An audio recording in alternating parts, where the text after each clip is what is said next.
It all started with the story of three families from the Helios Empire, where in each new generation, children with unusual abilities were born.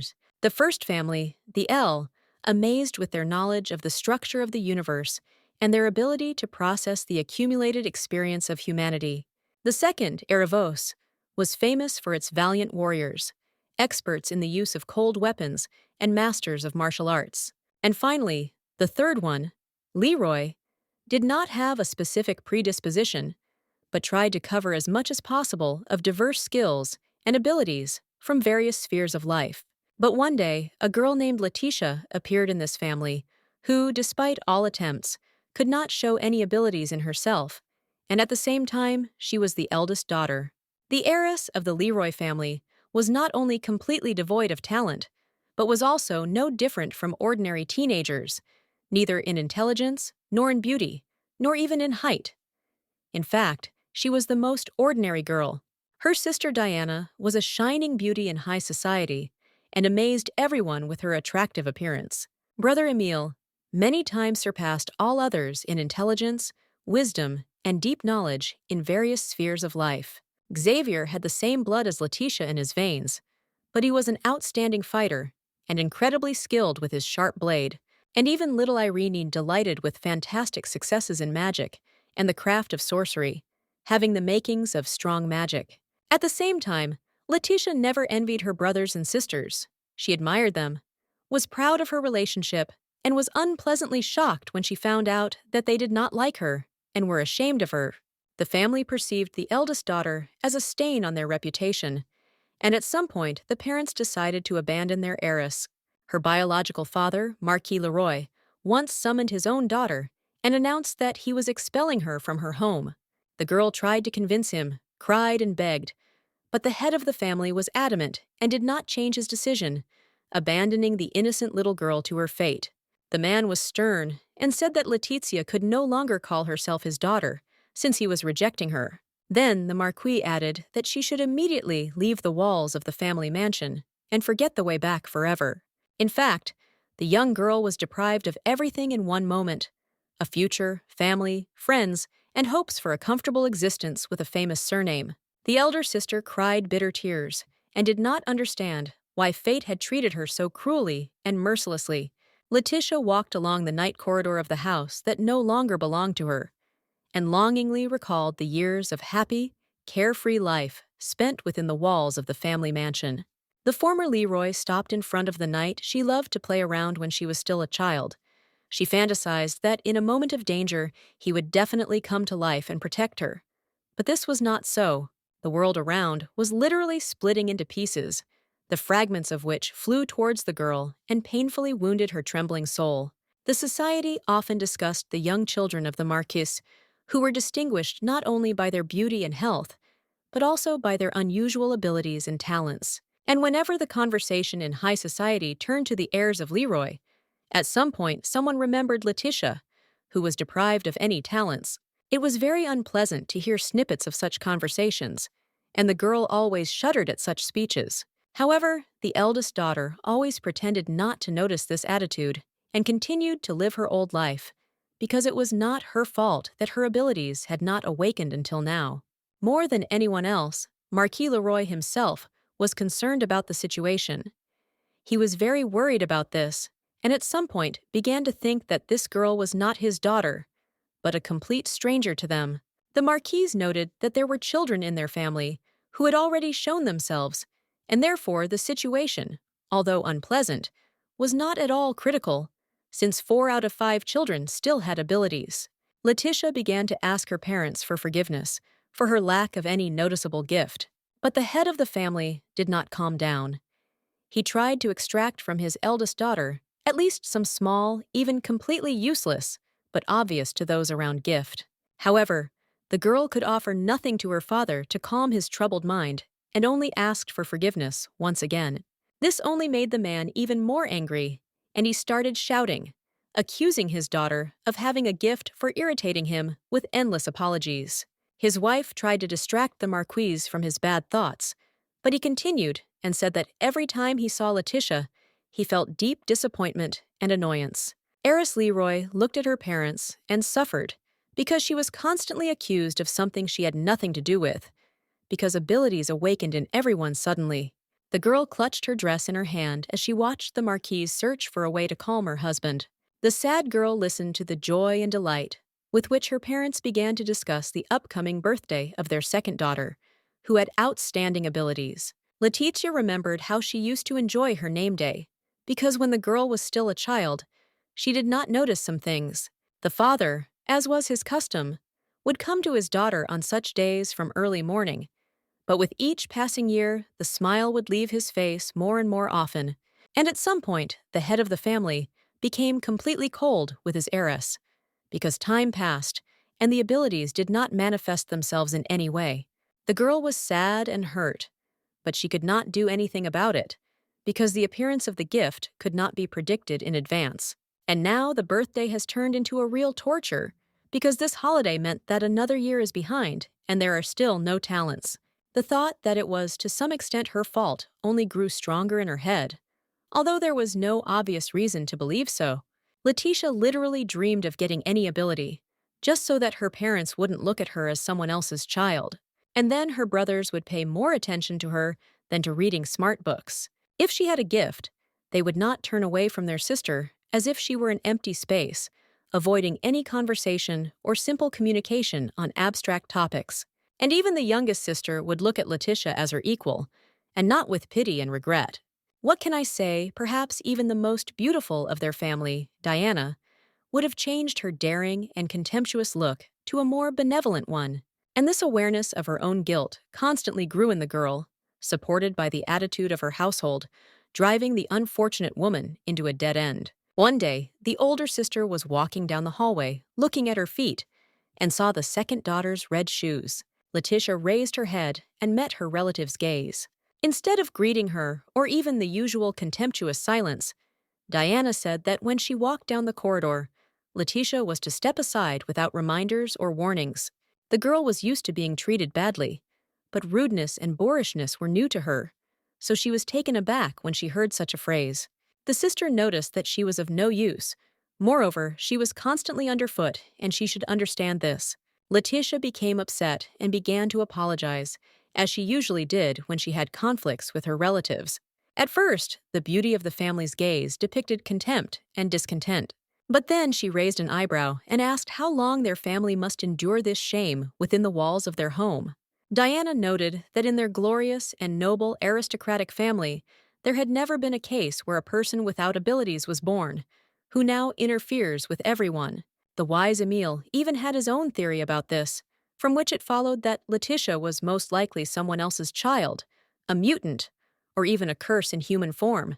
Thoughts about the imperfection of a member of the family hindered Xavier in his endless training and fights, and little Irene could not concentrate on learning new spells. She was so worried about her older sister's failure. Hearing such a harsh stream of humiliating words, Leticia asked her sister to immediately stop this bullying. Diana looked angrily at her relative and asked again, could she really not find at least some gift in herself?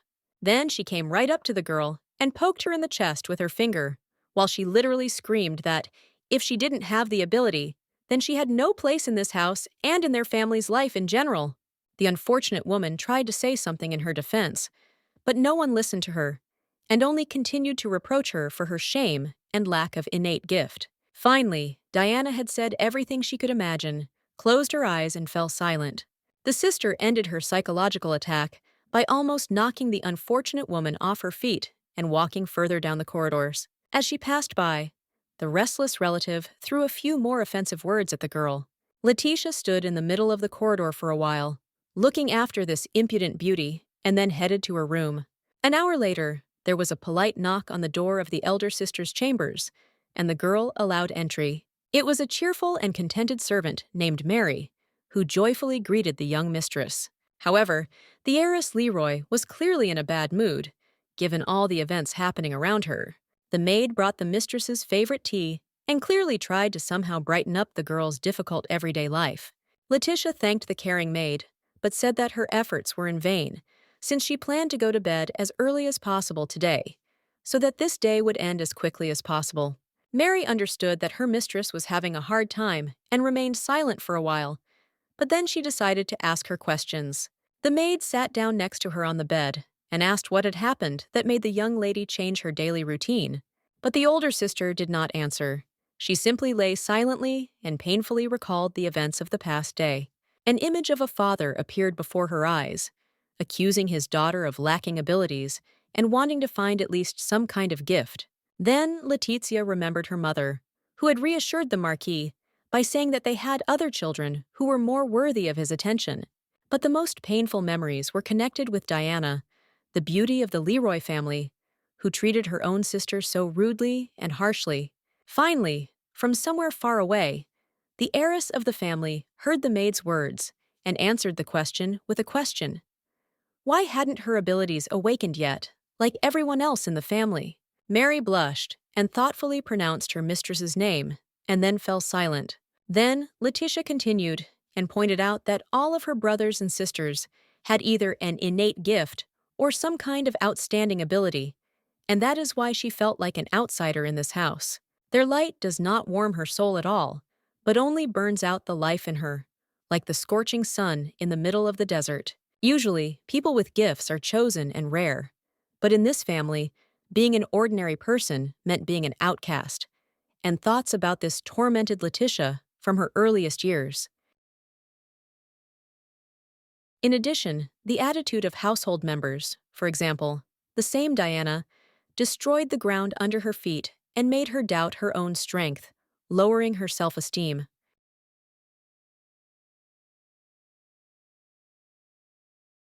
The older sister clutched the pillow and groaned softly from her heavy thoughts.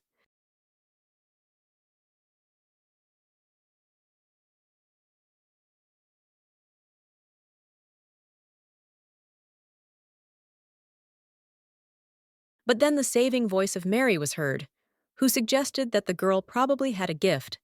It was just either not visible or hidden somewhere deep inside. These were pleasant thoughts, and they immediately made her feel warm and happy. But when Letitia asked what kind of ability it was, or where it could hide, the maid did not know what to answer. Then the elder sister got up and sat on the bed, and suddenly asked the maid about her poor brother, about how the boy was feeling.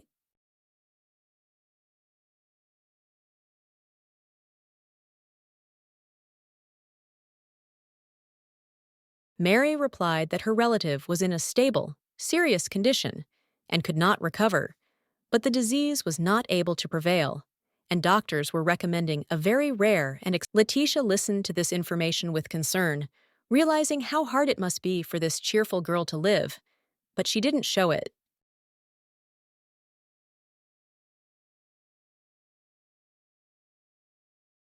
Without thinking twice, the older sister went to the dressing table and took out a box with her jewelry. She suggested that Mary take them for herself in order to save her brother with the money she received. The maid immediately began to protest because she was afraid of the reaction of the head of the family, because if he found out about this, then everyone would be bad, especially the unfortunate maid. Finally, the girl took the mistress's hands in hers and began to talk about how she was already happy that there were such kind and sympathetic people in the world who were ready to do so much for others. Mary closed her eyes and added that serving such a compassionate person as Letitia was a great honor for her and the highest reward.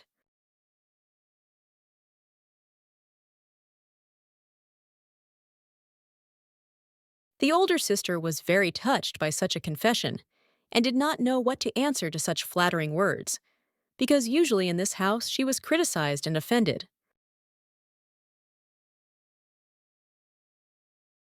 Then the maid dreamily suggested that it would be great if at some point money started falling from the sky.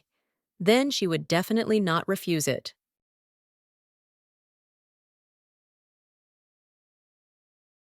Moreover, Mary laughed and noted that in that case, many people would solve their problems and become happier.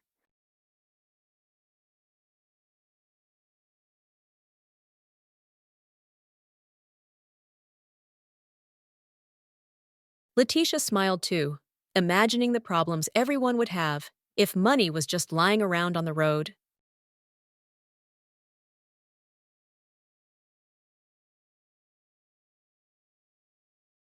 Meanwhile, evening fell on the Leroy family mansion, and lights began to come on in the windows.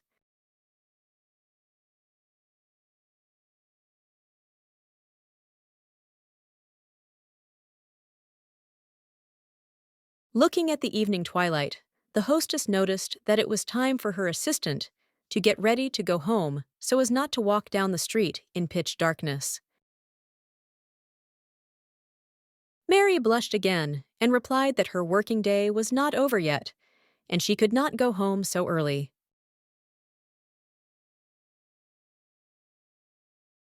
But then Leticia reminded the maid about her brother, who was sick and probably eagerly awaiting his sister at home, after which Mary agreed to finish early and thanked her mistress.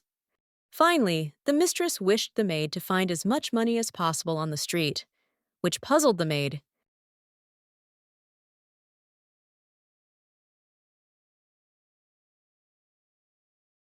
Then the older sister laughed and suggested that she should take a small bag with her to collect gold coins.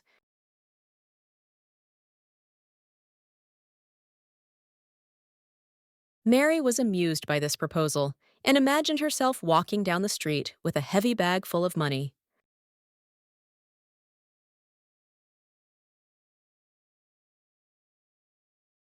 Returning home from work, the maid turned around and looked at the windows where her young mistress's room was, and she felt sorry for the poor thing because she suffered so much from conflicts in the family. The girl remembered that the mistress had always been kind and gentle to her, and had never forced her to work hard, and had always been accommodating to the simple worker. Mary walked and thought that she must somehow please the hostess. For example, cook something delicious.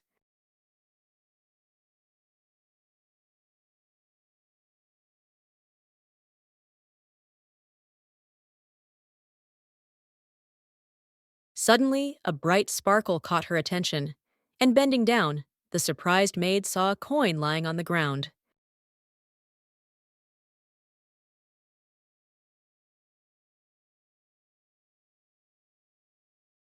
The girl picked up the find and examined it carefully. Indeed, in her fingers was a real jewel made of pure gold.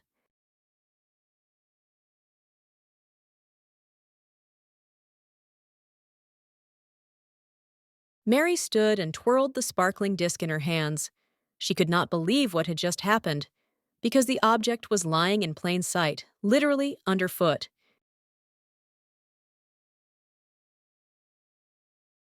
The image of Leticia immediately appeared in my mind, who with all her heart, albeit jokingly, wished to find money on the street. And this was very strange. The maid had never encountered such a phenomenon before, and so she assumed that it was just a coincidence, but suspicions crept into her soul.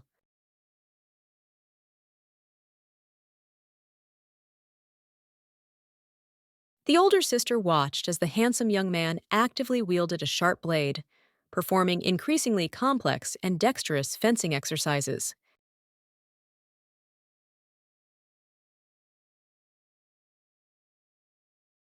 The fighter took a moment to reflect and shared his dreams with the girl, that he sincerely wanted to become a knight of the emperor himself.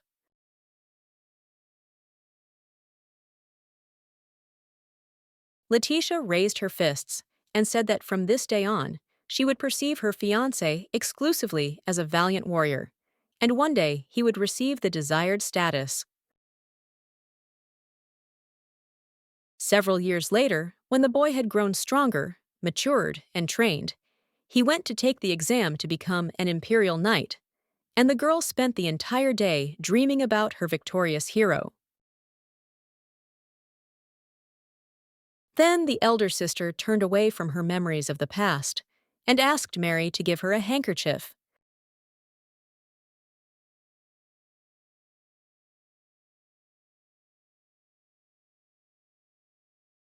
The maid was floating in the clouds of her memories, replaying yesterday's discovery in her head over and over again. Finally, the hostess's voice brought the girl out of her thoughtful rummaging through her thoughts in my head.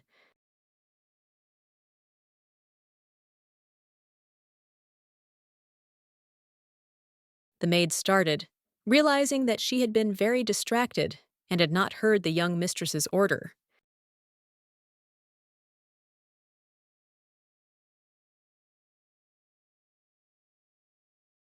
Leticia asked what she could be thinking about so deeply, but the girl said nothing about the coin in her pocket, and only replied that she had simply gone into herself and listened. Finally, Mary understood what she was asked to do and handed the handkerchief to her mistress.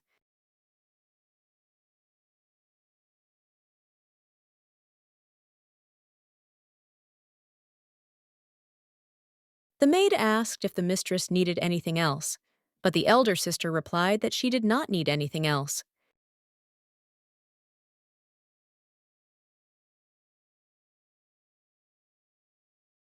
As Letitia walked down the stairs, she met a young girl at the very bottom.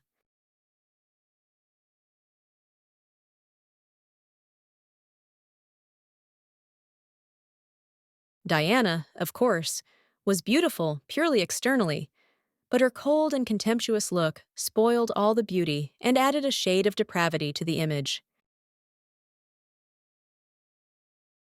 The sister folded her arms across her chest and asked where Letitia was heading at such an early hour, to which the heiress Leroy replied that she wanted to see Levion, since he had an exam today.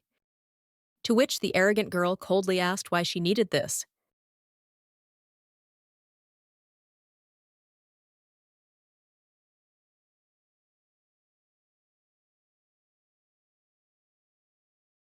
Sincerely surprised by such a bold question, the heiress Leroy could not find anything to answer, but only stared at her relative in amazement.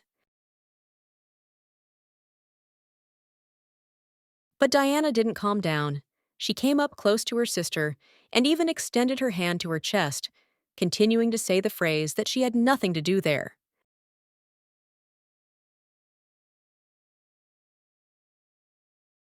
A sudden surge of anger washed over Letitia, and she clenched her fist in anger, but then quickly pulled herself together.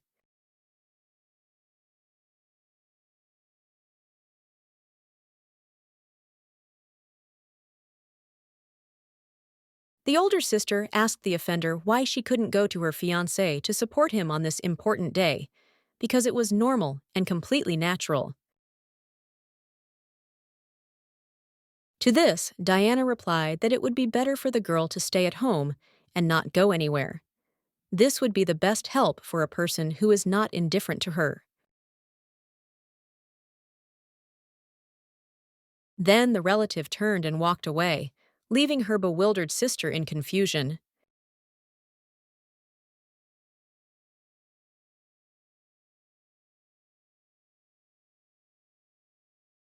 Despite the warning from the haughty heiress Leroy, Letitia got into the carriage and headed straight to the exam site.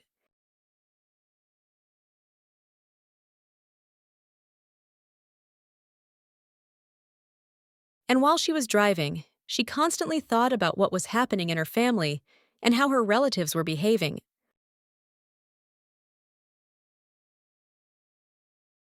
Finally, the carriage reached the desired place, and the coachman informed the lady that she could get out, and soon the girl left the vehicle, using the step. After looking around, Letitia began to search for her lover, because she did not know where exactly he was now.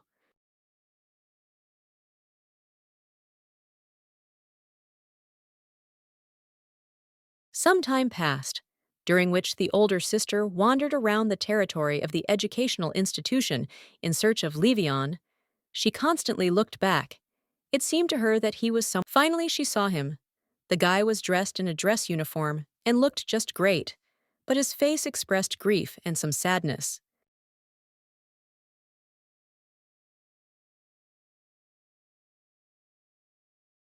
Letitia joyfully welcomed the brave warrior she had been looking for here for so long, and wanted to support him on his path to becoming a man.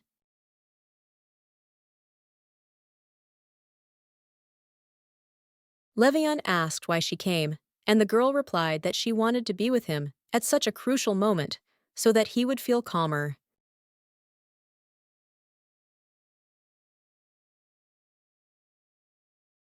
However, the guy did not seem happy about his bride's visit. On the contrary, he seemed upset and quietly said that it would have been better for her to stay at home and wait for him there. Leticia seemed puzzled and began to apologize. For some reason, everyone perceived her idea to support the groom very badly, and even the guy himself was clearly not happy. Heiress Leroy immediately offered to leave, but the guy said that she should follow him and moved forward.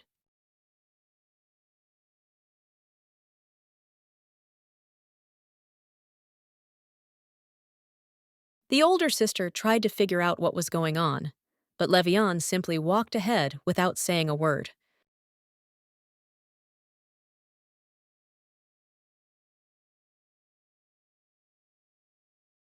Finally, Leticia came to terms with what was happening and remembered her gift, which she had specially embroidered for the winner as a form of support.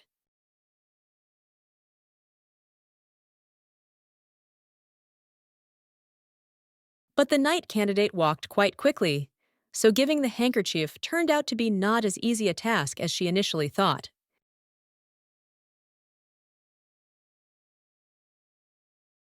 At some point, she got tired of running after Levian, and the girl simply stopped, calling the guy by name and saying that she wanted to tell him something.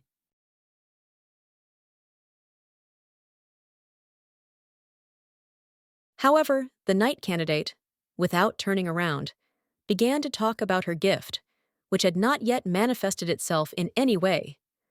These words confused the Marquis's daughter. Suddenly, the groom turned around and added with bitterness in his voice that he was upset precisely because of her failure in this matter.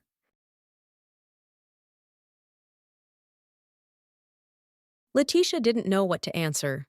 All this time, she thought that her chosen one was far from constantly demanding of her in terms of abilities. But it turns out that she was cruelly mistaken about him. The unfortunate noblewoman crumpled the handkerchief in her hand and squeezed her dress. She didn't want to be here anymore.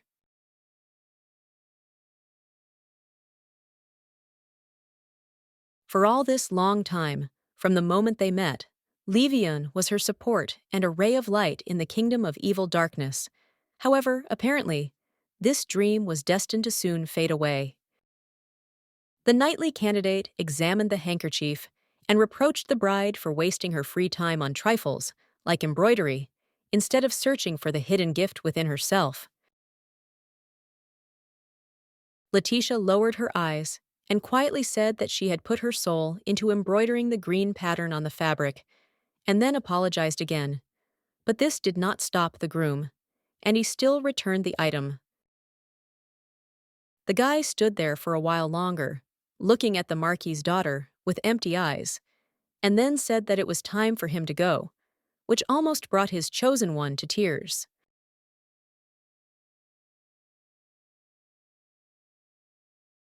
As he left, Levian turned around and asked if she knew of any reason why he should stay around her.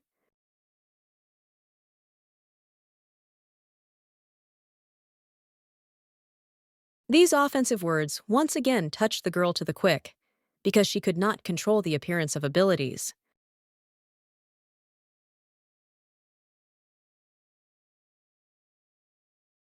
And where did that cheerful guy go, who was so happy in her company and always enjoyed spending time with her?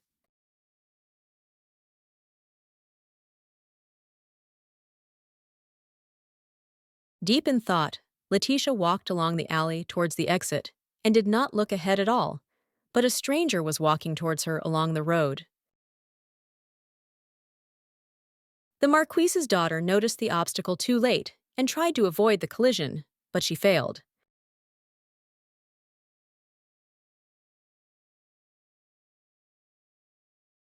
Heiress Leroy closed her eyes from yet another unpleasantness. Bad things had been happening to her constantly lately.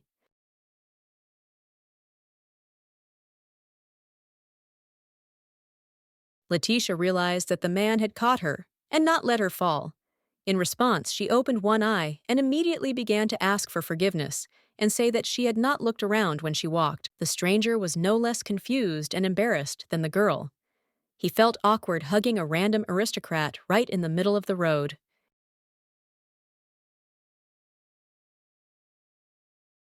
The Marquis's heiress noticed his hand, covered in fresh blood, and asked if everything was okay with him.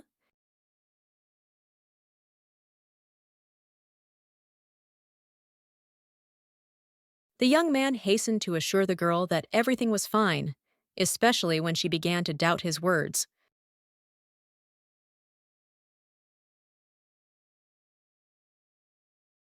The stranger added that all these were minor details, because the main thing was that the lady was not harmed during this incident.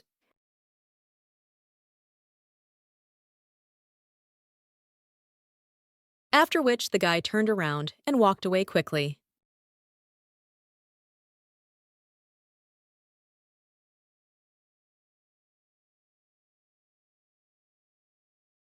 The Marquise's daughter called out to her savior in such a plaintive voice that he could not resist and turned around.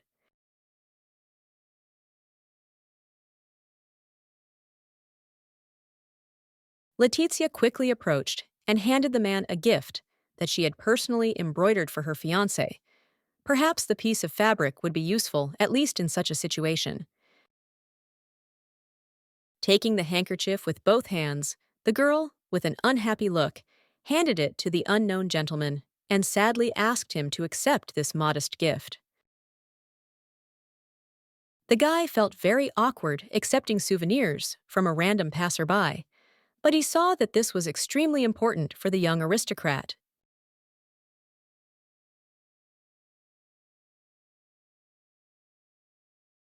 Closing his eyes, he thanked the noblewoman for this accessory and carefully placed the handkerchief in the inside pocket of his jacket.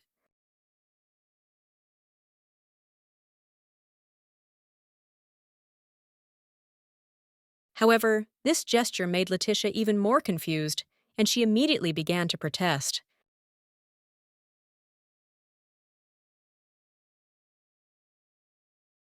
It seemed strange to her that the guy, instead of wiping away the blood, simply hid the square of cloth.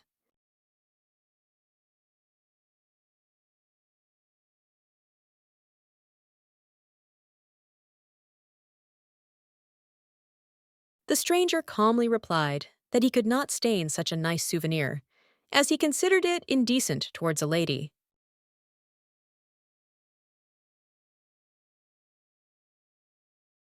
Then the man blushed a little and added that for him, after their meeting, this scarf became more valuable than gold.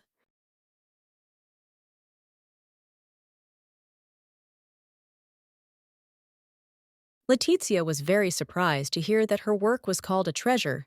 She, of course, appreciated her work and time invested in embroidery, but she could not imagine that a stranger was capable of this. The Marquise's heiress laughed at the thought that she was capable of creating expensive things.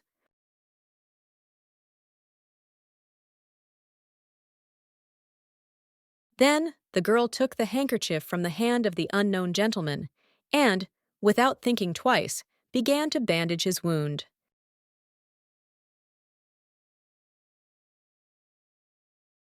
The guy was noticeably upset when he saw that the gift was now completely dirty, and he hurried to tell the girl about it.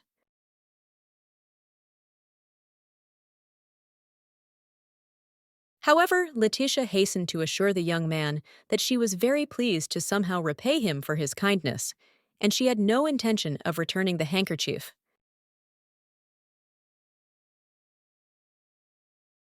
The bandaged wrist was indeed no longer bleeding, but the Marquise's daughter was in no hurry to let go of the warm and strong hand.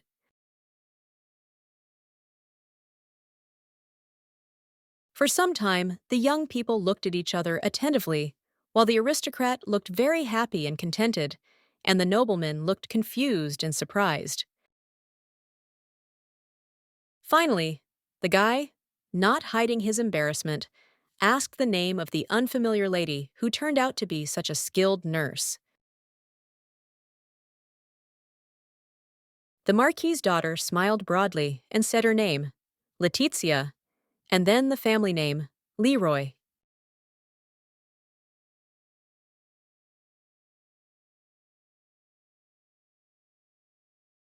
Shortly before this meeting, a knighting exam was taking place on the training ground for a man who accidentally collided with Leticia, and his opponent fell and rolled on the ground from a powerful blow.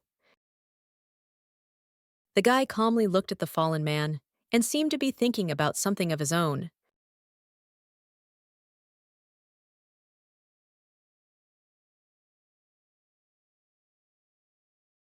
The audience actively discussed the candidate's maneuvers and also recalled his incomplete social status, since by blood he was the son of a duke, but had not yet undergone the rite of inheritance of the title.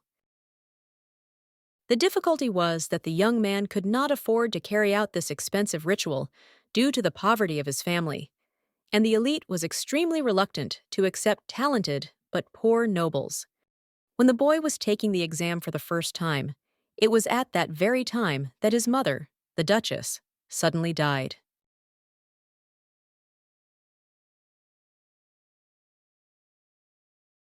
The second attempt to pass the test ended with creditors raiding the house and robbing the already modest family blind.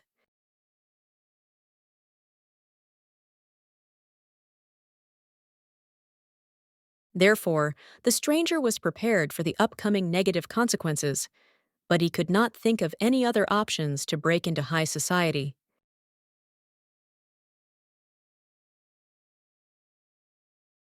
He looked at his hand, covered with fresh abrasions and wounds as a result of the fight, and thought that his whole life was a series of difficulties and failures. And the Duke's son also thought that he was very tired of fighting and felt that all his strength had practically run out. The boy hated himself for this weakness, and deep down he believed that a descendant of a noble family should show more fortitude and determination, regardless of the circumstances.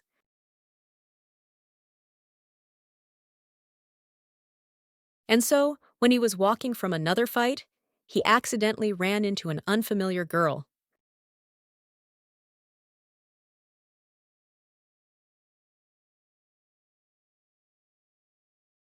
Reflexes allowed the guy to catch the stranger and save her from an inevitable fall onto the hard floor slabs, but at that moment the wound on his palm opened up.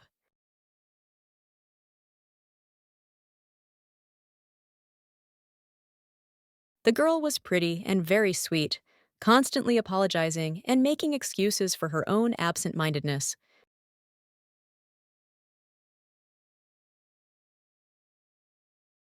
Apparently, she was also as self-absorbed as the knight candidate and tried to make amends for her guilt as quickly as possible.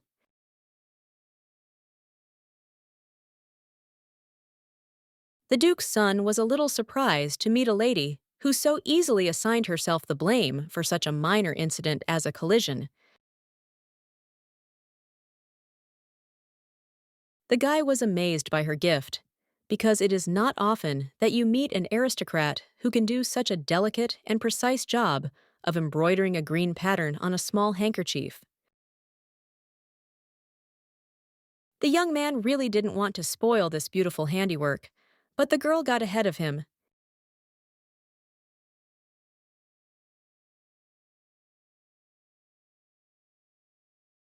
During his difficult life, the Duke's eldest son met many people, but there were very few among them who were so kind and affectionate.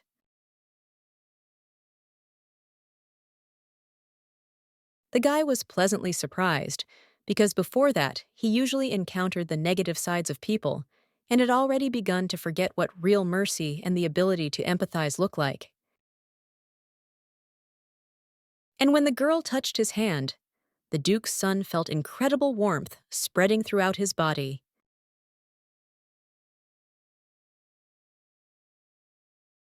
Over the years of endless trials, his heart had hardened, but as soon as he met a sweet angel on his way, he felt alive again.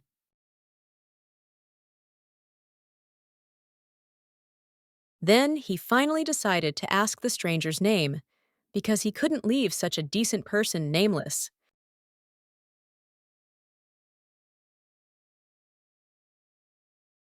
The girl smiled and introduced herself. Her name was Leticia Leroy.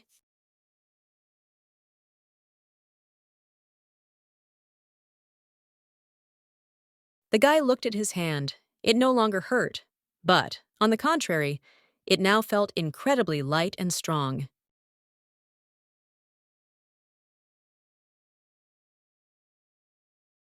It was a wonderful and unexpected acquaintance. The young lady literally beamed with delight that she had managed to help someone, and that her creation had not been in vain. The Duke's son caught himself thinking that lately he had been experiencing nothing but troubles and misfortunes, and then suddenly there was incredible luck and a pleasant acquaintance. After some time, the guy returned to the area where the fencing exam was taking place and was surprised at how easily he managed to defeat his opponent this time, knocking the sword out of his hand. The examiners loudly acknowledged the complete and unconditional victory of Enoch of the Achilles family.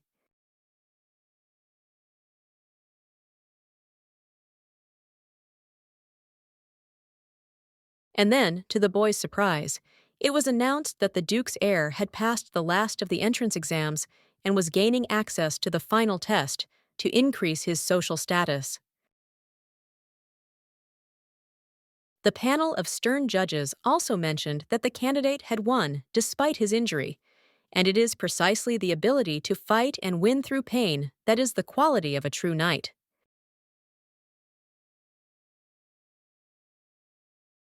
It was getting dark, but the lights had not yet been lit at the Leroy estate, as it was still quite light and there was enough daylight.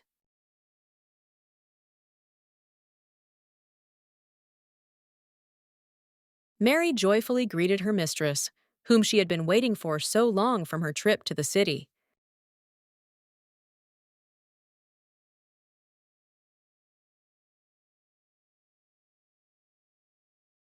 But the maid immediately dropped everything as soon as she saw that the young mistress's hand was covered with stains of dried blood.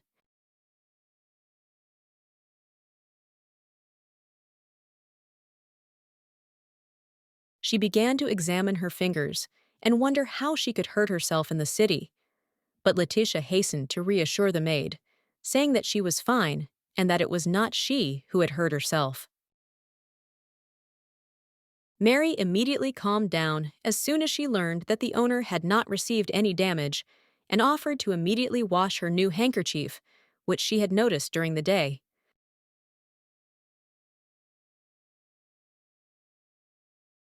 However, the Marquis's heiress smiled and said that there was no need for this, since he was stained with blood.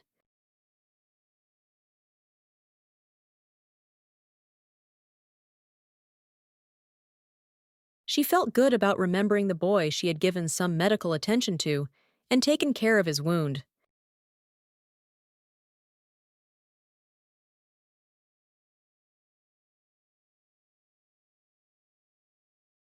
Catching the maid's surprised look, Leticia replied that she had given the accessory to a person who needed it more than she did, and besides, it was not her last scarf.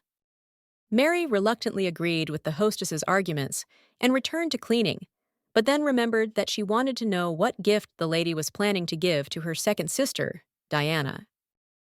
But the Marquis's daughter raised her finger and replied that she understood the girl's curiosity, but did not want to reveal her secret ahead of time. There were many guests at the birthday party of the beauty from the Leroy family, and everyone happily congratulated the heiress on this holiday.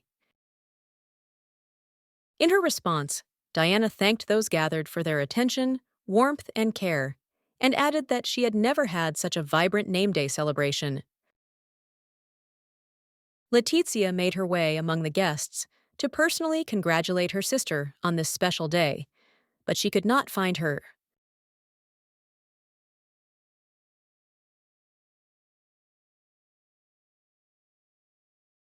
Finally, the search was crowned with success, and she saw her second daughter, who stood out from those around her with her beauty and brilliance.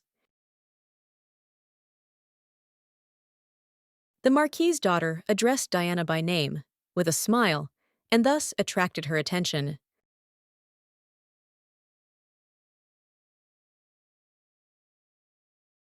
Seeing Leticia, the birthday girl's face immediately changed and became sad and wary.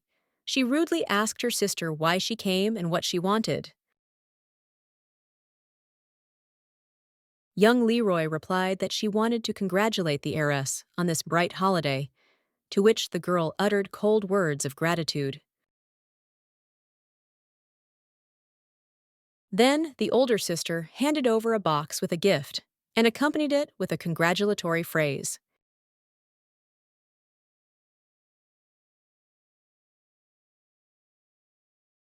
Diana immediately covered her face with a fan and looked strangely at the object frozen in Letitia's hands, and her eyes expressed horror and extreme hostility.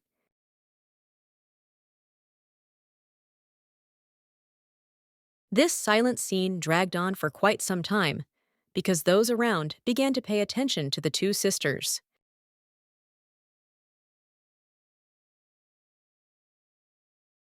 It was obvious that the birthday girl was afraid of the gift, but a crowd of her girlfriends had already gathered around, and they all repeated that they really wanted to know what was hidden there and asked to open the box immediately. Inside was a large, bright brooch with a huge green stone in an elegant frame with a bow.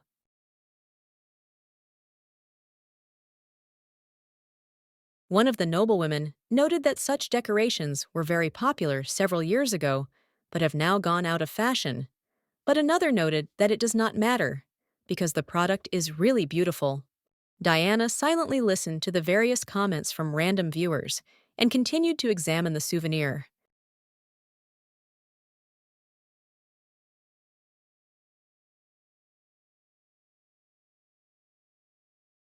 Finally, the birthday girl interrupted her train of thought and abruptly slammed the box with the decoration shut.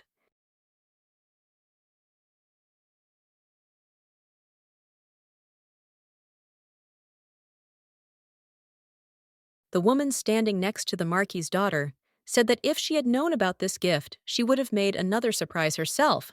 Diana asked, "Why?" Then the lady took out her present.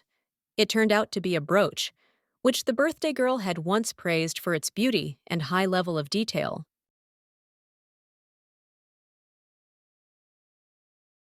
The heiress of the Marquis immediately put on the accessory and admired its elegance and shine, and also added that she would take care of it with all her might.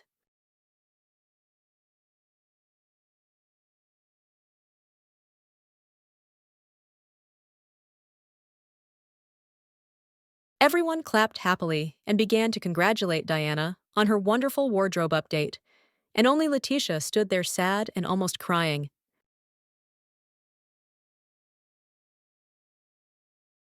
Suddenly, the birthday girl looked at her relative with pity because she had prepared for this day and chosen the present herself.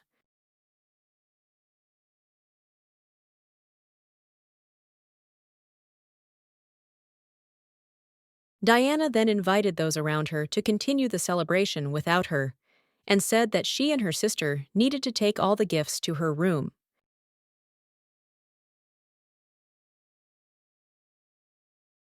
And while the two sisters slowly moved towards the doors, the guests followed them with long glances and talked about something.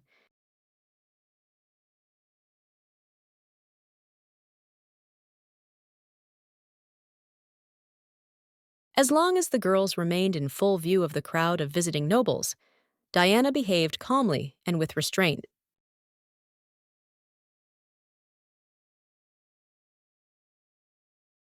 But as soon as the Leroy heirs disappeared behind the doors, the younger sister pounced on Leticia with anger and reproaches.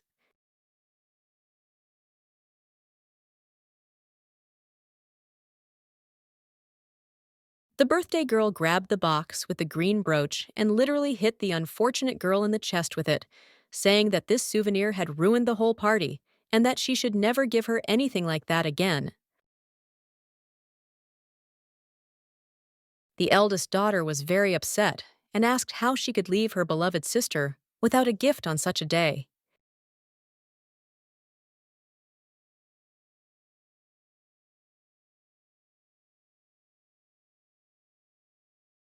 In response, Diana shouted that if Leticia could not restrain herself, she should have given some other item, because this one had long since gone out of fashion, which must be monitored.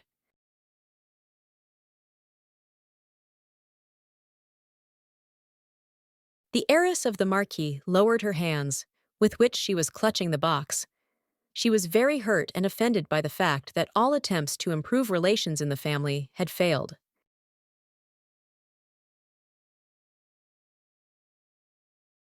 To top it all off, the angry birthday girl added that she no longer wants to see Leticia at her future birthday parties.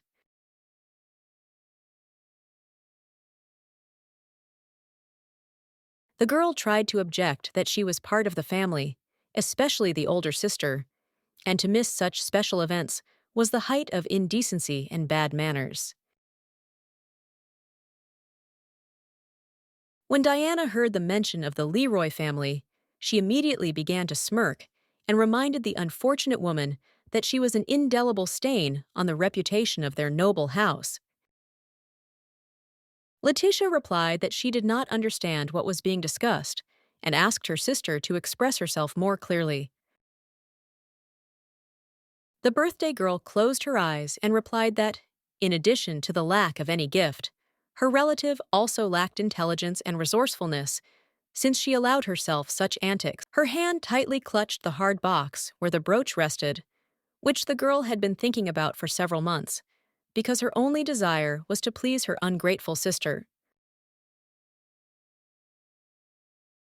But Leticia wasn't angry at the birthday girl.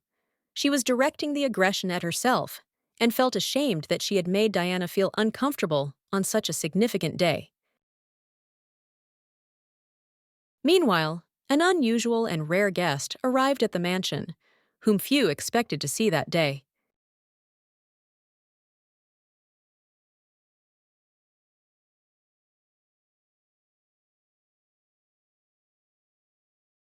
It was Mr. Seos, a longtime friend of the Leroy family, who visited his acquaintances only on exceptional occasions. The Marquis greeted the nobleman and announced that he was very pleased that the man had found time in his busy schedule to attend the birthday of his second daughter. Seos replied that he could not miss such an important day and smiled kindly when the head of the clan introduced him to the birthday girl, who soon approached them. Diana smiled warmly and literally glowed with happiness. She gave her name and expressed sincere joy about the visit of such a serious person to their home. Casting an irritated glance at his eldest daughter, the Marquis ordered her to also come up and greet the guest.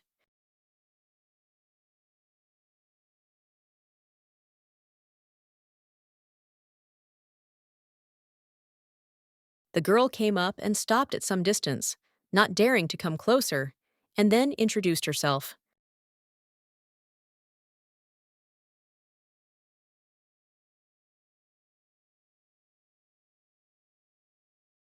A few minutes later, Leticia asked everyone for forgiveness, and citing poor health, asked permission to leave the celebration. The father was very unhappy with her request and reproached his daughter for not even being able to celebrate her own sister's name day with her presence.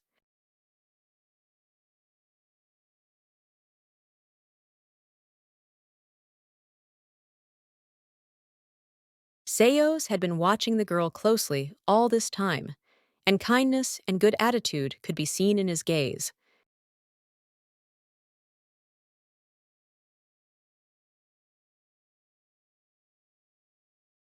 Then Diana asked permission to leave the men to join her peers and continue celebrating her birthday, to which she immediately received consent.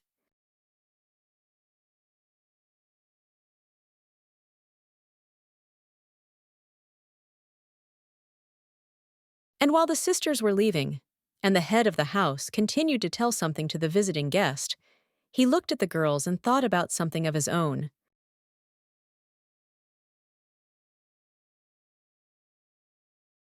Seos drew the Marquis's attention to the fact that his second daughter was receiving maximum attention and care, to which the man replied that this was indeed the case and that she was very important to the family. And then Diana's father added that this was what distinguished her from his eldest daughter, Leticia, and then the guest asked what was wrong with her.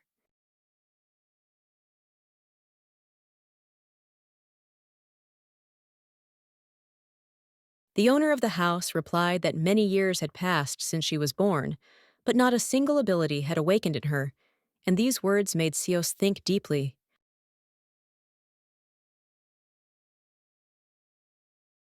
For centuries, the Leroy family has been known for its outstanding magicians, scientists, fighters, and representatives of other directions, where blood relatives occupied leading positions. And there have never been any cases where children were born into a family who were deprived of any outstanding talents.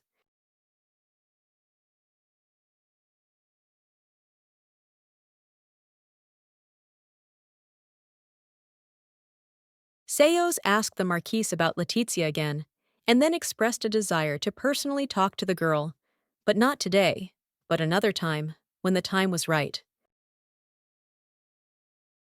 The guest found it very strange that such an outstanding family had produced the most ordinary girl, and he wanted to understand this unusual situation.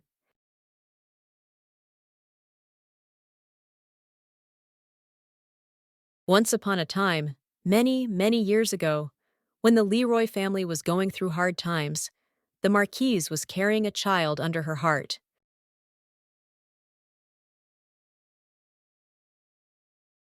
At the same time, the new project of the head of the family failed, and the family found itself on the brink of financial disaster.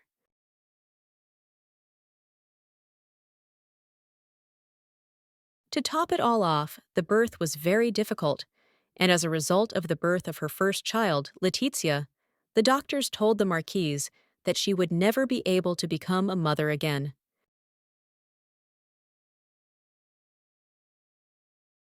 However, after some time, the head of the Leroy clan managed to conclude an extremely profitable agreement, and financial problems left their house forever. In addition, the mother's body began to recover rapidly, and very soon the woman regained her lost health.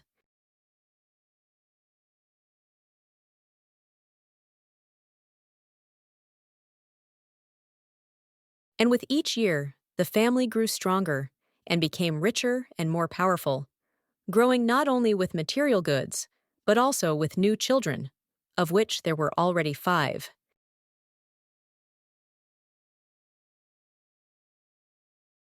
Naturally, all this time, the head of the family was asking himself the same question: what was the reason for this unprecedented rise in success, well-being, and health? The result of these reflections was the parents' opinion that the source of luck was Diana, their second daughter, since in terms of time, it was her birth that coincided with the joys that had befallen them. The Marquis expressed this idea during his next meeting with Mr. Seos, insisting that their family's success began with her birth.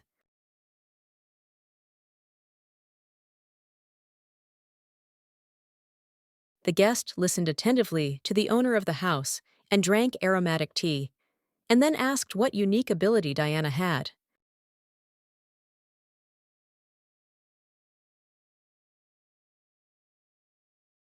The Marquise proudly said that her gift was to create a rain of flower petals, usually from red roses.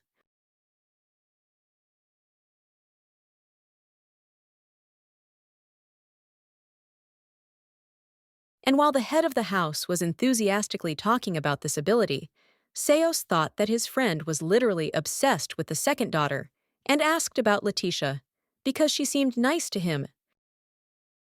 The Marquis simply waved it off and called the girl a shameful stain on the family's biography, meaningless and useless, to which the guest noted that one cannot be so cruel to one's own children. The owner of the house replied that, although she was his blood, in the eyes of others she was inferior, and therefore he was even thinking about ending her engagement.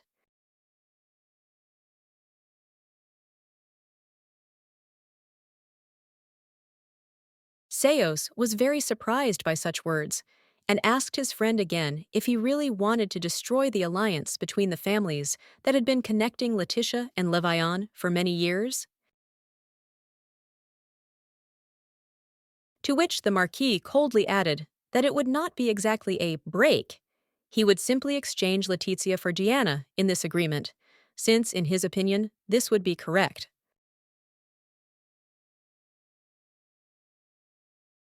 The guest was outraged by this idea and said that if the head of the family, Leroy, carried out his plan, he would make a terrible mistake that would be impossible to correct.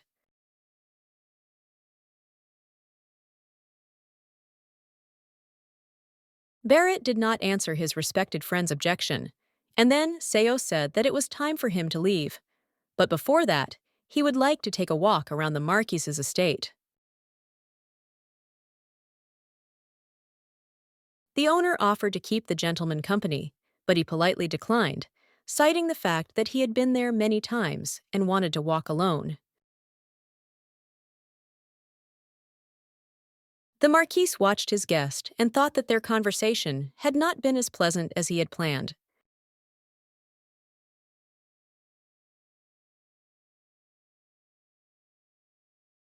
The man's memory flashed back to when his first daughter was still a baby.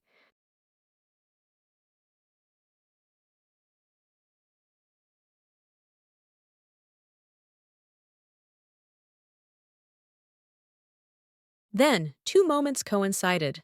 The Marquise was holding the baby in her arms and telling her that a letter had arrived demanding that she pay off the debt. Barrett became very angry about this and unconsciously began to associate the problems with the first child.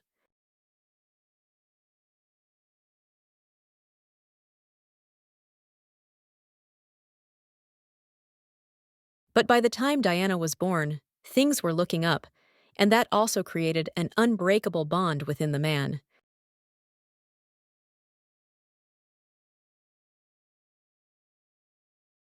Especially when the head of the clan received the long-awaited letter, which stated that he had agreed to conclude an extremely profitable deal with him.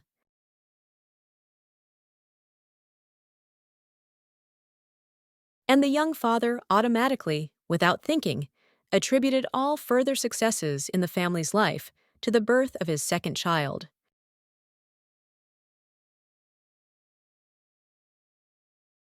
Now Barrett's thoughts were occupied with how to discuss with Marquis as delicately as possible the planned rearrangement of brides so that Diana would marry Levian instead of Leticia. Some time later, when the family was having dinner at the table, the father asked his second daughter how she had spent the day.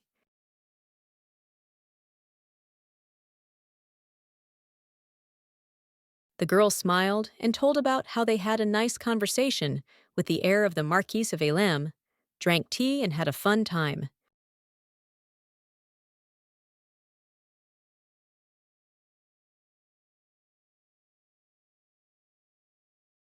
Leticia, who was sitting opposite, almost dropped her cutlery at this news because Levian was her fiance.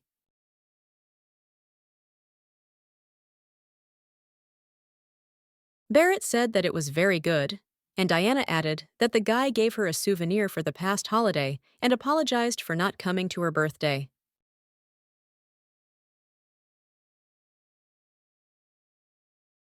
The second daughter fixed her hair and showed her new bracelet on her wrist, which she received from the son of the Marquis of Elimi.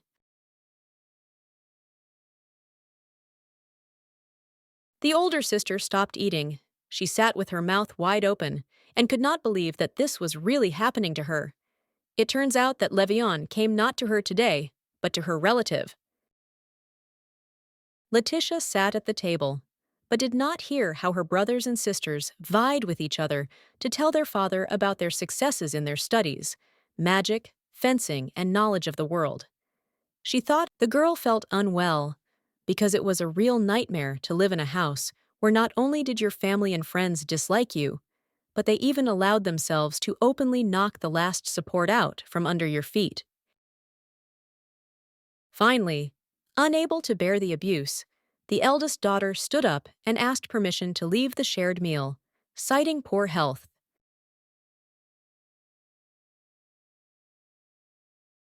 The father gave silent consent and watched coldly as his own daughter, reeling from nervous shock, left the table.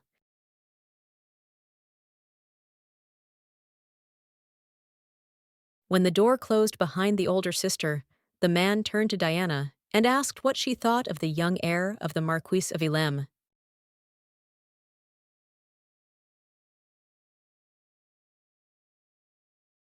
And, without waiting for an answer, he added that he wanted to discuss with her the idea of concluding a marriage union between his second daughter and Levan.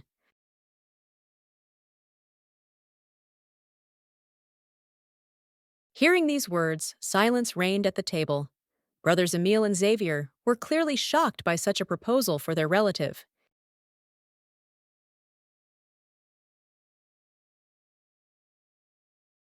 Irene's mouth dropped open in astonishment, and she asked her father to repeat what he had just said.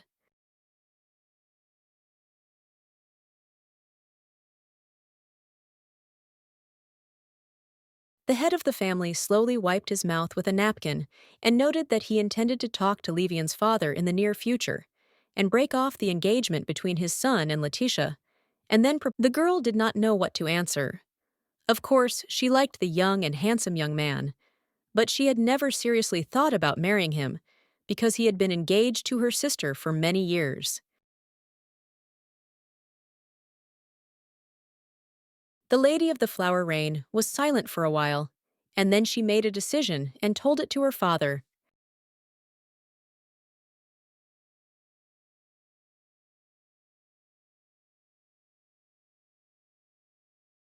After some time, Leticia ran into her sister at the exit of the house, and she, as usual, asked where the first daughter was going. When Diana heard that her relative was planning to meet her fiancé, Levan, she smiled and began to giggle.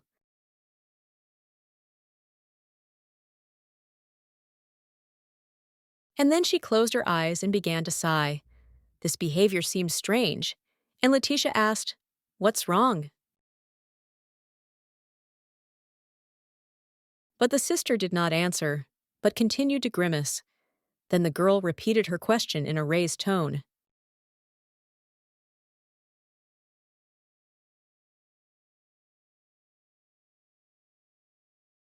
For quite some time now, a painful thought has settled in the soul of the elder sister, as if she had fallen into a sticky web, which is not so easy to see, but its strong threads secretly fetter her every movement. Suddenly, Diana took a step and came very close to her relative, although before she tried to keep as much distance as possible.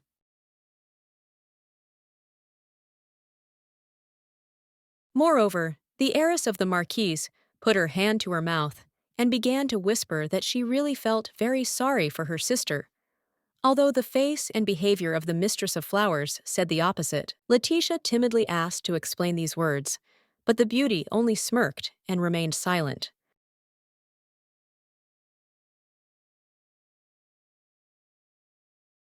Then Diana did something she never allowed herself to do. She touched her shoulder and adjusted the hem of her dress, adding that these words were just a joke that should not be. To top it all off, the girl waved to her sister and wished her a joyful meeting.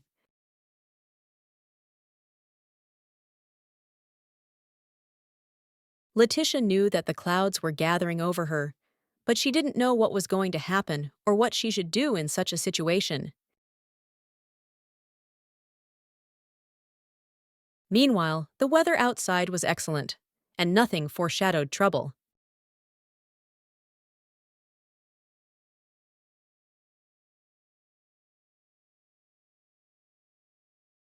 The bride was getting ready for another meeting with her groom, but in her head, she kept replaying her recent conversation with her sister. Finally, the first daughter, Leroy, arrived at the scene and opened the door with her hand to enter the hall where Levan was waiting for her.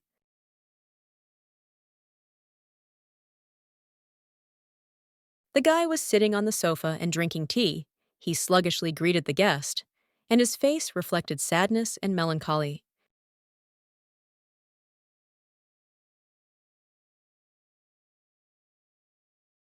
Leticia was genuinely glad to see the young man. She really had warm feelings for him, and when she entered, she immediately asked how he was doing. The son of the Marquis of Elam was clearly not in a good mood and continued to drink tea, and answered the question with the excuse that everything was as usual for him. Then the girl asked him directly why.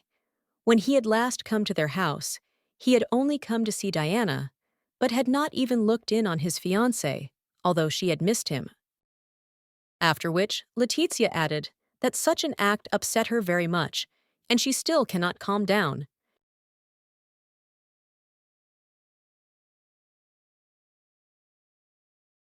However, Levan remained silent, and the girl decided to change the subject, smiled happily, and asked about his training in military craft. Instead of answering, the groom began to reproach the girl for frivolity and carelessness, which greatly surprised the heiress of the Leroy family.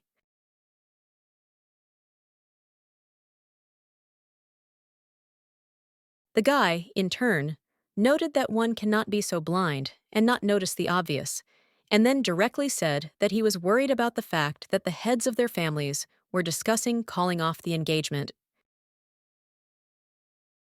In shock, the girl grabbed the hem of her dress and squeezed it tightly, after which she began to mumble that this was impossible, that this couldn't be, and how could this be?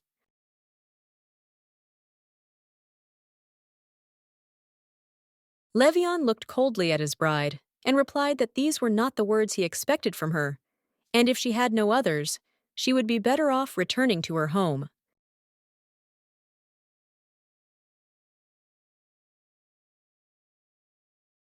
A chill ran down Letitia's spine, and she asked her fiancé if he agreed with the divorce, and if they could influence anything themselves.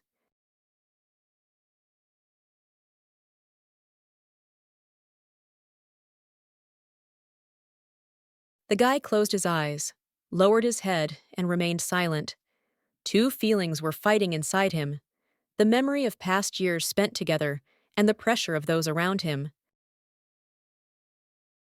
After all, just recently, the bride and groom were happy being in each other's company and enjoying joint walks, entertainment, and small joys.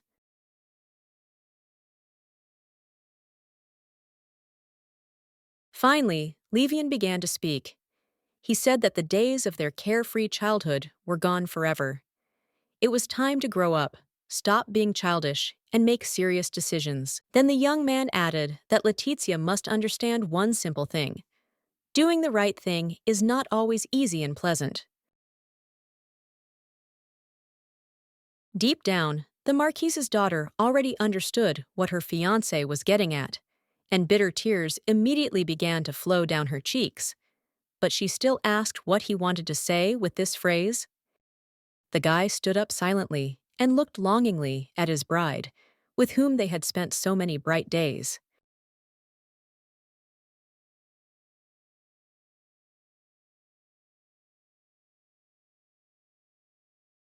And then he replied that the best solution, in the current situation, would be to dissolve their marriage. These words literally burned Leticia from the inside, after which the whole world that she had built around this wonderful man crumbled like a house of cards. But at the same time, clarity came to the Marquis' heiress, because all her sister's words, hints, and the silence of her household, all of this now fit together into a big, terrible puzzle. A cold horror began to cover the ex-bride like a dark veil, because it turns out that all this time, those around her, and even Levian himself, knew perfectly well about the impending. The light carriage slowly drove along the bright green alley, illuminated by the rays of the daytime sun.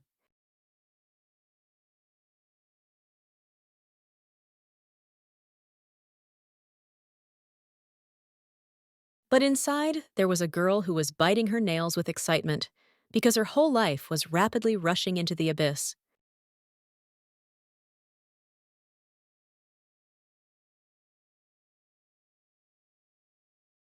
All sorts of questions flashed through Letitia's head.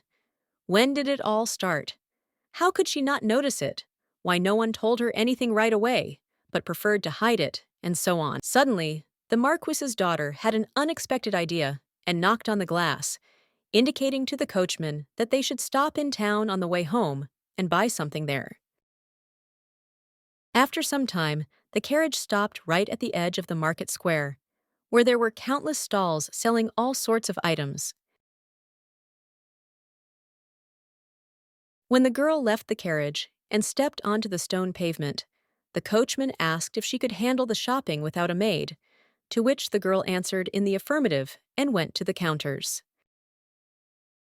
Even during her childhood, Leticia often came here with her family to shop, and the children happily ran between the rows. Little has changed since then. Meanwhile, there was lively trading going on at the market.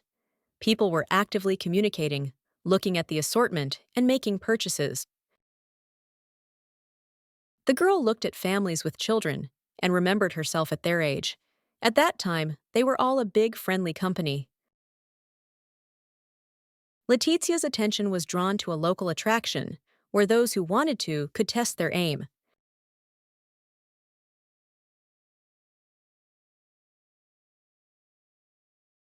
The Marquise's heiress remembered that this was once one of her favorite games, which she often played.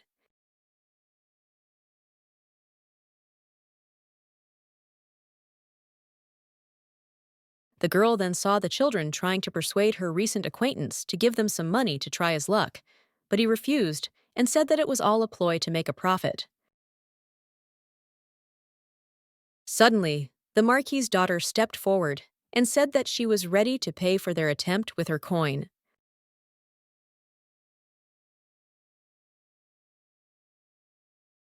The guy looked at the girl and immediately remembered her, because they had met the day before on the territory of the school for nights.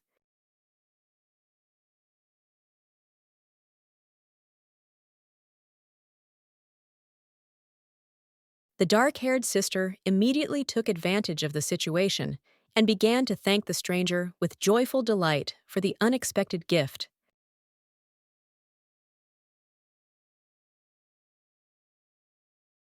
Leo then quickly grabbed the coin from the outstretched hand and turned to her brother, whose name was Jan, saying that they were very lucky.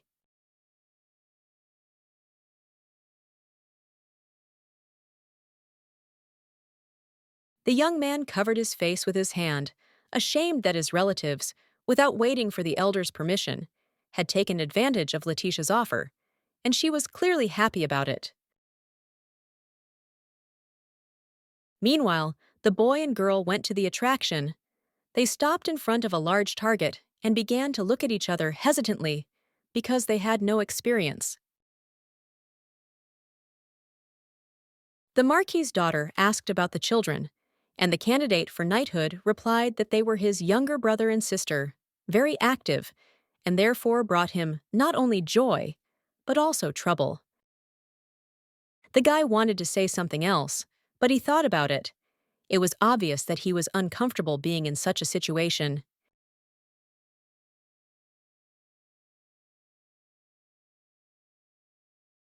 For a while, the young man simply remained silent and looked at Leticia, whom he did not expect to see here at all.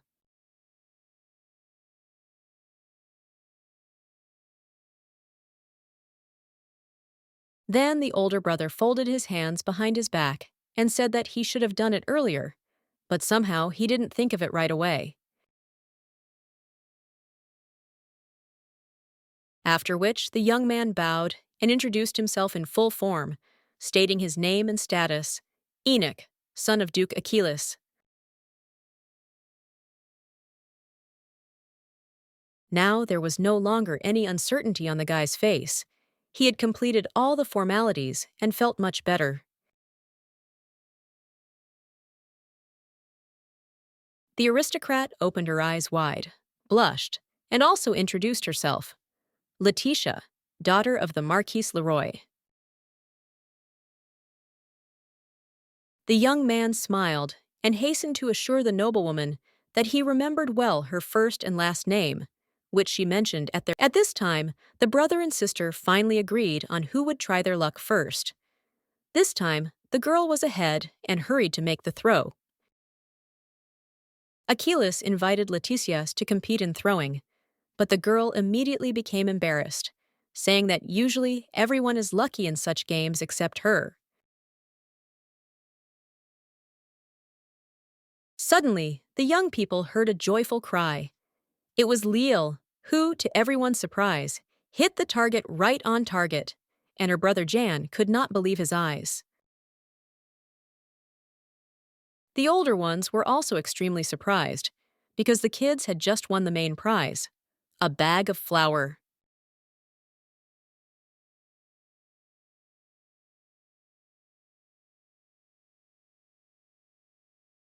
Leticia smiled and said that she was very pleased to see the joy on the children's faces, but even more pleased that she had contributed to it.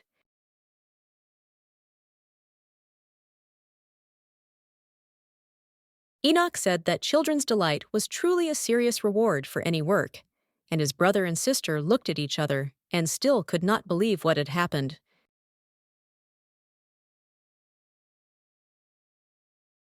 Then the children remembered that they had forgotten to introduce themselves. The first to respectfully introduce herself was the girl Liel from the Achilles clan. Jan also tried to perform the required ritual, but his sister immediately interrupted him and introduced herself, calling him a spoiled and lazy child.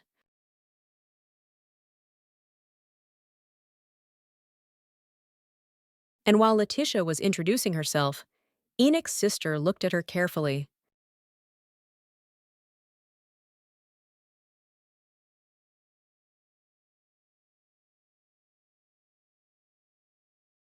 The Marquis's daughter asked what she was thinking about at that moment, because her gaze seemed very mysterious to her.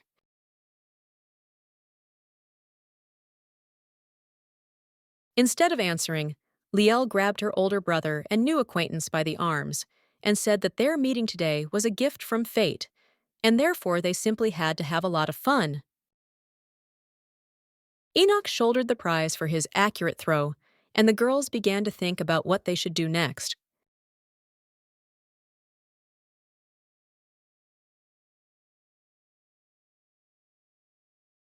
The first idea was to put on a funny mask and show it to others, which was quite funny.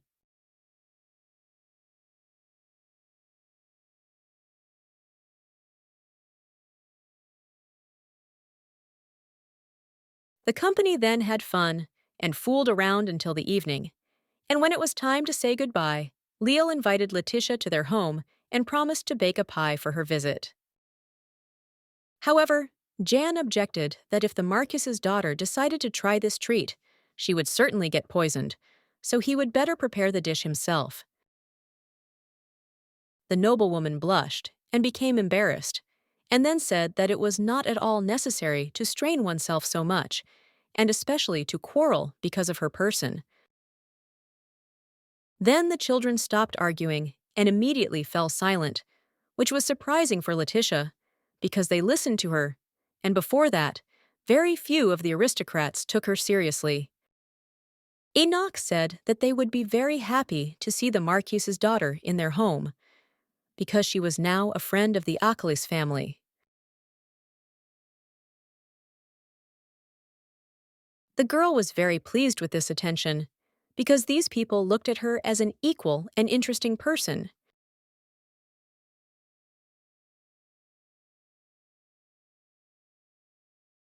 The carriage returned home late, when the full moon had already risen, but this did not bother the young noblewoman much.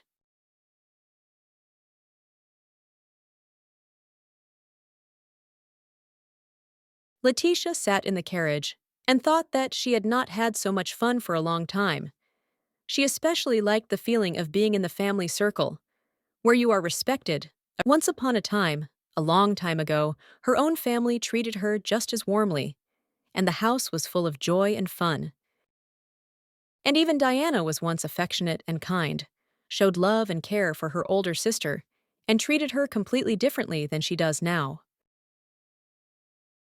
Then Leticia began to think about the son of Duke Aquilus, and what a happy family the young aristocrat had.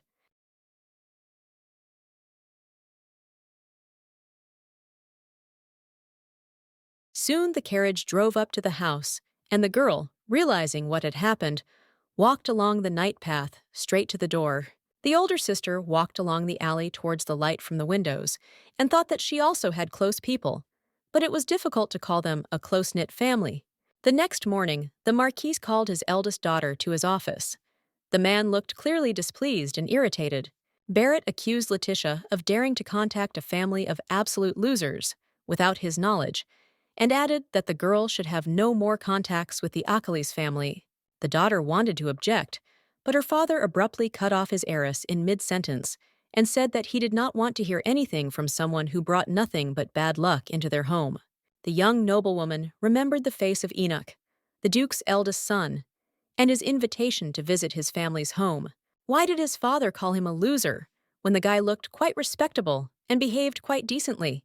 The young man was sweet and friendly, and also showed respect and reverence, unlike Leroy's household, so why should she humiliate herself by depriving herself of communication with him? After some time, Leticia went to an unexpected meeting with a friend of her family, Mr. Seosu.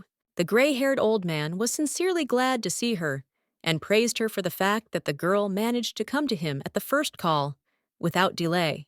Looking at the girl's friendly face, the man said that he wanted to discuss one very important issue with her. Seos noted that she herself had probably thought about this many times over the past years, namely about her abilities. Leticia was surprised by such a topic for dialogue, and the noblewoman's insides sank because she was used to the fact that those around her usually began to blame her for all the troubles and failures, talking about her non-existent gift. Standing in the middle of a green alley, under the overhanging branches of trees, the girl, as usual, began to justify herself and apologize. Seos said that the world around us is not as simple as it might seem at first glance, and sometimes, in order to understand and comprehend something, years of training and personal experience are needed. Then the man invited the girl to share a meal with him at the table, because it was difficult for him to stand on his feet for a long time due to his advanced age. Leticia sat down, took a cup of tea, and looking at a family friend, frankly admitted that she had no abilities, which everyone had known for a long time. Seos looked at the tea and saw a petal fall from a tree onto the surface, and added that it was too early to draw such conclusions. Because she was so young, perhaps something was already happening around her unnoticed. The Marquis's daughter replied that indeed, her life sometimes seemed very strange, as if she were going through some kind of bad luck streak, while others were constantly lucky. The elder looked seriously at his interlocutor and asked how long ago these problems began, to which the girl replied that as soon as she passed from childhood to a more conscious age. The man noted that it was indeed a long period of time, and then began to recall the personalities that had been born into the Leroy family. In this glorious family, talented children often appeared, but not all abilities were useful, applicable, and noticeable, such as a thirst for knowledge, magic, or military craft. Not every descendant of the family could boast of socially useful gifts, such as artists or writers. There were also those whose skills brought only troubles and disappointments. Then Seos lowered his voice and said that there was a possibility that Leticia should not develop her abilities and awaken completely, because maybe she had already awakened them. The older sister was shocked by such words. She had long since come to terms with the fact that she could not do anything, and then suddenly she learned that she could have a negative gift. The girl could not stand it and jumped up from her seat. She leaned on the table and screamed that she could not bear to live in such conditions, and she must definitely know what abilities she had. The Marquis's daughter did not appear aggressive or angry. Rather, she was upset by the bad news, and therefore hopefully clung to any opportunity to shed light on the dark area of her life. A family friend saw that the first child of the family, Leroy, was driven to despair by the cruel treatment of those around him, and did not know how to help in this situation, because he only had assumptions. The ongoing dialogue was observed by a maid, who secretly eavesdropped on the conversation between Seos and Leticia, hiding behind a large green bush in the garden. True, the girl was unable to overhear the entire conversation. Some phrases were very quiet, but based on individual words, the maid came to the conclusion that the elder sister's gift was to bring misfortune. The conversation between a family friend and the Marquis' daughter, on the territory of the Leroy family mansion, actually ended in nothing, leaving even more questions. Leticia returned to the house and began to cook food, wondering whether she had any abilities or not. Or maybe what she did have shouldn't be brought out for everyone to see. While mixing the dough, the girl thought that if she did possess some kind of dark gift, then it was still a talent that needed to be taken into account and its owner treated with respect. The aristocrat was so immersed in her own thoughts that she did not hear her call. It was Mary. She had been standing at the kitchen threshold for some time and trying to attract the attention of the hostess. Finally, the maid could not stand it any longer and came right up to her mistress, and only then did Leticia notice the maid, who reproachfully remarked that one should not be so absorbed in oneself while preparing food. Then the girls began baking aromatic cookies together in the oven, the smell of which spread far and wide through the corridors of the first floor of the mansion. The sweets were unusual, with fillings, and each product had all the signs of being handmade. The hostess and the maid were having a fun and joyful time in the kitchen, and in the end they had a whole tray, which they were going to send to the hot coals. Literally before our eyes, the dough began to rise and open up, so that a delicious and fragrant flower appeared above each mold. The girls were very pleased, because if the dough had not risen, the dish would have been ruined. But everything turned out perfectly. Finally, when everything was ready, exquisite sweets were placed on the tray, which were pleasing to the eye and intoxicating with a pleasant aroma. Leticia prepared to cover the dish with a large convex lid, called a cloche, and said that she wanted to take the delicacy to her loved ones. Walking down the corridor with her creation in her hands, Leticia wondered who she should bring it to first. When she went to Diana, the girl discovered that she had gone out somewhere. Then the older sister decided that, in that case, Emile would be the first to taste the still warm treat. Until recently, she and her brother had had a good relationship, and Leticia wanted to support them at all costs.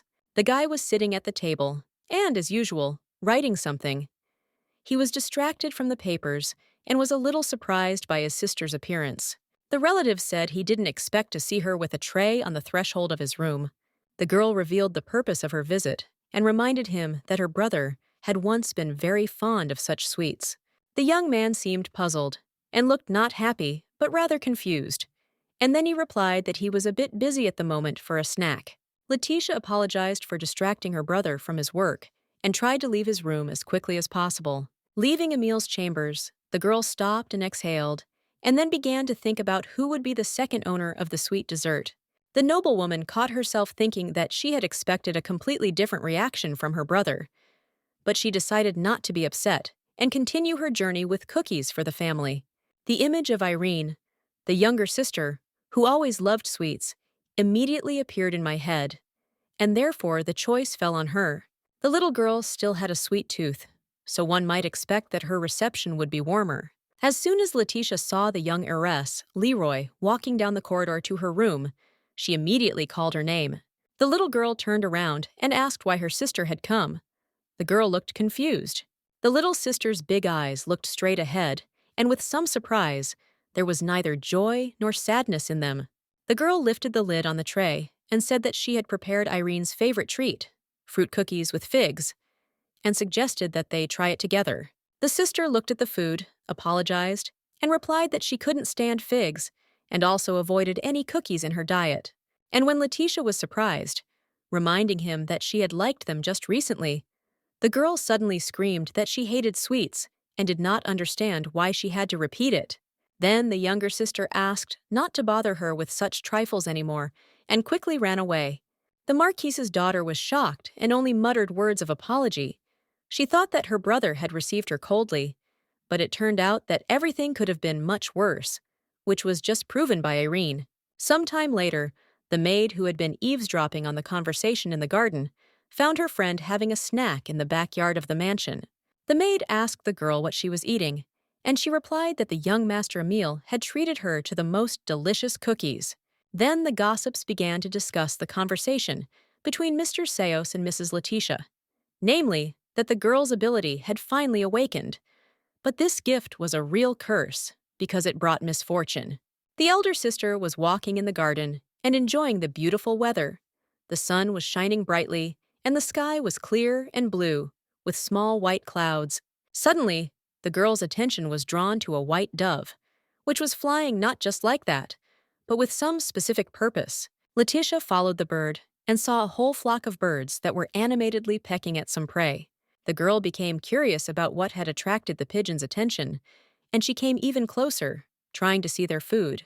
The older sister was shocked by what she saw, and even opened her mouth wide in amazement. The birds were pecking at the very same sweet-filled cookies that she had lovingly prepared for her family. Meanwhile, the servants were actively spreading gossip about the young mistress's ability to bring trouble. And as confirmation of this, the sudden illness of the maid who ate the cookies for Emil appeared. Naive girls whispered that even being in close proximity to Leticia meant completely losing luck and exposing oneself to great risk. In addition, the maids gave free rein to their imagination and imagined that the Marquis' heiress was a real monster who could curse a person with just one look. The maids agreed that they should avoid any contact with their mistress as much as possible and move away as soon as she approached. The girls then agreed that all work related to Leticia should be transferred to Mary, the servant who was already assigned to the heiress of the family. The culprit of all this gossip did not suspect anything and continued to hover in the clouds of her own memories, thinking about those days when her brothers and sisters loved her. Over and over again, the girl replayed in her head the events of the past days, which seemed like a terrible misunderstanding, but actually happened. Why was Emile so cold and didn't try the baked cookies? For what reason did Irene change her preferences and give up sweets, and do it so rudely and emotionally? There is no need to remember Diana, because she has long since openly demonstrated her dislike for her older sister. And while Leticia's thoughts were somewhere far, far away, her legs walked on their own, obeying some unknown call of the heart. She didn't even remember how she got into the carriage and gave the address. At some point, the girl realized that she was standing on the threshold of an unfamiliar mansion where she had never been before, although inside the Marquis' daughter already understood that this was the house of Duke Achilles. A young female face appeared in one of the windows on the first floor. It was Liel, looking at her new acquaintance with surprise. The sister turned to her brother and asked what they should do, to which the boy replied that in that case they should go out into the yard and greet the guest. Hearing such advice, the Duke's daughter immediately ran out into the street to joyfully greet Leticia. The dark-haired girl extended her hands to her older friend with such delight that she was a little confused. It was quite unexpected to feel the strong embrace of a sincere person against the backdrop of the hostility in which the heiress Leroy had long lived. The brother tried to calm his younger sister down a little, but she was convinced that the guest had come to play with them and have a good time. And then Liel admitted that she missed Leticia very much. These words touched the girl to the quick, because at home no one had missed her for a long time. On the contrary, they avoided her in every possible way. The older sister smiled and said that she had come to fulfill her promise, because she had given her word that she would come and visit Achilles' family someday. The young mistress of the house replied that it was simply wonderful, and then took the guest by the hand and literally pulled her into the house. Jan noted that his sister should be more careful with visitors to their family nest, but the girl added that he should also quickly follow them so as not to miss anything. Soon the company found itself in a spacious kitchen, equipped with all the necessary equipment.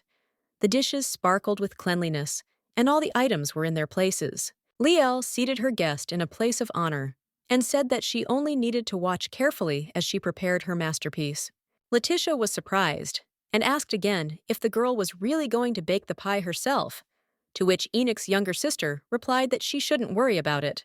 The Marquis's daughter smiled when she heard Jan ask the girl to calm down, because her older brother had strictly forbidden the children to make a mess in the house, and especially in the kitchen. However, despite the objections, Liel readily set to work, and her brother only threw up his hands adding that his sister was an extremely stubborn person, with which Leticia immediately agreed. The guy added that if the guest felt the slightest discomfort from this fuss, he could stop everything immediately. She just had to tell him about it.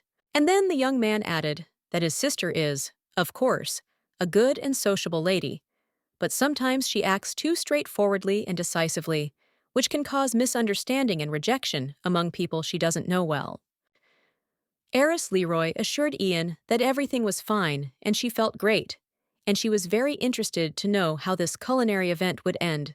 Looking at the diligent Leal, the guest added that the only discomfort she felt was due to the fact that she was simply observing and not taking personal part in the process. Leticia watched the process and caught herself thinking that no one had tried so hard for her in a long time, and it was funny and unexpected. Jan noticed that he was very glad about the positive attitude of their guest, because when it all started, the girl had a very confused look. At some point, the young cook called her brother in an uncertain voice and asked him for help, to which he replied that he had managed to prepare in advance, and therefore all the ingredients should be more than enough. After a while, Leticia asked permission to join the process, saying that just watching was very boring. The children protested that they couldn't make their guest strain herself, but the girl assured them that she wasn't going to cook for them, but wanted to do something simple, like prepare apples. The Marquis' daughter completed her task quite quickly and skillfully, as evidenced by the whole bowl of peeled and cut into even slices apples. Meanwhile, Liel finished preparing the dough for the future pie, and Jan carefully watched the process of preparing the sweet dish. At the final stage of the joint culinary performance, the dish was sent to be baked in a hot oven. When the time came, a fragrant and delicious apple pie was placed on the table, which looked amazing.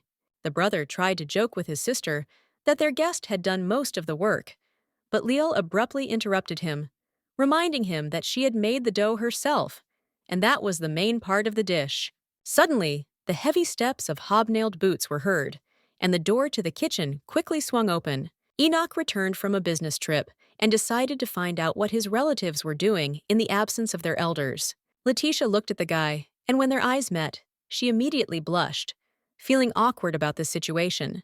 The head of the family was also surprised, but he didn't show it because he was very happy to see the heiress Leroy at home. The young man greeted her politely. He was much taller than his guest, so in his presence the girl sometimes felt very small and defenseless.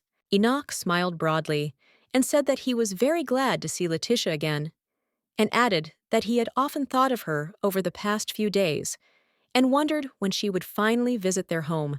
Then Achilles added that he was glad of her visit also, because he would finally be able to return to her what he should have given her a long time ago.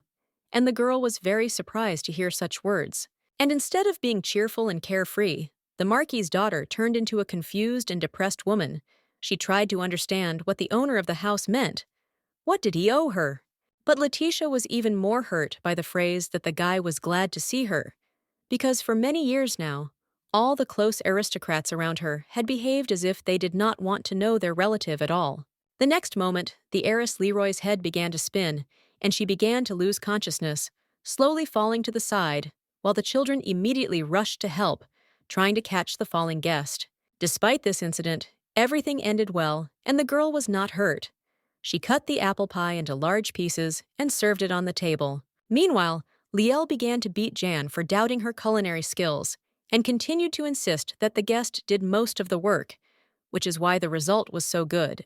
This argument, in front of the embarrassed Leticia, would have continued for a long time, if not for Enoch, who even had to shout at the children to calm them down. Suddenly, the Marquis' daughter had a terrible thought. What if the owner of the house doesn't like apple pies, because no one had asked his permission to use the kitchen for such purposes? Just recently, heiress Leroy had already prepared a sweet dish, and the result was completely unexpected, despite all her efforts and labors. An image of Irene immediately popped into my head, screaming in the middle of the hallway that she didn't like cookies. Was it all because of the sweets, or was there some other reason for that childish tantrum? Then Leticia held out a tray with a large piece of fragrant pie on a plate, and said that it was not at all necessary to eat it if someone did not want to. It was their complete right. Enoch took the dish from the girl's hands and began to examine it carefully, as if he was not going to eat the sweet treat, but to study it. The Marquis's daughter froze in agonizing anticipation. She did not know whether to be happy or sad, because after recent events, she was mentally prepared for any reaction to her culinary creation.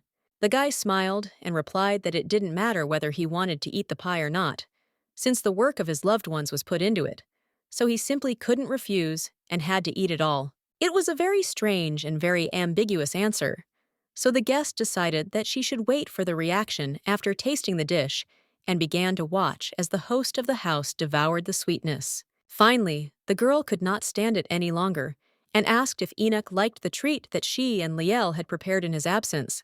After chewing the piece thoroughly, the head of the house, Achilles, replied that he had not tasted anything more delicious than this apple pie for a long time. And then the guy asked for more, and this confession became another shock for Leticia on this day, so different from her entire current life at home. Before her eyes, pigeons immediately appeared, pecking at her fig cookies. Apparently, her loved ones didn't even try them, but simply threw them away. Bitter tears immediately appeared in the eyes of the heiress Leroy, and she hastily began to apologize for her unexpected reaction.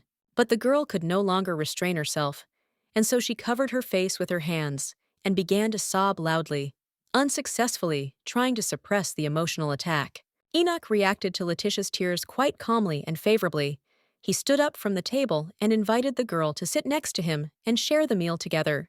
Then the guy touched her face and began to carefully wipe the salty drops off it, saying that he would not be able to continue eating if she cried. Suddenly, the heiress of the Marquis felt irritated, because the young man was telling her such words that she had never heard before and did not even think that she would encounter such a good attitude. And suddenly, there was a cry of incomprehension.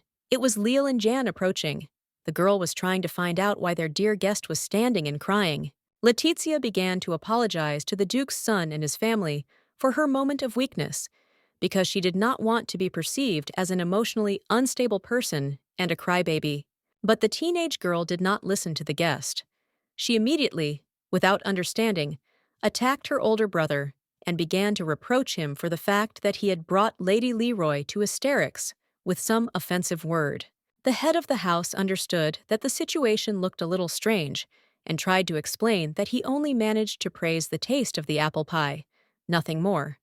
But the younger sister did not listen to him. At this time, Leticia sadly sat down on the sofa and began to justify Enoch, saying that he had nothing to do with it. It was all about her. The Marquis's daughter began to nervously squeeze her hands when Leal asked what terrible thing had happened in her life that had thrown the lady off balance so much.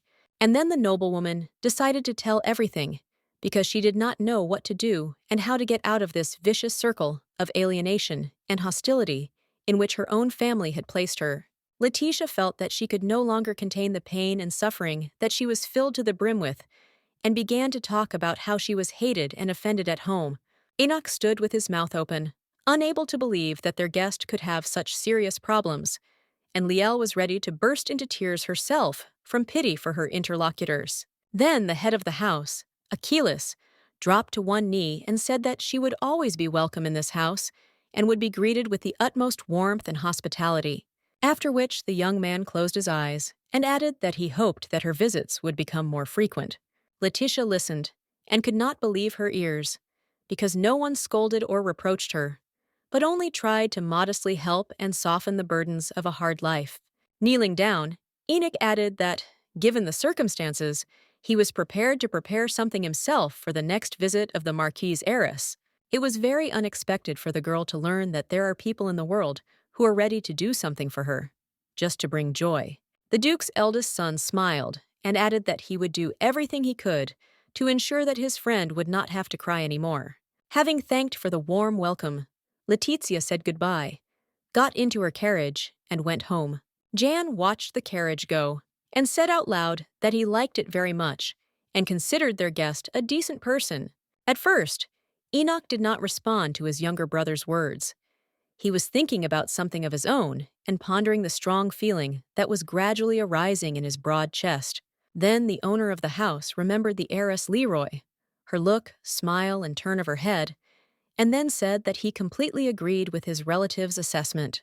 And as soon as the guy closed his eyes, He immediately heard her ringing laughter and smiled, as if this was happening in reality and not in memories. While Enoch was daydreaming and replaying the images of the day in his head, Ian suddenly remembered that his older brother was going to return something to Leticia, but the owner of the house replied that it could wait. Once home, Leticia felt completely at peace, because she had finally met people who treated her well and accepted her for who she was. Suddenly, her father appeared in front of her, his gaze stern and his brows furrowed.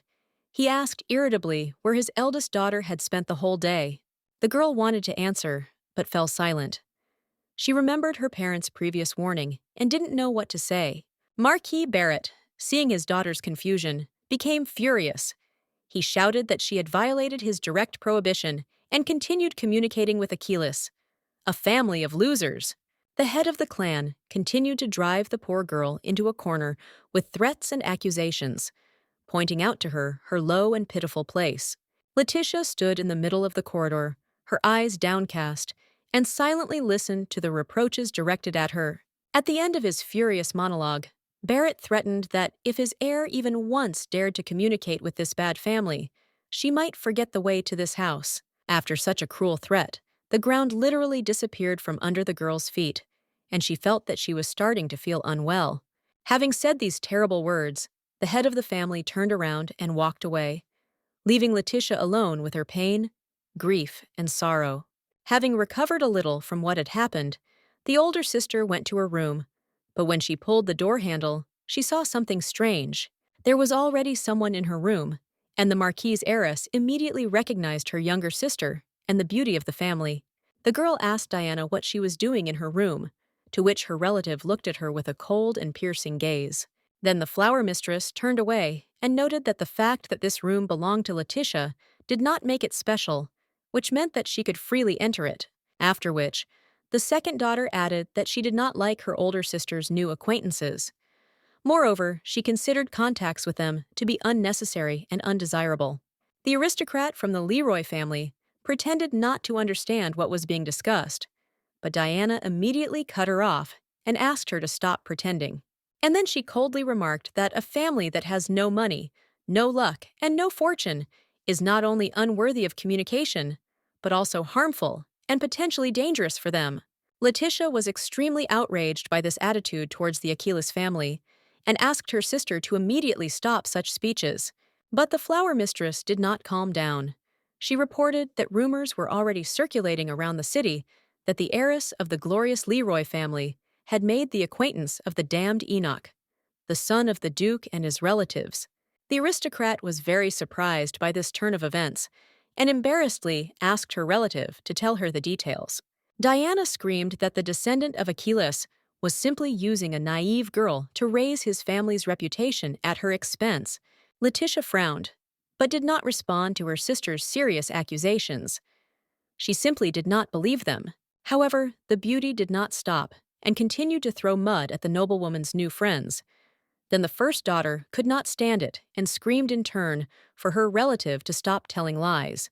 Diana covered her mouth with her hand and asked why she should stop saying what she felt she needed to say. To this, Leticia responded menacingly that the Achilles are much more humane than the Leroys, because they do not throw away the food that was carefully prepared for them. The eldest daughter still occasionally had visions of those fig cookies that the family had given to the birds, instead of trying them themselves. Upon hearing about the incident, Diana laughed and said that she now understood why she had managed to anger her sister.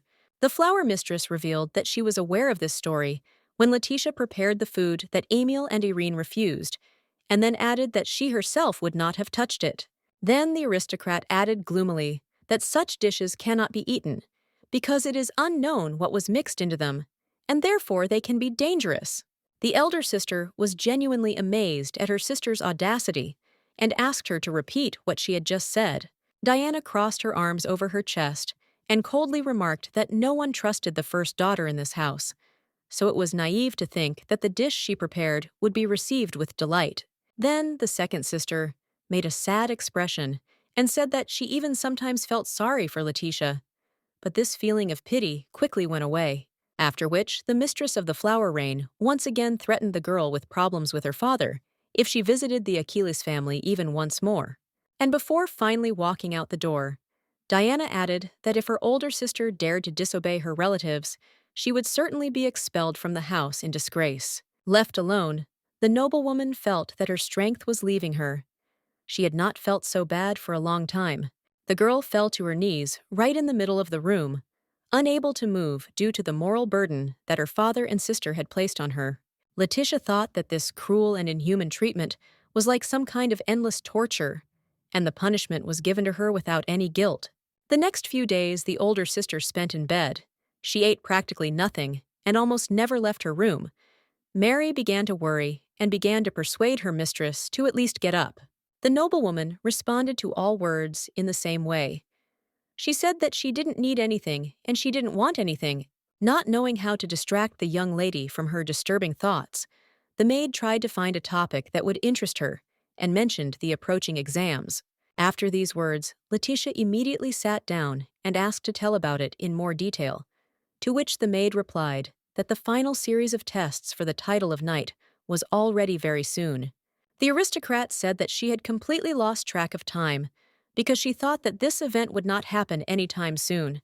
Then the girl went to the closet and took out from the bottom drawer an item that she had been thinking about for a long time. It was a box containing an exquisite handmade decoration, which Leticia had made herself some time ago, especially for this occasion. A beautiful, thin bracelet rested at the bottom of the box, and when the older sister took the item out, Mary admired this rare and delicate work of pure gold.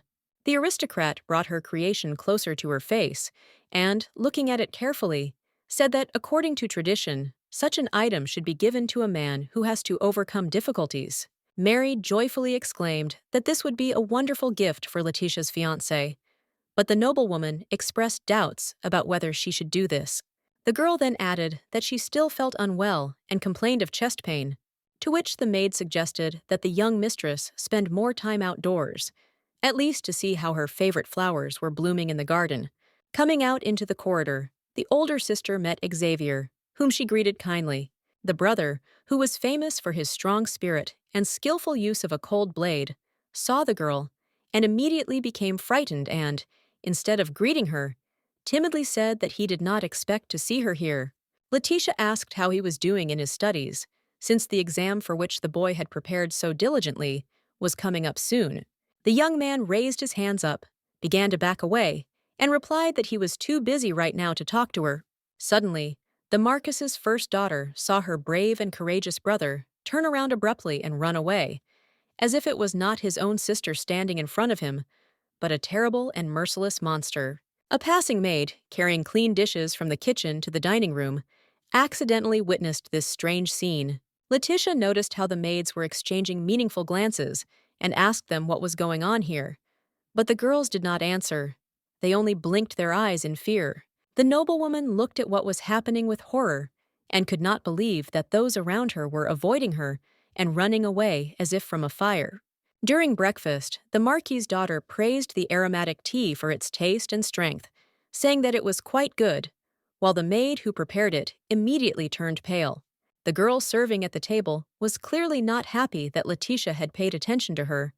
Her face reflected an extreme degree of anxiety and concern. Without looking up from her breakfast, Leticia noticed that Annie, that was the name of the maid, looked strange today and was behaving unusually, to which the maid replied that everything was fine. Suddenly, the Marquis's daughter saw how, under the pretext of an urgent errand that the girl had just remembered, the housekeeper hurried out of the room as quickly as possible. Looking after the running servants, the elder sister thought that something had clearly happened during the days she had spent in bed, because everyone around her was acting strange and was literally afraid to be near her. This was very unusual, because Leticia often walked around the family mansion and constantly met workers in the house. On the faces of some, the Marquis's daughter saw pity and anxiety, which they did not even try to hide. The other servants preferred to flee in panic, showing with their whole appearance how scared they were and how much they panicked at the sight of the young mistress. It was all very strange, but no one was going to tell the young aristocrat what was really going on and the reason for such an attitude from those around her. Thinking that this could not go on for much longer, the first daughter decided to find out at least something and went in search of her family members. The first person from the Leroy family that Leticia met was her younger sister, Irene, who was holding a large rabbit with button eyes. Coming closer to the frightened girl, the eldest daughter asked her if she knew anything about why all the household servants were avoiding and keeping aloof from her.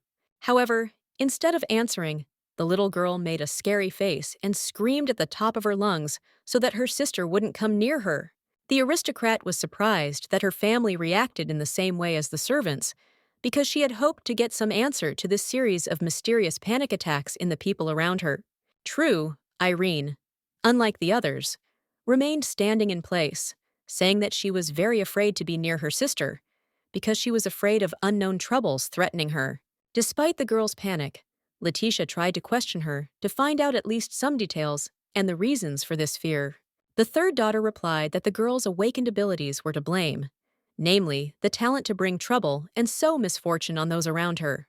These words made the Marquis's heiress feel uneasy, because she could not even imagine how stupid rumors could have become so firmly entrenched in the minds of so many people.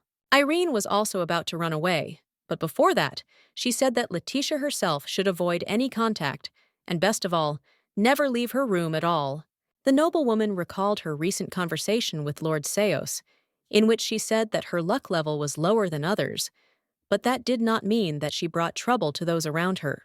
The youngest daughter, without turning around, said that any communication with Leticia only creates a lot of problems, and therefore she herself does not want to participate in this, and leaves. The older sister yelled at the girl that she didn't dare just interrupt their conversation at her own will and leave. Following these words, a young guy appeared in the corridor. He asked what had happened and why those present were making so much noise, distracting him from his important work. Leticia immediately calmed down. She always respected Emil's intelligence and resourcefulness. Perhaps he would be the one to help her figure all this out. Seeing her brother, Irene immediately hid behind him, seeking support and protection. And the young man, noticing this move by his younger sister, took it quite calmly. The noblewoman lowered her head and closed her eyes, and then asked if her relative knew about the rumors that were spreading around that she was to blame for people's troubles and misfortunes as soon as she was nearby. The guy responded with his characteristic restraint and prudence that such information had indeed reached him. The girl pressed her hand to her chest and asked what he thought about this, whether he believed in these legends or had a different opinion. Emil replied that he never took seriously what servants quietly whispered about. Usually it was made-up nonsense and nothing more, but added that she should not shout at her younger sister. Leticia said that she didn't want to put pressure on the little girl, but she was acting very strange and was the first to start screaming whenever they met. The brother noticed that the girl was very scared, and this should be taken into account when communicating with her. And by communicating in raised tones, the sister would definitely not solve anything, but would only worsen the situation. The noblewoman wanted to answer something, but the words froze in her throat, because in fact this smart guy was saying everything correctly. Irene held her protector's hand and looked with obvious distrust at Leticia, who was no longer as scary, but still caused extreme concern. The Marquis's daughter realized that she had made a mistake, because she should not have raised her voice at her sister, because in doing so, she only confirmed the bad rumors and ruined her reputation in the eyes of others. The older sister looked closely at the girl and, carefully choosing her words, began to ask for forgiveness for her thoughtless act. Emil turned to the child and hugged her with his arm so that she felt even more protected and could finally calm down. After the apology was made, Leticia wanted to add something else, but she could not formulate her thoughts. Words came with difficulty to her. From the outside, peace, comfort, and harmony reigned in the Marquis' mansion. The lawns were mown, the flowers were fragrant, and the building itself shone with cleanliness and a rich shine. However, within these walls, among the servants, the legend of Leticia's curse grew stronger and wider every day, according to which anyone who was nearby or even caught her eye would get a lot of trouble. Unable to cope with the situation on her own, the girl spent more and more time in her room, not wanting to go out and meet anyone. For days on end, the unfortunate Leroy sat and suffered alone, not understanding for what offense she had been given this new punishment, because bringing trouble was not her ability at all. The aristocrat thought a lot about what she should do, but no bright ideas came to mind, so she continued to suffer. One day, there was a knock on the door of her room. The noblewoman rose and answered that the guest could come in. Mr. Seo stood at the threshold. He greeted the girl kindly and asked permission to enter, to which he immediately received consent. The family friend apologized for visiting the Marquis's daughter without warning, but the eldest daughter hadn't been in contact with anyone lately, so she was happy with any visit. Their dialogue took place over a cup of tea, which was soon brought by the maid at the direction of the young mistress. Seo said that he had heard strange rumors about her negative ability, and he had come to inquire how the girl was coping with these difficulties. The first daughter replied that she did not like being in such an atmosphere, but she was coping and trying to live on. Then the guest asked what Leticia herself thought about the legend that had spread. The girl put the cup on the table and asked again what Mr. Seos really wanted to ask, to which the man replied that he was interested in whether the Marquis's daughter herself considered these rumors to be true. Heiress Leroy closed her eyes, because she was already tired of making excuses to others. After which, Leticia put her hand to her chest and said that she was firmly convinced that she had no evil ability to bring grief and misfortune to people, and all these rumors were complete fiction. The family friend looked closely at the noblewoman, and it seemed to him that she was speaking the truth from the bottom of her heart. The girl looked into Mr. Seos's calm eyes with some hope, and counted, if not on help, then at least on psychological support. The guest looked at the girl's clear and bright gaze, and sincerely wanted to help her, although he didn't yet know how.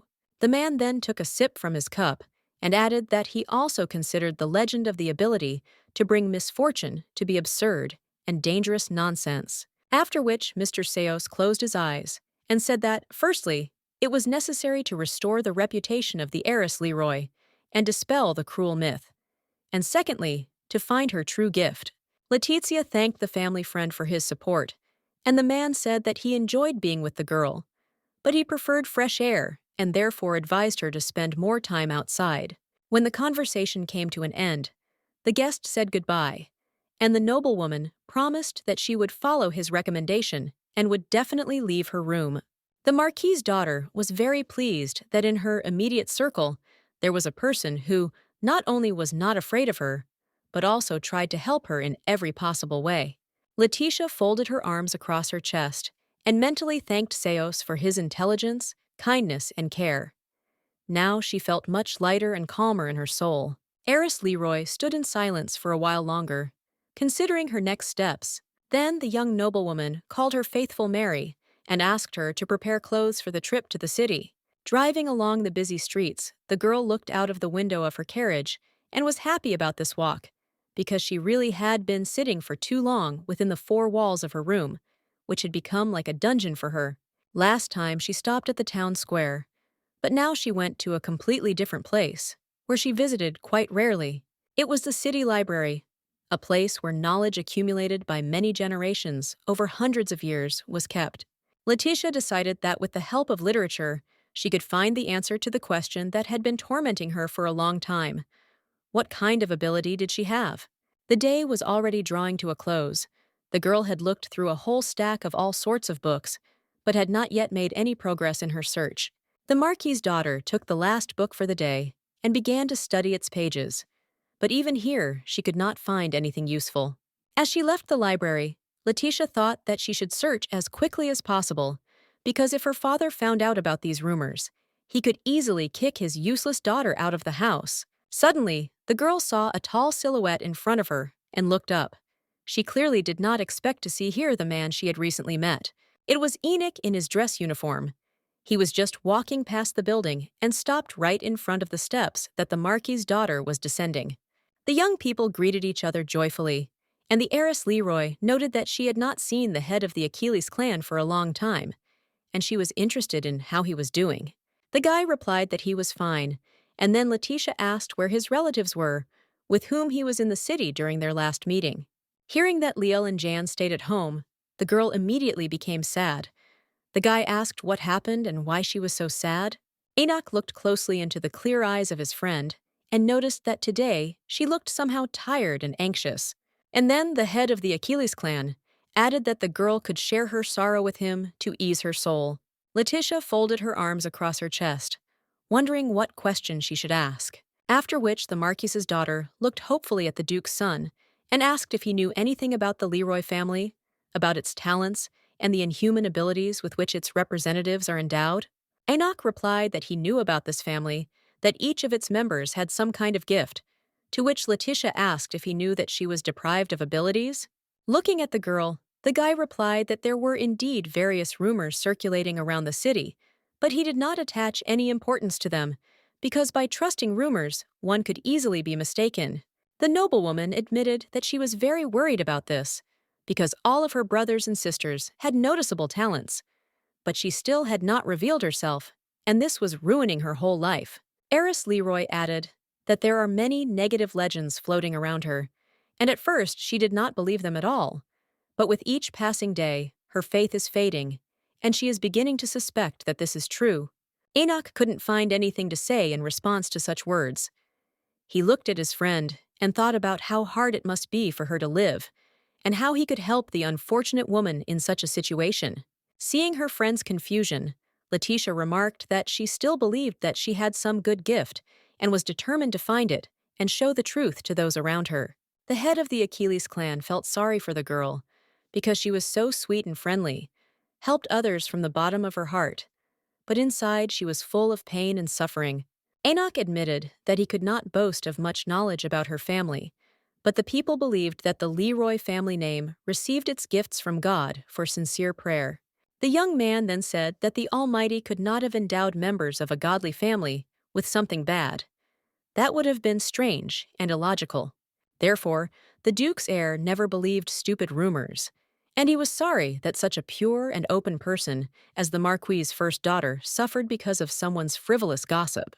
Leticia was very touched by Enoch's words, because they strengthened her belief in her own innocence, and also gave her the strength to live and fight on, after which the girl threw herself into the boy's arms.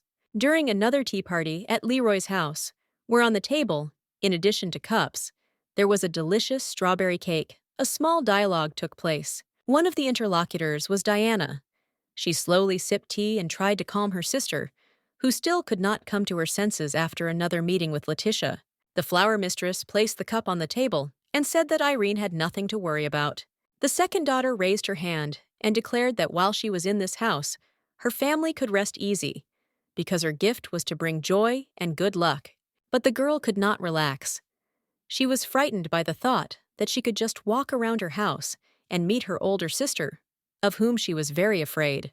Then the little girl asked what their father thought about this, to which Diana replied that he was away and busy negotiating a new serious project and could not be distracted.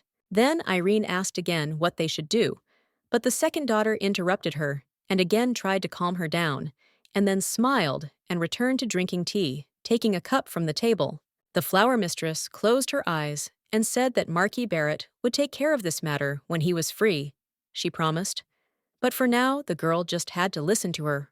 After thinking for a while, the little girl asked another question that also interested her, namely, what would happen to Leticia after her father found out about her curse? Diana put her cup down on the saucer and replied that she didn't know what decision their father would make. But then she dreamily assumed that the head of the family would either lock the first daughter in the room without the right to leave it, or would show her the door and deprive her of the family's protection. And somewhere in the city, at that very time, on the steps of the library, an innocent girl, surrounded by evil rumors, was quietly crying. The Duke's son leaned over Leticia and decided that Marquis Barrett was a very cruel man, since he allowed people to treat his own child in such a way. Then Enoch reached into his inside pocket and added that he wanted to give her an object that had long been his talisman and amulet, bringing good luck and unprecedented success. The noblewoman became embarrassed and blushed. She said that she did not understand what was being discussed. Suddenly, the girl saw on the palm of the Duke's son the very same handkerchief that she had embroidered for her former fiancé Levan, and with which she had bandaged the wound on the hand of a random passerby who had become her acquaintance. The day when Leticia came to support her chosen one during the exam immediately came to mind, but he refused to help, and she was happy to give the handmade accessory to someone else. The head of the Achilles family asked the noblewoman, with a smile, to take care of this object dear to his heart, and the guy really treasured it from the moment of their first meeting. The Marquis's daughter carefully took the handkerchief and said that she would definitely return it to the Duke's son someday. Since it was so important to him, Enoch tried to object that it was her handkerchief, and he had no claim to it at all. But Leticia was categorical and said that she was now obliged to return it. Clutching her own handicraft in her hands, the girl seemed very happy and joyful. The lady literally glowed with positive emotions that overwhelmed her. The Duke's son was pleased to think that it was precisely his action that was the source of such a sharp change in the girl's mood. So the guy smiled sweetly and agreed to return the scarf. But the noblewoman did not stop there. She said that she felt like a debtor to the Achilles family. Enoch looked at his friend in bewilderment and asked her to explain these words. Then the aristocrat said that she was constantly taking something from him and giving nothing in return. The guy smiled and replied that he knew what to ask Leticia for. Then the Duke's heir said that he would like to see the girl at his test for the title of knight. In his opinion, her presence would serve as the best talisman for good luck for him. The Marquis's daughter replied that she would be very happy to attend this event in order to support the head of the Achilles family. The young man smiled and promised that he would look forward to meeting Leticia again. The aristocrat looked at the guy, and she really liked him, because among all her acquaintances, there was no person who treated her as well as he did. Enoch saw the blush that appeared on the face of this sweet girl, and thanked fate for the fact that he had the chance to meet her on his life's path. The girl clutched the embroidered handkerchief in her hand and thought about the new feeling that grew stronger every time she and the Duke's son saw each other and talked, but she still didn't understand what it was. When Leticia returned to the mansion, heavy clouds hung over it, and there was no trace left of the previous good weather. Entering through the front door, the heiress Leroy caught her breath, because she had had many impressions and emotions that day, and the mass of books she had looked through in the library also gave her a noticeable fatigue. Then the girl heard the steps of many feet. It turns out that several people had been waiting for her visit all this time. 3 people stood in front of her, Mr. Seos, Irene, and Xavier. Looking at the assembled group with an anxious look, Leticia asked what all this meant and why they were meeting her after a trip to the city. The girl was the first to speak up. She pointed her finger at her older sister and said that it was simply outrageous that the damned one was freely walking around the house, to which a family friend asked the child to calm down. The noblewoman took a step towards her brother and repeated her question that she did not understand what had happened and wanted to know why they had gathered here. Seeing his sister approaching, Xavier immediately panicked and shouted at her not to move. The Marquis's daughter looked at her brother with disappointment and said out loud that she was very sorry that false rumors had affected his mind and paralyzed his ability to think clearly. Seos calmly stepped forward and said that his brother and sister should leave him alone with Leticia as soon as possible. But they tried to object to the man. Noticing the resistance, the family friend did something he had never done before. He shouted loudly at the teenagers, which immediately sent them into a state of shock. And when they came to their senses, they immediately tried to quickly leave and literally ran out of the spacious room into the side corridor. Mr. Seos said that things were bad because rumors spread like wildfire, quickly and irresistibly, and therefore there was no one left in the house who was not in the know. After which, the man noticed that the situation was getting worse every day, so the girl had to gather all the strength she had to face new difficulties. A family friend put his hand on the girl's shoulder and said that he could no longer cope on his own and would look for answers in the Tower of Magicians. But while he was there, Leticia should hold on and not give up. The noblewoman thanked Mr. Seos for his help and support, after which he left the Leroy family mansion, and the girl began new adventures. Leticia literally filled her room with all kinds of literature that, in her opinion, could shed light on her real abilities and protect her good name. Reviewing book after book, the Marquis's daughter tried to find at least some clue that would help unravel this complex knot and lead to the solution of her true gift. By reading various literature, the girl hoped to prove to those around her innocence, usefulness, and goodwill. Finally, the day of the ceremonial passing of the final exams for the title of knight arrived, and the townspeople began to gather in the large arena, where a series of duels were to take place. Many participants were wearing commemorative talismans on their hands, golden braided threads. According to a long-standing tradition, girls gave such handmade amulets to their chosen ones to support them during their next test.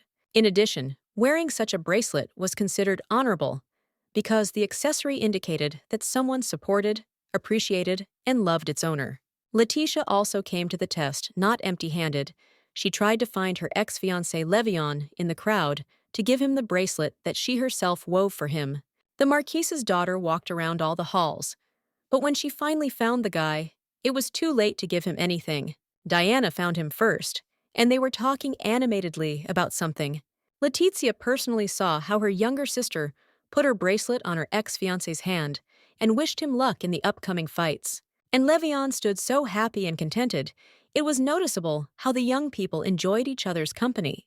It was very unpleasant and even painful to watch this scene. But the noblewoman found the strength in herself and restrained her emotional outburst. After all, the heiress Leroy had woven a gold bracelet long ago when they were engaged, and now she was still thinking of giving it for good luck to the one for whom the item was originally created. It was unbearable to look at this picture, and Leticia hastened to move away from disturbing thoughts and her past. Having walked only a few steps, the noblewoman literally ran into a man who was looking for her. It was the eldest son of Duke Achilles.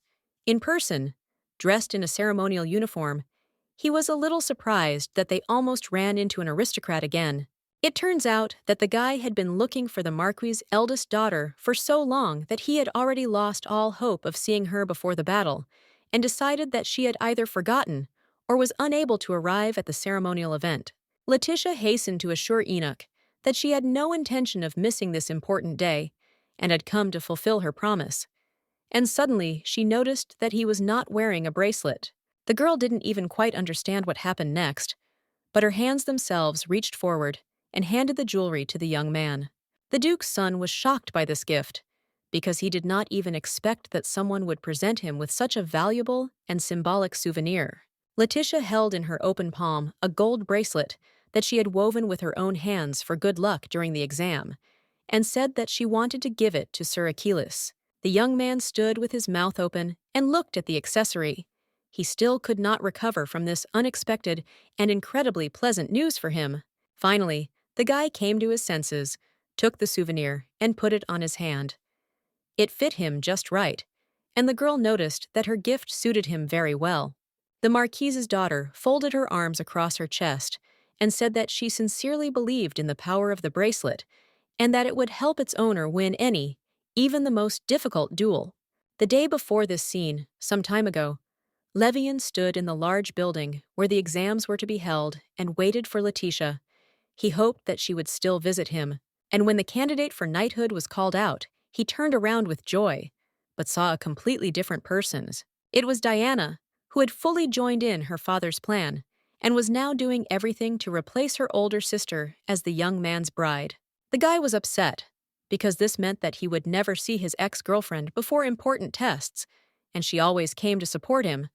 But the last time he pushed her away. Levan did not hide his feelings, and directly asked the Marquis' middle daughter where Leticia was, which made the girl somewhat embarrassed.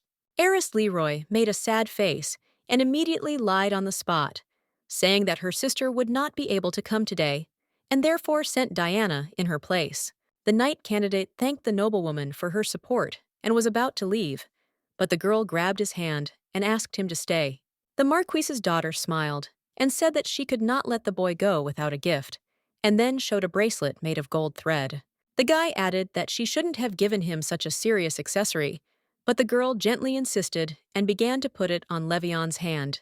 The young man was pleased that he was given a souvenir, and he smiled, while the heiress Leroy added that she would take care of the boy instead of her older sister, who was unable to do so. Then Diana smiled and added that she would support the guy in his trials. Suddenly, the girl saw that her chosen one had suddenly become very serious, was not listening to her at all, and was looking in a completely different direction. The Marquis's daughter called out to Levan, but he did not respond or even turn around, but only continued to watch someone attentively. The whole point is that the knight candidate heard a familiar voice, and, when he turned around, he really saw the girl he had been waiting for that day since the morning. But Leticia was not alone, and the young man suddenly decided that she had not come to him, but to a completely different person, and now they were chatting nicely together and having a good time.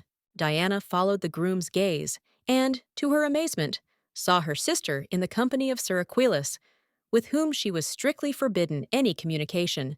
Meanwhile, the young people did not suspect anything and continued to laugh and joke. And, following the surprise, the mistress of flowers was overcome by the cruel idea that she could use this knowledge to her advantage and get rid of her rival, the older sister, forever. Suddenly, Leal ran out of the crowd and, running up to her brother, wished him a quick and unconditional victory over all opponents. Ian appeared behind the girl. He looked much calmer, although he was also worried about his brother. Seeing his relatives, Enoch laughed and said that they looked as if they were going to take the exam themselves.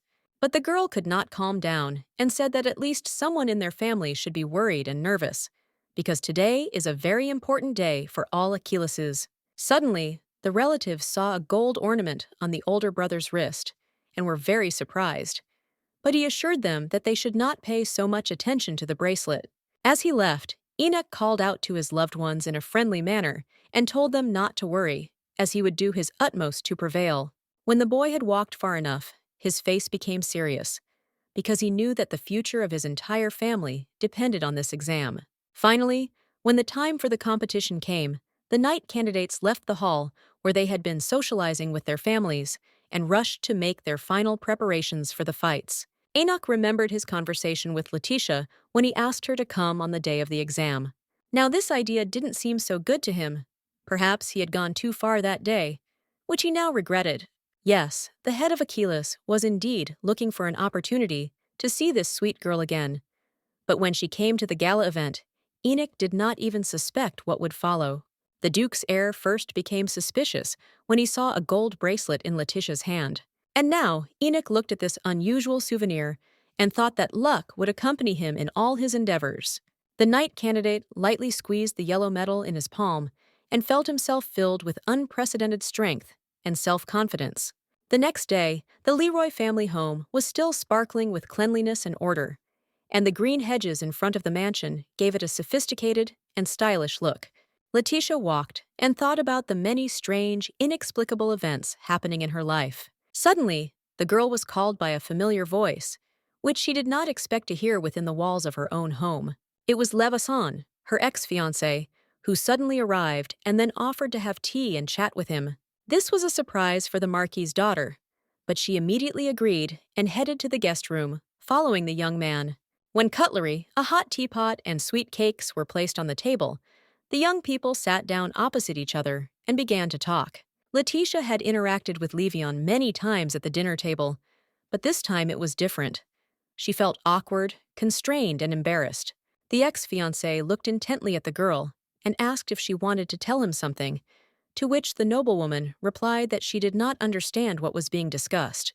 The guy shook his head reproachfully and said that she shouldn't pretend, because he knew everything, and then he added that it was not right to send his sister Diana and convey through her that she would not be able to come to the ceremony, while at the same time she was having fun in the company of another gentleman. Levan then added that the engagement was not officially broken yet, and her behavior cast a shadow not only on the Leroy family, but also on his own line of Marquis Alemi. The older sister lowered her eyes and blushed. She felt uncomfortable because she felt that she was to blame for what happened, so she did not make excuses and did not even say that Diana lied. The guy reminded her that just recently he had asked her to make an effort to find her gift and spend all her free time on it. But Leticia was barely listening to her interlocutor. She was recalling in great detail her recent meeting with Enoch. Levan noticed that his words did not offend the aristocrat, and clenched his fist, on which rested the bracelet given to him by the middle daughter of the Marquis Spirit. Then the young man simply fell silent and continued to watch the girl sitting at the other end of the table. At some point, the guest transferred his irritation from Leticia to Enoch Aquilus, and promised himself that when he had the opportunity, he would cruelly punish this man. Levan looked out the window and added that she should put as much effort as possible into finding her gift in order to finally solve the main problem of her whole life. The girl replied that she did not know how to do this. She tried and tried, but it did not work, and if the son of the Marquis of Alem knew a way, let him share it with her. After which, Leticia added, with a break in her voice, that the guy couldn't even imagine how hard it was for her to live with such a burden and the weight of responsibility for the whole family. Levan replied that he understood her difficult situation, but still believed that she should use every free minute of time to work on herself in search of a gift. The Marquis's daughter literally exploded upon hearing these words and reproached the guy for the fact that he, like many others, only blames her and forces her to take action, while he himself does not want to help at all. To this, the son of the Marquis of Alem noted that she should deal with this issue on her own, and he did not know what exactly she needed to do. Leticia put her hand to her chest and literally screamed that the other person had no idea how much effort she was putting into finding her ability. But the guy did not want to listen and understand what she wanted to tell him, and so the girl, helpless, put her hands on the table. Levan then added that he no longer wanted to continue this conversation because it was very difficult for him to be with the Marquis's first daughter. Leticia realized that the words were meaningless and therefore advised the young man to leave her house immediately, after which the guest stood up and went to the door. The ex-fiancé turned around at the door, but couldn't find anything to say, and so he simply left the room, his face reflecting sadness and sorrow. The noblewoman looked long at this man, for whom she had recently felt so many warm and pleasant feelings. But now everything had changed. The older sister felt that under the pressure of circumstances, she was beginning to change, becoming more aggressive and irritable, and she did not like it. After thinking for a while, Leticia decided that the best solution would be a walk in the fresh air, where it would be easier to breathe and more comfortable to think. However, it was not an easy and carefree walk, because Diana came out to meet the girl, and she had her own plans. The middle sister looked intently at her relative, and in her gaze one could sense the threat and inevitability of trouble. The aristocrat already understood that her situation would only get worse after this conversation, but she was tired of being afraid, and so she continued to move forward. The mistress of flowers reproached Leticia for walking around the house in an untidy and unkempt appearance, which disgraced not only herself, but their entire family. In the opinion of the second daughter, her sister should immediately return to her home and remain there until her appearance corresponded to the greatness of the Leroy family. The noblewoman bowed her head, ready for a verbal altercation, and said that she did not understand what was being discussed, and suggested that the offender express herself more clearly and specifically. Diana reached for the decoration on Leticia's head and tried to tear it off, saying that this cheap and ugly thing should be in the trash can. Then the girl pushed her sister's hand away and demanded that she not touch her. The flower mistress paused for a moment and even retreated, but only to launch a new attack. The older sister raised her voice and again protested against her interlocutor touching her jewelry. But Diana acted aggressively. She quickly reached out, grabbed the ribbon that tied Leticia's hair, and then pulled it sharply towards herself. This act shocked the Marquis's first daughter, because up until that moment she had, of course, been offended and insulted, but it had never come to violence. The wardrobe item that so outraged the noblewoman appeared in the first daughter's collection for a reason. A few days ago, Mary came to her mistress and gave her a small flat box with a bow, saying that she wanted to somehow thank the lady for her kindness. The maid said that she managed to sell the jewelry that Leticia gave and buy expensive medicine, and now her brother is quickly recovering. The maid tied a bow in her mistress's hair and added that she would like to give her more, but for now she could only give her this modest souvenir. And when Diana tore the decoration from Leticia's head, the ribbon fell onto the slabs of the garden path and remained there. The unfortunate girl tried to bend down to quickly pick up Mary's gift from the ground before it got too dirty. But the next moment, the flower mistress stepped on the edge of the ribbon and added that she did not want to throw the accessory on the ground. It happened by accident, because her sister resisted. Leticia was almost speechless from such impudence, but she immediately came to her senses and demanded that her relative apologize. Diana crossed her arms over her chest and replied that she wouldn't even think about it, because it all happened by accident. Here, the eldest daughter felt the last remnants of patience leave her body. The aristocrat grabbed the flower mistress by the hair and began to torment her, saying that she would not let her go until she apologized to her for her rude behavior. The fight between the sisters ended only when they heard their father's sharp voice ordering them to stop immediately and come to their senses. The girls immediately began vying with each other to tell Marquis Barrett who had started the fight, and they both ended up accusing each other of creating the conflict. The head of the family, Leroy, rudely interrupted their argument and immediately took the side of the middle daughter, blaming Leticia for everything and saying that she had no right to quarrel with her younger sister. The aristocrat was not surprised by this action of her father. She had already become accustomed to the fact that he openly expressed his hostility towards her and did not hesitate to offend her. Then Diana threw herself into her parents' arms and began to cry on his shoulder, and the man began to sympathetically stroke his daughter's head and say that now everything would be fine, because he would be able to protect her. It was very painful for Leticia to watch this picture, but she could do nothing about it, and only felt her insignificance in this family of great and cruel people. Levan suddenly appeared. He approached his ex-fiancée and asked what happened here, but the girl just shook her head and replied that he shouldn't worry about it. But the son of the Marquis of Elam was not satisfied with this answer and intended to find out what had really happened a few minutes ago in this very place. In a breaking voice, the girl repeated that it was absolutely unimportant and there was no point in talking about it. But the guy insisted he wanted to know why the sisters fought. Then Leticia gave in and answered that Diana didn't like the ribbon in her hair, and she tore it off her head and then trampled it. The girl continued to clutch the decoration in her hand, while Levan thought about what he had heard. Finally, the young man touched his hair and declared that it was very strange and unreasonable to make such a scandal over some ribbon. Leticia asked the guy to explain what exactly he meant. Then the son of the Marquis of Elam added that he was ready to buy her 100 of any ribbons she wanted if she agreed to make peace with her sister and settle this minor disagreement. The girl responded angrily that some things cannot be bought or sold.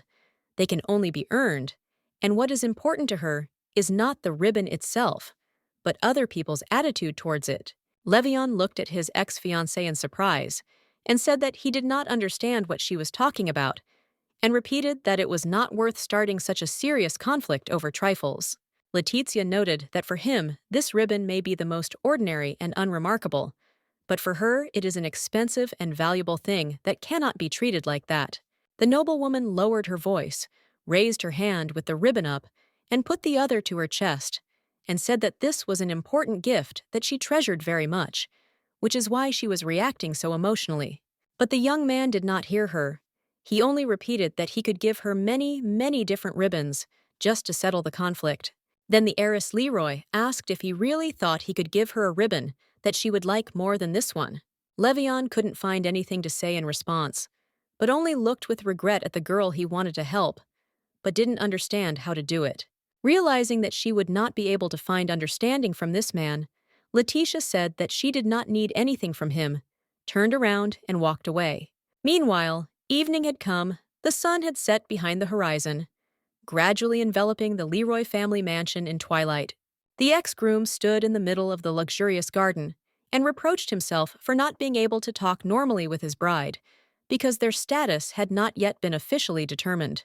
And while the guy was tensely thinking about what he had done wrong and how he could get out of this situation, he was called out. It was Marquis Barrett, who approached the young man and asked if he planned to leave right away or if he wanted to stay a little longer to talk. Elam's son replied that the day was drawing to a close, so he intended to go home as soon as possible. Before finally leaving the Leroy estate, Levan thought that it was strange. Why did the head of the family want to talk to him if he initiated the dissolution of the engagement? And while the carriage quickly carried the young aristocrat home, he kept thinking about what these incomprehensible events that were constantly happening around him could mean. The young man did not look out the carriage window at all, but concentrated on the thought that his bride, who had already begun to behave like an ex-girlfriend, should open the gift as soon as possible in order to save their union. Suddenly, Levan remembered a long-forgotten picture from the past, when he could not awaken his own talent, and then Leticia came up and offered to try one remedy. The guy did everything as the girl advised him, and literally, immediately, not only felt the power unfold, but even saw how his blade began to glow with a cold radiance. This memory made the son of Marquis Elim think hard, because it turns out that the heiress of Leroy was able to easily awaken his own talent. Meanwhile, Diana tried unsuccessfully to fix her damaged hairstyle and was very angry that she could not restore her previous harmonious appearance. The flower mistress became more and more irritated with each passing minute and blamed her older sister for everything, calling her bad words. But what most outraged the second daughter was the fact that this scene took place in front of her future groom, the son of the Marquis of Elam, and he approached Leticia, not her. A new day had dawned at the Leroy estate, and the house servants were going about their usual work. Mary stood behind her older sister and cried because of what had happened to her mistress's face and hands. There was literally no living place on them.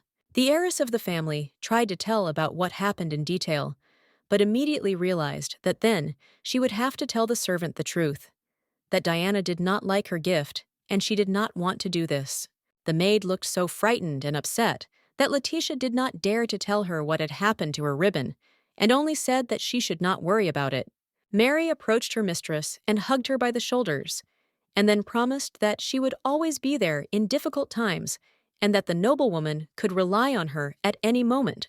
The maid then added that she, of course, had no title and was born into a simple family, but she was always ready to hug, hold her hand, and morally encourage her mistress. After these words, Leticia felt much better, and she even agreed to go to the garden to drink tea there on the territory of the gazebo. The other maids who saw the older sister leave the house were very unhappy that the heiress Leroy allowed herself to leave her room. They were panicky, afraid even of her gaze. Diana was walking by.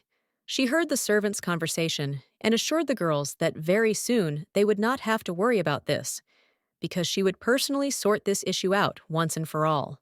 Then the second daughter stopped and listened with pleasure to a stream of flattery and pleasant words from the house servants, who were glad to quickly get rid of the damned one and showered the lady with a mass of compliments. After this, the heiress Leroy went to her father's office, as he had recently returned from a long trip and could now take care of the business without leaving home. Barrett asked how his beloved daughter was feeling, to which Diana replied that she was gradually recovering from the terrible events of the previous day. The cunning sister made a pitiful expression and said that now she would have to take medication to fully recover, and then added that she had important information. The head of the family expressed concern about his daughter's health, and then added that he was currently free from work and could devote as much time to her as necessary. Then he noticed Diana's bandaged arm and asked what had happened, since there had been no noticeable wounds there just yesterday. The girl quickly put her hands behind her back, but her father demanded an explanation, because no one dares to encroach on his beloved daughter. And then the flower mistress began to speak. She had been preparing this speech for more than one day and expected to receive certain consequences as a result of this conversation. White daisies bloomed in the garden and did not even suspect what passions were happening somewhere very close to them. Butterflies fluttered carefree from flower to flower and delighted the eye with their intricate patterns on their wings. Leticia walked into the very middle of the meadow of her favorite flowers and enjoyed the fragrance of nature, the singing of birds, and the rustling of green leaves. Having thus received a charge of positive emotions from nature, the heiress of the Marquis returned to the house. Now she felt much better and was full of strength and energy. Suddenly, her father appeared in her path. It was so sudden that the girl immediately froze in fear. The man's face was very serious, and his gaze expressed anger and fury. Naturally, this meeting was not accidental, and therefore did not bode well for the poor girl. Diana stood next to him. She had long blamed her sister for all possible misfortunes. Then Barrett asked how Leticia, having the ability to bring trouble, dared to leave her room. When the first daughter tried to defend herself and object, the Marquis reminded her that she had also disobeyed his order and continued communicating with the Achilles family. And then the man raised his voice and said that her behavior was simply outrageous and unacceptable, after which Chief Leroy pointed to the second sister's bandaged wrist and said that this was confirmation of the curse that Leticia had brought upon their family with her actions. The cunning mistress of flowers smiled lightly and rubbed her bandages, as before her eyes, the insidious plan she had created was being fully realized. The Marquis continued to put pressure on and blame his own daughter for misfortunes, troubles, and any problems, and then added that if things continued like this, the girl would completely destroy their family. Barrett ended his disparaging monologue by announcing his decision to strip his first daughter of her status as a member of the Leroy family. The unfortunate noblewoman looked in horror at her father, who had just abandoned her. She had no idea that such a nightmare could happen to her. The Marquis added that from now on, she no longer has any connection to their family. Thus, he hopes to save their ancient family name from its curse. Leticia tried to talk to her father, but he didn't even want to listen to her, and silently turned around and walked away. The rootless aristocrat stood in the middle of the corridor and watched her former relatives, who had treated her so cruelly and inhumanely, slowly walk away. After some time, Irene went to see Deanna to find out about her health. Everyone was worried about an unknown injury on the second daughter's hand. However, the flower mistress assured her younger sister that she was completely fine and immediately unwound the strips of white cloth, showing that her hand was completely healthy and there were no wounds there. The rogue smiled and added that there was no damage there at all, and the bandages were just an important part of the performance that she masterfully played out in front of her father. To finally turn the parent against his first daughter, the aristocrat told him that she had hit her hand after Leticia had wished her to suffer and feel pain. Diana showed Barrett her bandaged hand and added that her sister was not there at that moment, but after this evil wish, she soon tripped and got injured. Then the flower mistress made a pitiful expression and added that this could of course be an accident, but she understood that her father would take this information unambiguously. For a while, the insidious girl was silent, considering the possible consequences of Leticia's expulsion, and then she added that she was proud of her plan, because thanks to it, their family finally got rid of such a walking misfortune as their first daughter. After which, the girl laughed loudly with joy that her plan had worked out so well. Meanwhile, a painting suddenly fell from the wall in the Marquis's office and fell to the floor, with the frame and glass shattering into pieces. Marquis Barrett was very surprised, because he had abandoned his daughter. So why did her curse continue to work after she lost her status as Leroy's heir? At this time, Leticia was walking quickly along a forest path. She ran away from home immediately after the humiliation that her relatives had inflicted on her. The hair on the desperate girl's head was disheveled, but she did not pay attention to it, because in her chest there was only one thought: to leave the possessions of another family as soon as possible. At some point, the unfortunate woman caught on a lying branch, tripped and fell. She felt the strength leaving her body, unable to resist the circumstances. Leticia took only one item from home with her: an embroidered handkerchief that she had made with her own hands. She had nothing else. Then the former heiress of the Marquis remembered Sir Enoch, who called this accessory his talisman, bringing good luck and success. The guy spoke quite sincerely when he gave the handcrafted item back to its creator. During their last meeting, the Duke's son asked them to take care of the handkerchief because it was important and dear to him. This piece of fabric, decorated with a green pattern, may have looked like an ordinary rag, but one person put his time and effort into it, and another, emotions and hopes. Leticia looked at the accessory, and tears appeared in her eyes, and a heavy lump rose in her throat. And then the girl knelt down, pressed the talisman to her chest, and began to pray to God, asking him for protection, patronage, and wise advice, because she did not know at all what to do next. As a response, literally a few seconds later, streams of pouring rain fell from the sky onto the girl's head, because the Almighty often speaks to us in the language of life's circumstances. Leticia felt a little embarrassed. She felt very cold, and she never expected to receive such a quick and such a strange answer to her request. Her first thought was to get up and immediately start looking for any shelter, but despondency gripped her body, and for some time the girl continued to kneel in the pouring rain. Then the former daughter of the Marquis completely gave up, because she didn't even know where she should go in such a situation. Suddenly, heavy footsteps were heard from somewhere. Apparently, a man was confidently walking along a forest path. Suddenly, a familiar voice called Leticia by name, The homeless daughter turned around and froze in amazement, because she clearly did not expect to see him here. It was the head of the Achilles clan in person.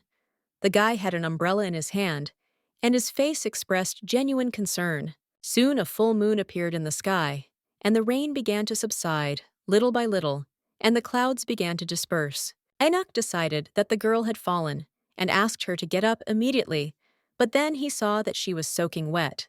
The young man took her cold little hand with his warm big palm and helped her rise from the damp ground. Then the young man began to ask the girl about what had happened, but she said that everything was fine, although her face was wet not only from the rain, but also from bitter and salty tears. The guy added that it was impossible to walk down the street at such a late hour and in such weather, and then offered to walk her home to the Leroy family mansion. Leticia replied that she was grateful to Enoch for his help, but she could not return there because it was now a foreign home and a foreign name to her. After which, the rootless aristocrat told her friend that her father had abandoned her and thrown her out of the family estate, and now she had nowhere to go and did not know what to do next. The girl lowered her eyes and thought that now she would surely lose her last friend, because she was a nobody. And why would the Duke's son communicate with a man deprived of his noble title? Enoch looked at the Marquis's former daughter with a long and attentive gaze. He understood that such a blow was really hard to bear. After this, Enoch invited Leticia to go to his home, to the Achilles family mansion, where she was always welcome. The girl could not believe this joy, and so she asked again if the guy was really inviting her to his place, to which Enoch replied that he did not know a better place where she could dry out and warm up. But the lowly noblewoman repeated the question, for it seemed incredible to her that the aristocrat's opinion of her had not worsened after he learned that she had lost her status. The Duke's son laughed and assured Leticia that not only he would be glad to see her, but also his brother Jan and sister Leal, for they had become so attached to her during the rare meetings they had. When they arrived at Achilles' estate, the gates were welcomingly open, and the girl thought that now her whole life depended on one noble and honest man. The rain had picked up again and was now pouring down in buckets, but it didn't matter, because the former daughter of the Marquis was now in a warm and dry room under the protection of good Sir Enoch. The Duke's son escorted the lowly noblewoman to her new room and told her that she could make herself comfortable there. The girl thanked her savior and said that she did not know how she could repay the Achilles family for their kindness. The guy replied that good people need help, especially if they are in trouble, and added that Leticia could not just spend the night there, but stay for an indefinite period. The former Leroy noted that if she stayed, she would become a burden to the hospitable people, but Enoch politely asked the girl to calm down and focus on drying off and resting. Before leaving, the young man smiled affably and wished his guest good night and peaceful dreams. Leticia blushed and also wished her savior good night, and then thought how lucky she was to have met this incredibly compassionate man on her path. But then a deep sadness came over the face of the lowly noblewoman, because she began to think that she would create trouble and an additional burden for the poor family of Achilles. After all, they know her so little, but they surrounded her with love and care, like a close and dear person. How can Leroy's ex repay them? And if earlier Leticia was burdened with the hostility and cruelty of her own family, now she was burdened with the burden of an unpaid debt in which she found herself, having become a guest in a new house. The next day, a meeting of the heads of the Leroy and Elam families took place at the Marquis's mansion, where Levan learned that his ex-fiancé had been struck off the family list and left the estate. The former father of the first daughter coldly noted that he had no other choice, but the guy began to insist that it was impossible to do this and asked where the girl was now. And when the young man heard that Barrett had no idea where Leticia had gone, he shouted at the man, which caused a negative reaction from the head of the family. Levan eventually threw open the door and hurriedly left the family gathering, going in search of his former fiancée, who had been stripped of her status. Marquis calmly commented on his son's actions, adding that over these many years, the boy and the girl have become very close and have become like a real family, which is why the boy is so worried. Barrett scratched his forehead and said that children rarely listen to their parents, so he understands everything and accepts the situation as it is. Levan still couldn't believe what had happened, because now he could forget about marriage with Leticia forever. But what outraged him most was the attitude of her own father, who had abandoned his daughter. Over and over again, the guy replayed in his head their last conversation, when the sisters fought over a hair accessory, and then she clearly tried to explain something to him. The young man did not fully understand what exactly the former noblewoman wanted to convey to him, but he saw that the subject of the dispute was of considerable value to her. Levan didn't know how hard it was for Leticia in her home, but he wasn't stupid or blind, so he began to suspect something. And the guy also felt that he was already starting to miss her, because now they definitely wouldn't be able to spend time together like before, and he had planned to see her again, because he had promised to buy her the tape. And then he remembered again that Marquis Barrett had crossed his daughter out of the family tree, and this thought made his fist clench, because it was a very cruel punishment, and yet she had done nothing wrong. Before the head of the Elam family left the Leroy mansion, he agreed with Barrett that he would talk to his son about replacing Leticia with Diana in their marriage. Then the Marquis himself went to the city on business. He rode in a carriage and thought that now that he had finally gotten rid of his useless daughter, things would definitely go uphill. Suddenly, there was a crunch and a terrible crack. The crew was thrown up and tilted to the side, after which they stopped.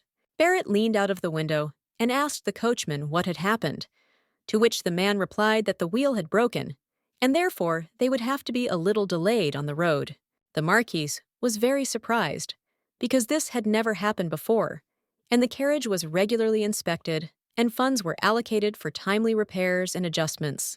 The next morning, the clouds had completely cleared, and it was a fine sunny day. Liel and Leticia walked among the strawberry bushes and collected the ripe and abundant harvest. The heiress Achilles taught her new friend how to properly pick the berries so as not to crush them. Enoch and Ian, meanwhile, discussed the condition of their guest and agreed that she was feeling much better, while the younger brother was interested in the reasons for what had happened. The older relative replied that due to personal enmity, the girl was excluded from the list of members of the Leroy family, and thus made into an almost rootless commoner. The guy thought about it a lot. He remembered how during the meeting at the library, Leticia told him that her relatives reproached her for her lack of abilities. But could you really kick someone out of the house for that? Enoch then asked that Jan not tell their guest that he knew the reason for her appearance in their house, so as not to embarrass the unfortunate girl once again. Meanwhile, the lowly noblewoman continued to pick strawberries and think about how she could repay her debt to the Achilles family, since they had taken her in despite everything. The only thing that has come to the mind of the former daughter of the Marquis so far is to provide maximum assistance around the house and be an extremely useful person around the house. After harvesting, the girl went to the kitchen and made delicious cookies, and then decided that she would do other work. Having found a broom in the closet, Leticia began to restore order and cleanliness in all the rooms of the mansion. Then, after the dry cleaning, the wet and homeless aristocrat thoroughly washed the floors in the huge house, which was not at all easy. Finally, the former daughter of the Marquis Leroy wiped the dust off all surfaces and objects until they sparkled, so that Achilles' estate was literally transformed in the space of one day. While cleaning, the young worker paid special attention to hard-to-reach places, under chairs, tables, and other objects that usually interfere with sweeping and washing the floor. So when Enoch returned home, he was somewhat taken aback by how clean and tidy his home had become. The young man just happened to catch the girl during the final cleaning of one of the doors, and, in surprise, addressed her by name. The Duke's son remarked that she did not need to exert herself so much with physical exertion, but the girl sadly replied that she could not do otherwise, because she felt obliged. Enoch asked how she felt in her new place, because he was worried about her mental state. And then the owner of the house added that he invited her to his place so that Leticia could rest and regain her strength, and not at all so that she would exhaust herself with simple physical labor. Continuing to clutch the dust rag, the girl admitted that she was fine, but she felt uneasy because she was burdened by her debt to the Achilles family for sheltering her. Enoch was very surprised to hear that his noble act had caused the unfortunate girl so much moral distress, because her family had simply abandoned hers. The lowly noblewoman admitted that it is very difficult for her to accept kindness and sincere help, because she immediately begins to feel that she is obliged to repay for it. The young man looked sadly at the unfortunate girl and thought about how she had been bullied in her home, how they had damaged the girl's psyche so much that she now behaved like this. After listening to the former heiress Leroy, Enoch replied that the best gratitude for him would be her new outlook on life, where there would be no place for fears and reproaches of household members. Leticia looked at her savior with hope, and he added that he would never, under any circumstances, dare to kick her out of this house so she could live here in peace. The owner then added that he did not like the idea of establishing any debt relationship between them, as he considered it a bad basis for friendship. The girl agreed, but asked to clarify what exactly Enoch meant, and then the guy noted that she should not be cleaning, washing floors, or even caring for flowers. Leticia replied that she understood what the Duke's son was talking about, but what then, in his opinion, should she do? And then she added sheepishly that she really loved flowers and would like to get permission to at least water them sometimes. The young man smiled and replied that in that case, their garden would be at her disposal, and his order banning housework would not apply to the plants. Then Leticia raised the rag to her face again and asked to be left with the right to clean her own room, including the usual cleaning. Enoch looked at his guest for a while and thought, how could such a hard-working, modest, and decent girl be excluded from a noble family? Then the owner of the house agreed to this request as well, but noted that he still wanted to get something from her. The Duke's son announced that Leticia should have a good rest and feel not just like a guest in someone else's house, but experience maximum comfort, so that this mansion would become her home. The former heiress Leroy could not believe her ears, because just recently she lived in an atmosphere of hostility, hatred, and dislike. But now her fate had changed dramatically. The girl finally smiled. The thought gradually began to dawn on her that everything was going well, and she began to thank her savior for his kindness and care. Leticia laughed and said that she hadn't really felt so light and calm in a long time, because she was surrounded by friends who accepted her as she was. Enoch was touched by these pleasant words and thought that he had done the right thing when he decided to accommodate the guest in his house. The guy then went about his business, remembering that his younger sister was going to start baking a pie again, which meant that the guest could join the girl to help her. However, they did not have time to reach the kitchen, because right in the main hall, at the entrance doors, they witnessed an unusual scene where Jan and Liel were reading some letter. Judging by the patterns on the edges of the sheet of paper that the sister was holding in her hands, it was not just any paper, but some important document with very serious content. Finally, Leticia couldn't stand it any longer and asked what was so unusual that their faces changed so much as a result of reading it.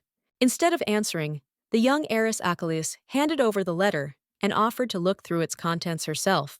The paper was indeed expensive, with intricate patterns, but most importantly, it said that Enoch had successfully passed the final exam and became a knight of the royal order. Leal immediately threw herself on her brother's neck and began to joyfully hug him and congratulate him on this incredibly important event for their entire family. Then Leticia came up and took the Duke's son by the hand. She understood that all this time the guy was waiting for the results of those tests, before which she gave him a gold bracelet. And now they came. The girl laughed and said that from that moment on, she could rightfully call the young man not just Sir Achilles, but Knight Achilles. The owner of the house was still somewhat nervous, because he had hoped for success so many times that having received what he wanted, he was not ready to simply accept his new status.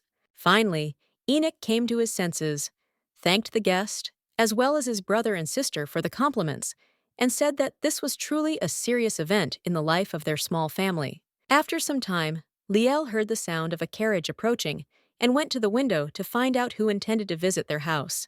And indeed, an unfamiliar carriage stopped opposite the central entrance. Young Mrs. Achilles went outside to greet the guest, and was surprised, as she had never seen this man before. He was a young, physically strong guy, tall, and with a confident gait.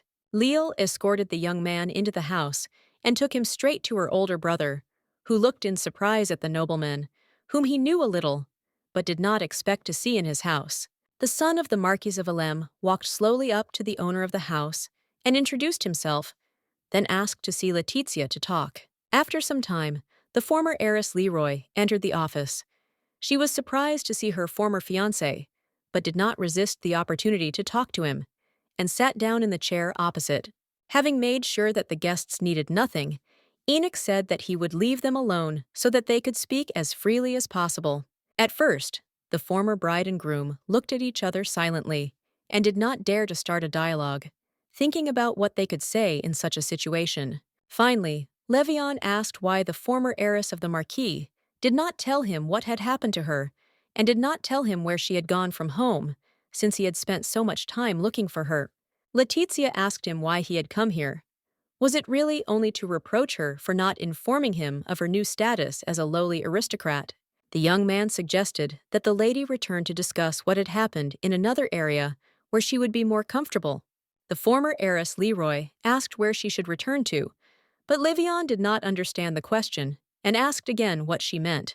Leticia closed her eyes and noticed that there were no more places in the world where she could go and stay.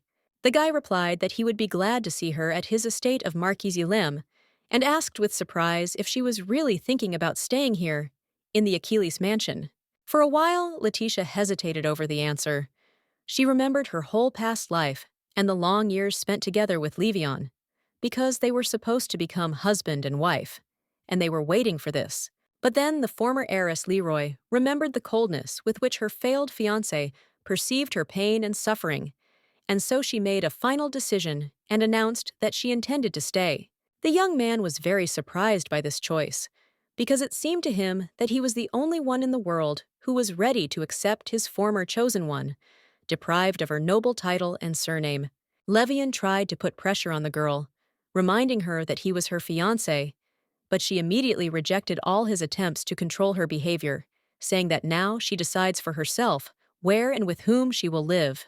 Faced with such strong resistance, the young man became upset and said that in that case he could no longer help her and was going to leave the house. Meanwhile, the Achilles family watched this unexpected conversation from a respectful distance. They did not hear what the guy was talking about with the girl, but they understood that he wanted to take her with him. Enoch told his family that Leticia and Levan had been officially engaged for many years, but after being expelled from the family and deprived of their last name, this union had very little chance of success. Jan asked his elder brother what they should do if this aristocrat wanted to take the girl away with him, to which the owner of the house did not know what to answer. The Marquis's son left the office in proud solitude, and then he headed towards the exit of the mansion. Halfway along the way, they met Enoch and came very close to each other, at arm's length. The owner of the house looked intently and confidently. He saw that the guy Leticia was supposed to marry was leaving alone, which meant that she had decided to stay. Levan also examined his rival. He thought that his bride, although a former one, in a difficult moment, preferred to take refuge in the estate of Achilles, and did not turn to the son of the Marquis for help. For a while the boys looked at each other in silence, and then simply went their separate ways. Liel looked after the departing guest and shook her fist. She was outraged that the Marquis's son did not say goodbye, did not apologize for the sudden visit, and in general behaved outrageously. Soon Leticia came out of the house and asked for forgiveness for her ex-fiancé and his indecent behavior, to which Enoch's sister immediately replied that she had nothing to apologize for. The guest wanted to say something else, but she felt awkward and embarrassed. She fell silent. Suddenly, Jan approached Liel and literally dragged his sister away to pick strawberries. He wanted to give the elders the opportunity to discuss the current situation in private. After the children left, Enoch invited Leticia to return to the house to talk about what had happened. The Marquis's former daughter was a little upset and asked permission to say something right there on the street in front of the mansion. The owner of the house stopped and replied that he was always ready to listen to her, so she could freely express her thoughts wherever she wanted. The noblewoman said that she really wanted to stay here for some time, since after she refused Levan, she really no longer had any place where she could hide. The girl then added that she understood how many problems she was causing the Achilles family, but she had nowhere to go and asked not to be kicked out of this hospitable home. Enoch was extremely surprised by such a request, because it seemed to him that they had settled this issue yesterday, And suddenly, the dialogue returned to the very beginning. The guy covered his face with his hand and replied that his concern was caused by the fact that he was afraid that Levan would take their guest away with him, but he sincerely wanted her to stay with them. Leticia smiled and promised that the owner of the house could be completely calm about this because she had firmly decided to stay with the Achilles family. After these words, Enoch immediately became cheerful and suggested that the girl consider this house her home, because in this way the girl removed all his fears about his future fate. Then the former Leroy smiled and added that, apparently, her stay in the mansion would last much longer than she had originally planned. The owner of the house noted that it did not matter at all, because they had a spacious house with plenty of space. Leticia suddenly felt embarrassed. She suddenly realized that she had never in her life met such a kind and generous person as Enoch. However, the Marquis's former daughter still decided to add that she plans to stay here for a really long time. Enoch smiled and replied that this was wonderful news that not only brought joy to his heart, but would also please his younger sister and brother. However, this did not calm the girl down, but on the contrary, led to an emotional breakdown, and she literally screamed that she might spend the rest of her life in this house. Leticia suddenly realized that she had said it in vain, and then began to quickly apologize and try to take her words back in a panic. The owner of the house was not at all embarrassed. On the contrary, he laughed and noted that he could not be frightened by such words. But the girl immediately turned pale and replied that she had meant something completely different. Then the knight added cheerfully that he did not expect to hear such words, and therefore he should think about it carefully. The aristocrat felt uneasy, because she thought that the duke's son might change his mind and throw her out of the house after such a confession. However, judging by the young man's face, this situation only amused him, and he asked if the lady wanted to tell him anything else.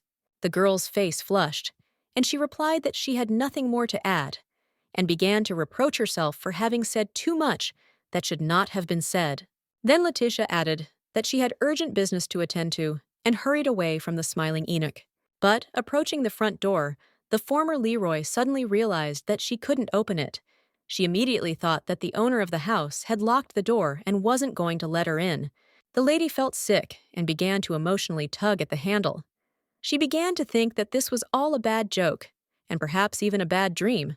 The duke's son came up from behind and gently placed his large, warm hand on the girl's hand, and then said that it was all about the door lock. The knight noticed that the lock could only be opened if the door handle was turned in the right direction.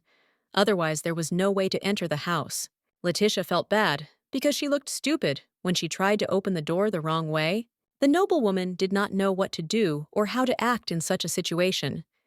She was ready to sink into the ground from shame. Finally, the girl went inside and immediately saw Liel and Jan. They said that they were very worried about their guest and were afraid that she would leave with Levan. The girl was very happy when she found out that Leticia was staying, and then suggested that they go back to the city, to the market square, to have some fun. After some time, the group of young people again found themselves in the very place where they had once met for the first time. Liel handed her friend a coin and suggested that they try their luck, just like they did the first time. The former daughter of the Marquis sadly replied that she was afraid of losing, but Liel continued to insist, saying that she had to overcome her fear and just try. Finally, Leticia agreed and paid the owner of the attraction, then received a projectile to throw at the target, after which she prepared to throw. The dart flew in the right direction, but it hit quite far from the center of the circle. The aristocrat was very upset and began to say that she was sure of her failure, to which Liel replied with a smile that it was a good result, because she got so close to the goal. Leticia said that she would really like to help her new family by winning a sack of flour for them, but she just wasted the money. The dark-haired friend was very surprised by such a desire, because they came here to have fun and not to get supplies for the kitchen. The noblewoman replied that she remembered the sincere delight on the children's faces when they won last time, and she really wanted to repeat it. Jan and Liel looked at each other in surprise. They clearly did not expect such a turn of events. And then the children laughed merrily, because they came here to fool around and get a boost of good mood. But Leticia was in no mood for laughter. She stood there sad and pale, trying to understand whether her friends were laughing at her or at the situation she had found herself in. Jan was the first to come to his senses. He replied that a bag of flour is, of course, a useful thing to have in the house, but their family is not starving, so for them, it is more of an entertainment than a way to eat. The girl was clearly puzzled. She thought that food was more important to the Achilles than it actually was. Then the guys went in search of new adventures, with Leo leading the group and trying to find something fun and exciting around them. Leticia walked last and thought that they had come to have fun, but for some reason she felt very sad and melancholy. Suddenly, Leroy's ex saw a young guy in the crowd. He seemed very familiar to her, even from behind, and the young man was like two peas in a pod with a meal. Her ex-brother. The head of the Achilles family did not go with the company, despite the fact that the weather outside was beautiful, but stayed in the mansion to take care of some family matters. The knight began to work with the documents and began to read a letter in which a manager named Graham asked the owner's opinion about the possible closure of the operating mine. The young man remembered how his father once brought him straight to the mine, where prospectors were mining pink diamonds. The Duke promised little Enoch that one day this mine would make their family incredibly rich, but they would have to be patient and invest a serious amount of money into the development. However, instead of profit, the development brought only losses, since the pink diamonds turned out to be not pure, but with a large number of inclusions of other substances. That is, everything was in vain. Many years have passed since then. Workers have extracted a huge volume of rock from underground, but have not found any new minerals, so Enoch seriously considered selling this business. Suddenly, the owner of the estate heard the characteristic noise of wheels, which meant that guests would soon appear in the house. The Duke's son's hearing did not fail him. It was indeed a carriage that was quickly approaching the building. The crew stopped right in front of a tall, long staircase covered with a red carpet. A recent acquaintance, whom Enoch had seen in the morning, came out of the carriage. It was Levan. There was some tension between the guys, because one of them was once engaged to Leticia, and the other took the girl in at his family estate. The Marquis's son looked intently at his rival, but remained silent. The knight calmly withstood the guest's gaze, and calmly replied that if he had come to see his former fiancée, then she was not at home now. To which Levan noted that this time he had come for a completely different reason, and that he had an important matter concerning the head of the Achilles family personally. Enoch nodded affirmatively and suggested following him to a room more convenient for dialogue to discuss the details of this unexpected visit. Walking along the corridors of the mansion, the Marquis's son carefully examined the furnishings. He noticed that all the objects and decorations were quite old and had long since gone out of fashion. Many of the interior details seemed extremely cheap and tasteless to the heir of Elam, so he wondered why Leticia chose such a poor and miserable family. Following the owner of the house, Levan tried to understand the reason why his chosen one had exchanged a life of luxury with him for this strange place, where maybe there was no normal food. While exploring the new home of the former heiress Leroy, the guy also made an unexpected observation that there were absolutely no servants in the house, which meant that this family was really very poor. Eventually, the young people came to a spacious guest room, where Enoch personally made tea and poured it into cups. Then they began to talk. Levan began by noting how much influence the owner of the house had on his former chosen one, so he wanted to ask him for a favor. And when the knight asked what he could do for the Marquis's son, he heard the answer that he had to explain to Leticia one simple thing.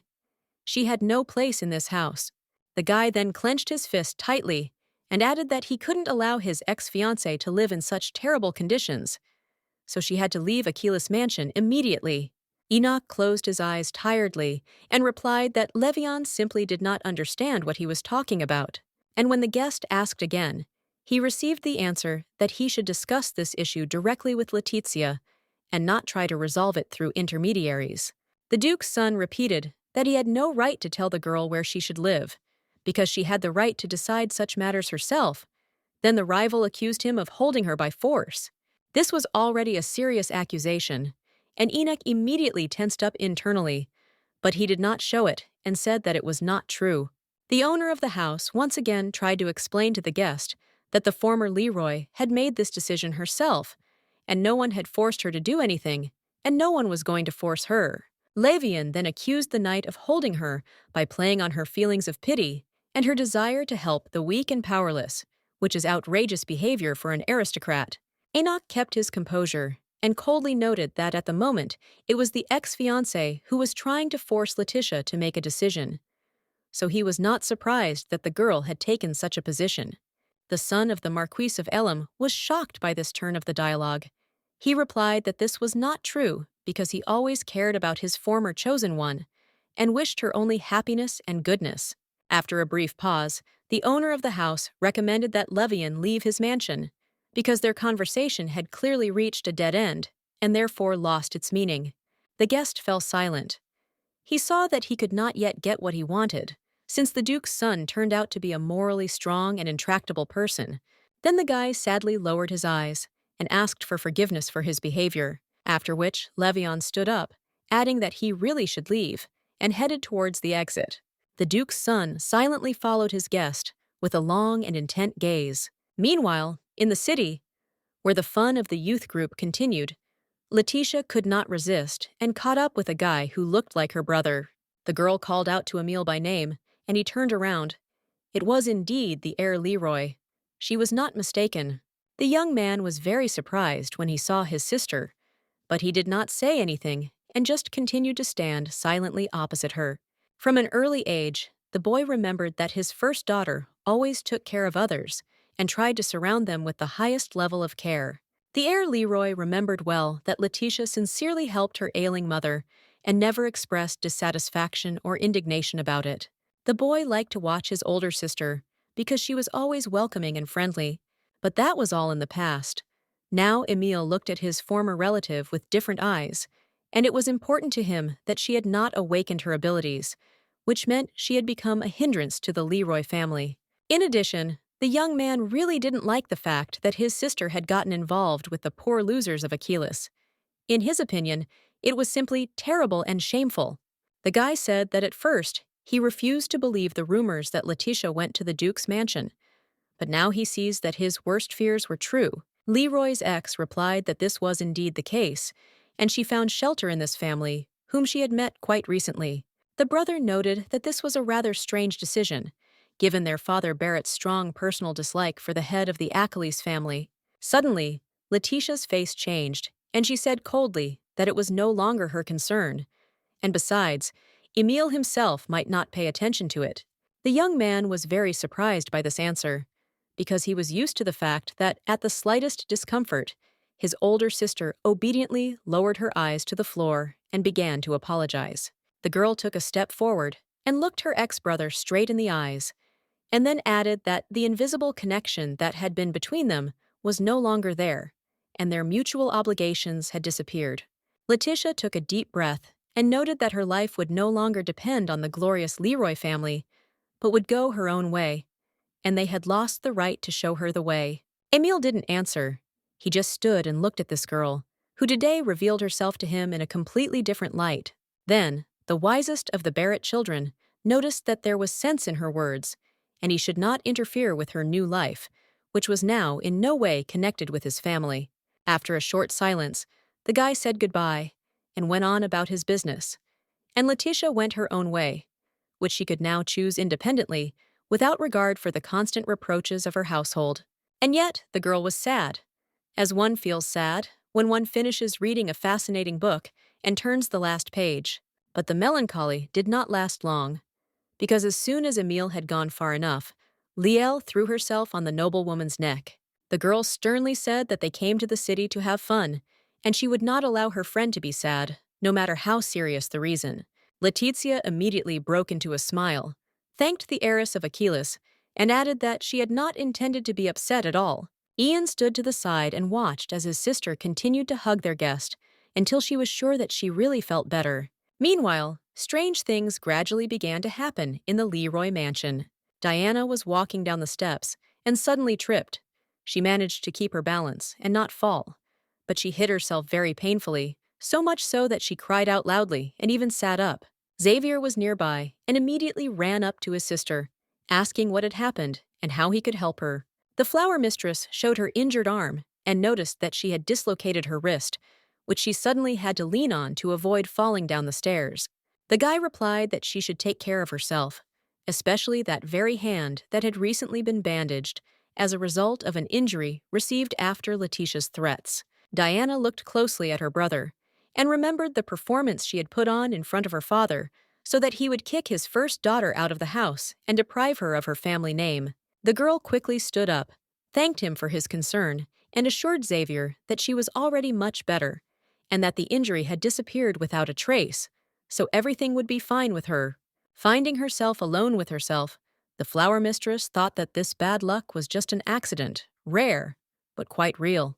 However, an image of their favorite cup, which their mother had broken the day before, immediately appeared in their head, and yet they had managed to successfully use and take care of the dishes for so many years. Diana walked and thought about the strange series of small and annoying troubles that had begun to happen to the heirs of Lara recently. Suddenly, the girl stopped in the middle of the corridor from the thought that came to her mind. Perhaps she, the second daughter, had lost her luck, and now success was leaving their entire family. The next day, the weather at Aklis's mansion was beautiful.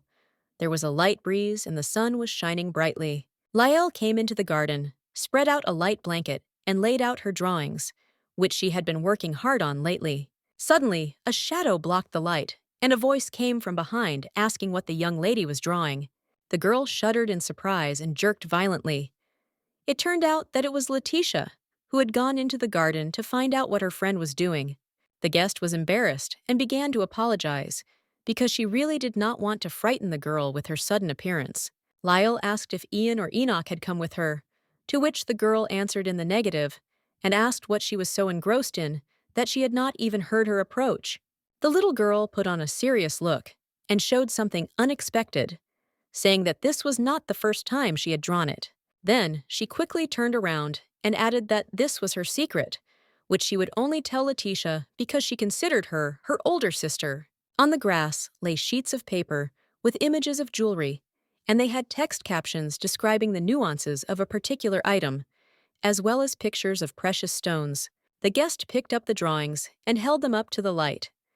She was amazed by the fine work of the craftswoman, who masterfully depicted stylish accessories, after which the former daughter of the Marquis began to study the contents of the inscriptions more carefully and said that she already wanted to put such an artifact on her hand as soon as possible. The younger sister then added that she started drawing jewelry after she saw Leticia give her brother a gold-braided bracelet just before an exam. The girl suddenly felt sad.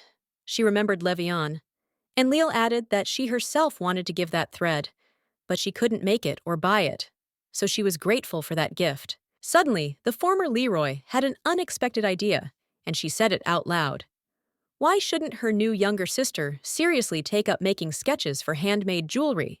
The teenage girl enjoyed drawing rings and pendants, but she never thought about turning the pictures into real objects that people could wear. Leticia pointed to a drawing of a bracelet and suggested imagining that Liel was putting the finished product on her hand and making a wish to become a famous owner of a jewelry store. The younger sister tried to object that it was just a drawing that did not fulfill wishes, but received the answer that the source of talents is hidden in our imagination. We just need to give it free rein. The former daughter of the Marquis added that these drawings are a manifestation of a strong desire, which means she only needs a little diligence and patience to achieve success in this direction. And while Leo listened to her older friend, a new, previously unfamiliar feeling awakened in her, which gave her strength and charged her with energy for new creations, accomplishments, and feats. The Duke's daughter ran her hand over the light cape on which she was sitting and declared that today she had understood a lot, and now looked at her hobby differently, more seriously. Heiress Achilles stood up and pressed the drawings to her chest. Now she had a real goal in life, and she understood what she wanted, and therefore decided to move in this direction. Liel smiled and said that before she just painted jewelry, but now she feels she can do much more, because Leticia gave her confidence. The Marquis's former daughter laughed. She was pleased that the girl began to talk like an adult, about goals, tasks, and plans for the future. And then the noblewoman asked in surprise why drawing was a secret that could not be told to the elder brother Enoch. Lael spoke about her father, the Duke, who often started different types of businesses, but ended up leaving behind a lot of debt, so she is afraid to tell her brother that she wants to start her own business.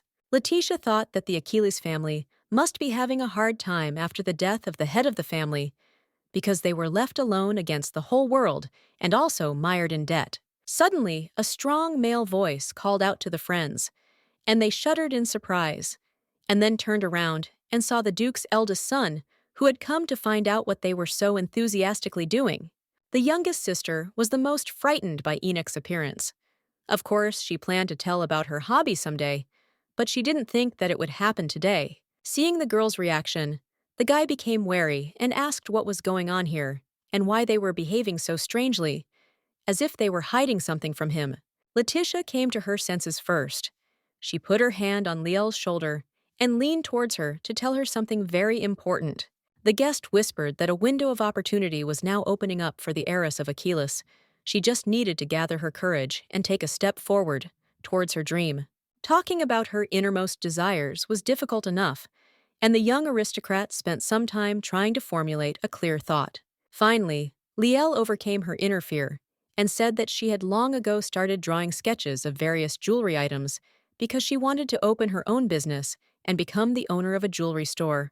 Enoch was surprised by this revelation because he always considered his younger sister a cheerful dreamer, but not the founder of a serious business project. Meanwhile, the teenage girl added that she understands the responsibility of such a step and is ready to immerse herself in this business completely and without reserve, so that the family ultimately makes a profit. The guy said that he was very glad that his younger sister showed concern for the well-being of their family, and that it was also an indicator of maturity of character and strength of will. Then the older brother added that the idea itself seemed interesting and promising to him, so he would definitely help his relative at the start of her project. After this, Enoch stroked his younger sister on the head, and then the girl realized that all her fears were in vain because her family loved her and took her seriously. Leticia watched this scene silently. She really liked that Liel was able to overcome herself and tell everything, and also that the Duke's son perceived the situation wisely and adequately. However, this was not all that the young noblewoman wanted to say. She clutched her dress with her fingers in excitement and gathered her courage to tell her brother something else. The younger sister said that there was one more thing she wanted to ask the knight, so the boy removed his hand and prepared to listen to the young aristocrat to the end. The friends walked along the city street and chatted pleasantly. Leticia congratulated her younger sister on her first successes, and Liel thanked the guest for the advice and motivation that helped her start her own business. The Marquis's former daughter remarked that she had no idea that her adopted sister was so talented. The younger sister admitted that she was afraid of her brother's indignation, but he took it all so easily, even allowing them to use the resources of their old mine, where pink stones with impurities are mined. Leticia noted that the project was progressing quite quickly, since they had the drawings and raw materials. All that was left was to find a craftsman who could smelt the jewelry and then inlay it with stones. However, finding a person who would agree to take an active part in their business turned out to be not so easy. People simply refused. The jewelers the girls visited had their own reasons for refusing. Some were busy with other work, others did not believe in the success of the event, and still others simply shook their heads. Liel tried different methods of persuasion, and even tried to beg men to agree to a long-term order. Dusk had already fallen on the city, and the girls were still going from one workshop to another, receiving refusal after refusal. But Leticia said that they would definitely find a master, and he would be the best. Suddenly, a man ran out from around the corner. He was in a hurry and didn't even notice the two aristocrats standing in his way, and so he simply crashed into one of them. Liel fell to the ground and hit herself hard, and the stranger began to ask for forgiveness and helped the girl to her feet. An absent-minded passerby dropped an envelope exactly like the one his younger sister had, and the packages fell onto the pavement nearby. But having recovered, the courier and the noblewoman quickly picked them up from the ground.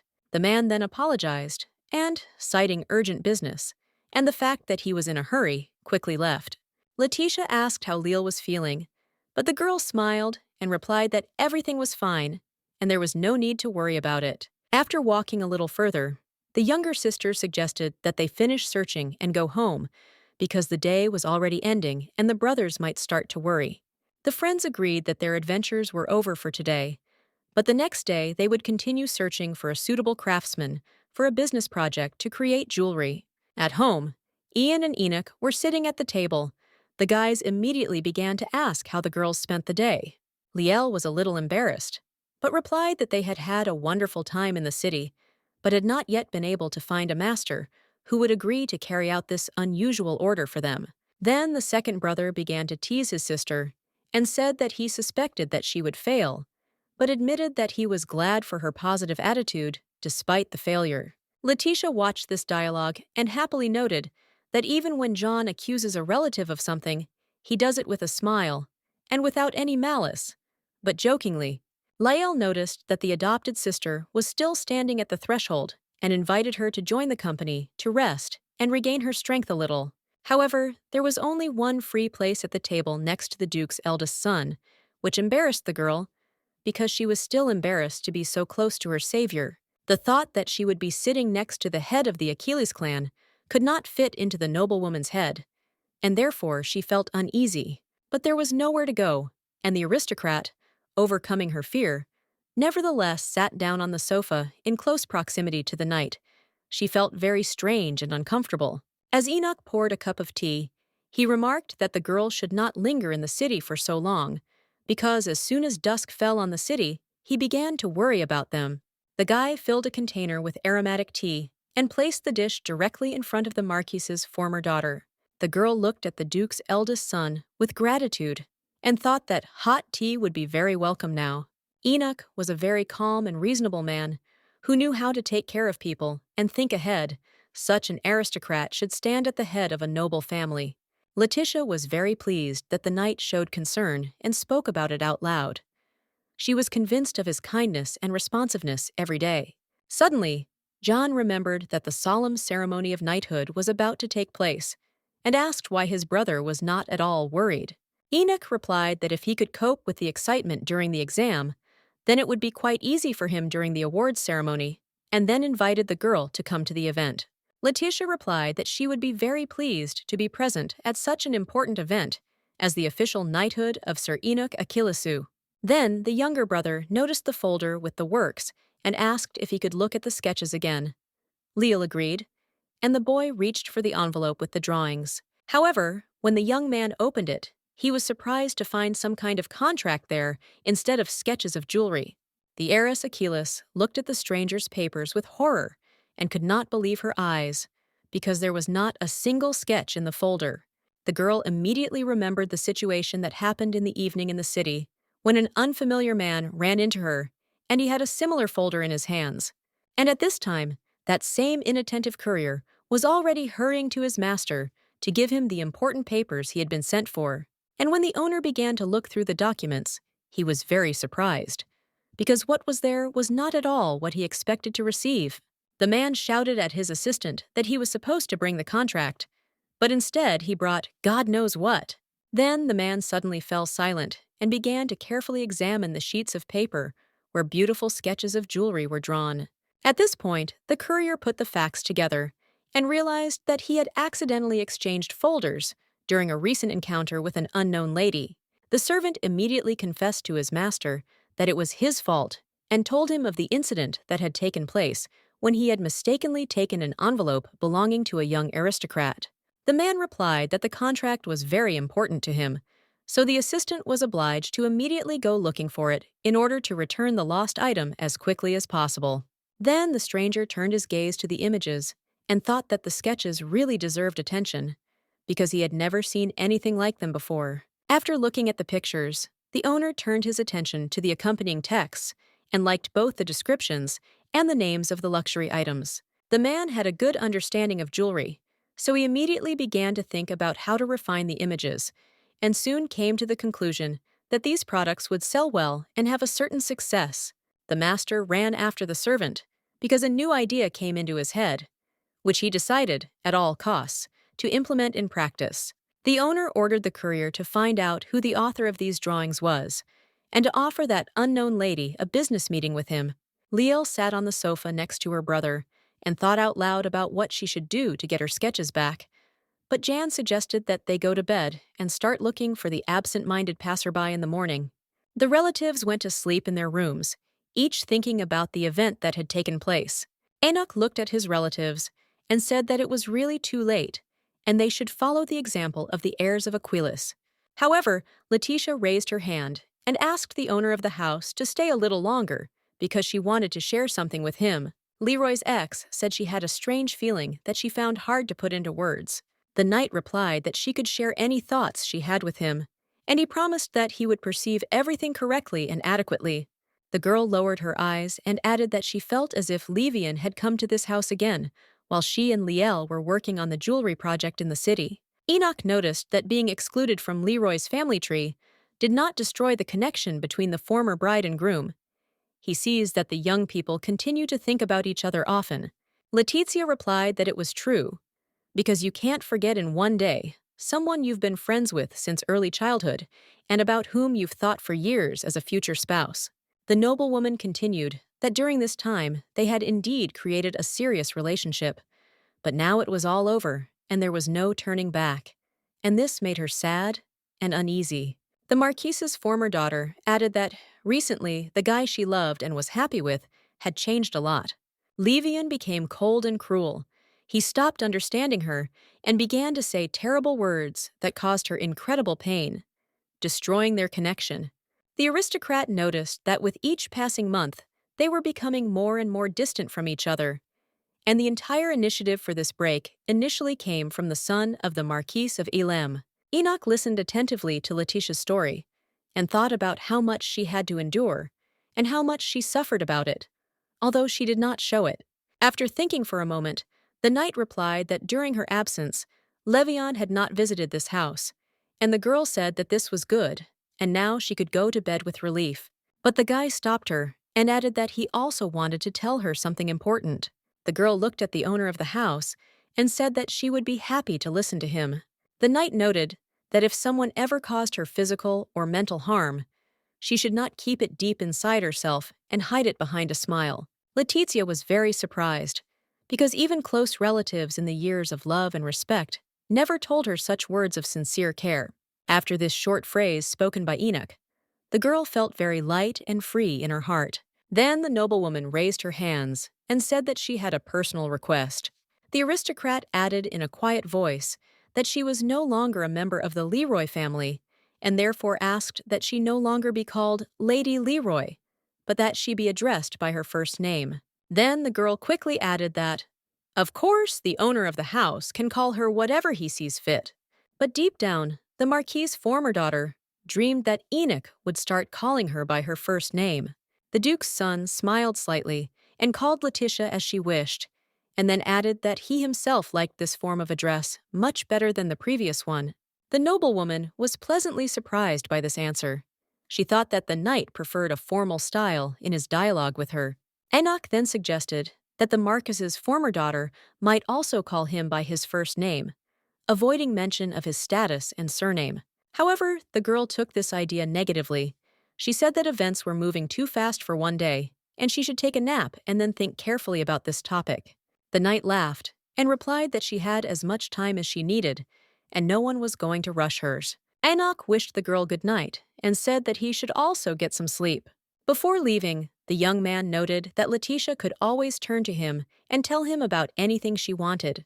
The guy paused at the very door and looked at his guest with an affectionate gaze. And then he laughed and called the girl by name again. It was clear that the knight was doing this with undisguised pleasure. The aristocrat looked at the Duke's son as if enchanted. She had no idea that it could be so pleasant when he said her name. Leticia was very embarrassed, because with each such episode, she began to feel deeper and deeper feelings for the man who had sheltered her in his home. When the guy left, the girl continued to stand alone in the middle of the spacious room and was embarrassed by her feelings. The noblewoman had never experienced anything like this before, although Levan had been in her life, and they had communicated quite closely. They drank tea, walked, and had fun, but she had never met a person like Enoch. The story then moves to the Leroy family mansion, where Mr. Seos has returned after a long absence. The man was extremely outraged by the news that his friend Barrett had kicked the unfortunate girl out of the house and also deprived her of her status and surname. The Marquis objected that he had to do so because Leticia could destroy his entire family and put an end to the glorious Leroy dynasty. The guest replied that he had done a lot of work and talked to the magicians in the tower, and could say with confidence that if the first daughter had brought trouble, then Leroy would already be dead. Barrett recalled his conversation with Diana and her arm injury, which occurred after her older sister wished for her to suffer. Then the man mentioned that Leticia had stopped listening to him and had gotten involved with the hereditary losers of the Achilles, thereby ruining the reputation of the entire family. Mr. Seos leaned forward and said that he certainly respected his friend, but he could not just watch him confuse cause and effect and believe in rumors and legends. Barrett raised his voice and replied that these were his children, and he knew better what was happening in his family, so he was convinced that Leticia brought harm and misfortune, and Diana brought success and good luck. Seeing that the dialogue was approaching a conflict, the family friend pulled himself together and continued in a calm voice that he was ready to swear that the first daughter was devoid of any negative abilities. The Marquis valued the wisdom of his older comrade and always listened to his words, but now it was difficult for him because they had completely opposite opinions on this issue. Suddenly, his thoughts were interrupted by a woman's scream, to which the head of the family stood up and asked what was going on. There was a guy in a Magic Academy uniform standing near the gate, explaining to Irene that her exam form had not been submitted on time, so the administration had decided to expel her. The girl continued to demand a review of the results because she was sure that she had passed the exam, and personally placed the document on the commission's table. The young man said that he would try to help her and offered to go with him straight to the academy to sort things out on the spot and find the missing paper. The Marquis was very surprised by this situation because an educational magical institution is clearly not the kind of place where documents can disappear without a trace. The next minute, Xavier's servant ran up from the other side and began to tell something about his young master. It turns out that the young man was practicing horse riding, but at some point he lost control of the situation and fell off his horse, resulting in an injury. Barrett couldn't believe his ears, because his son was not only an experienced warrior, but also an excellent horseman who professionally handled any horses. The Marquis immediately forgot about everything in the world and rushed after the guy into Xavier's room, where he should have been brought by now. Mr. Seos was aware of how good the heir Leroy was at handling a horse, but he said nothing, and only continued to watch the events happening around his friend's family. From the servants' conversations, the man knew that a couple of days ago the Marquis's wife had injured her hand and broken her favorite cup. Diana then tripped on the stairs and injured her wrist. And now the events that happened today, right before Seos's eyes, all of this came together to form one complete picture. And it seemed to the man that in just a little while he would understand the reason for these failures. The gray-haired old man began to compare the facts in his head, and suddenly his eyes widened because he realized what had happened. Leticia really does have an ability, but no one even suspected what it was. While she was part of the family, everyone perceived success and luck as a natural state. But as soon as the girl was kicked out of the house, it immediately became obvious that she was the keeper of the family. The former daughter of the Marquis walked along the long corridor of the building and looked into the spaces between the wide columns. She thought about Enoch, the man who changed her life and extended a helping hand in her most difficult moment. Most often, the girl recalled the knight's phrase that she should not keep her experiences to herself, but needed to express them so that they would not accumulate in her heart and cause pain. The noblewoman also recalled how her savior walked, behaved in front of people, and even turned his head during a conversation. Leroy's ex never tired of admiring what a good, kind, and caring person he is, who always perceives people correctly and accepts them as they are. The girl closed her eyes and asked herself why she didn't experience such feelings when she was near Levan, although he also called her by name and at first showed care and concern.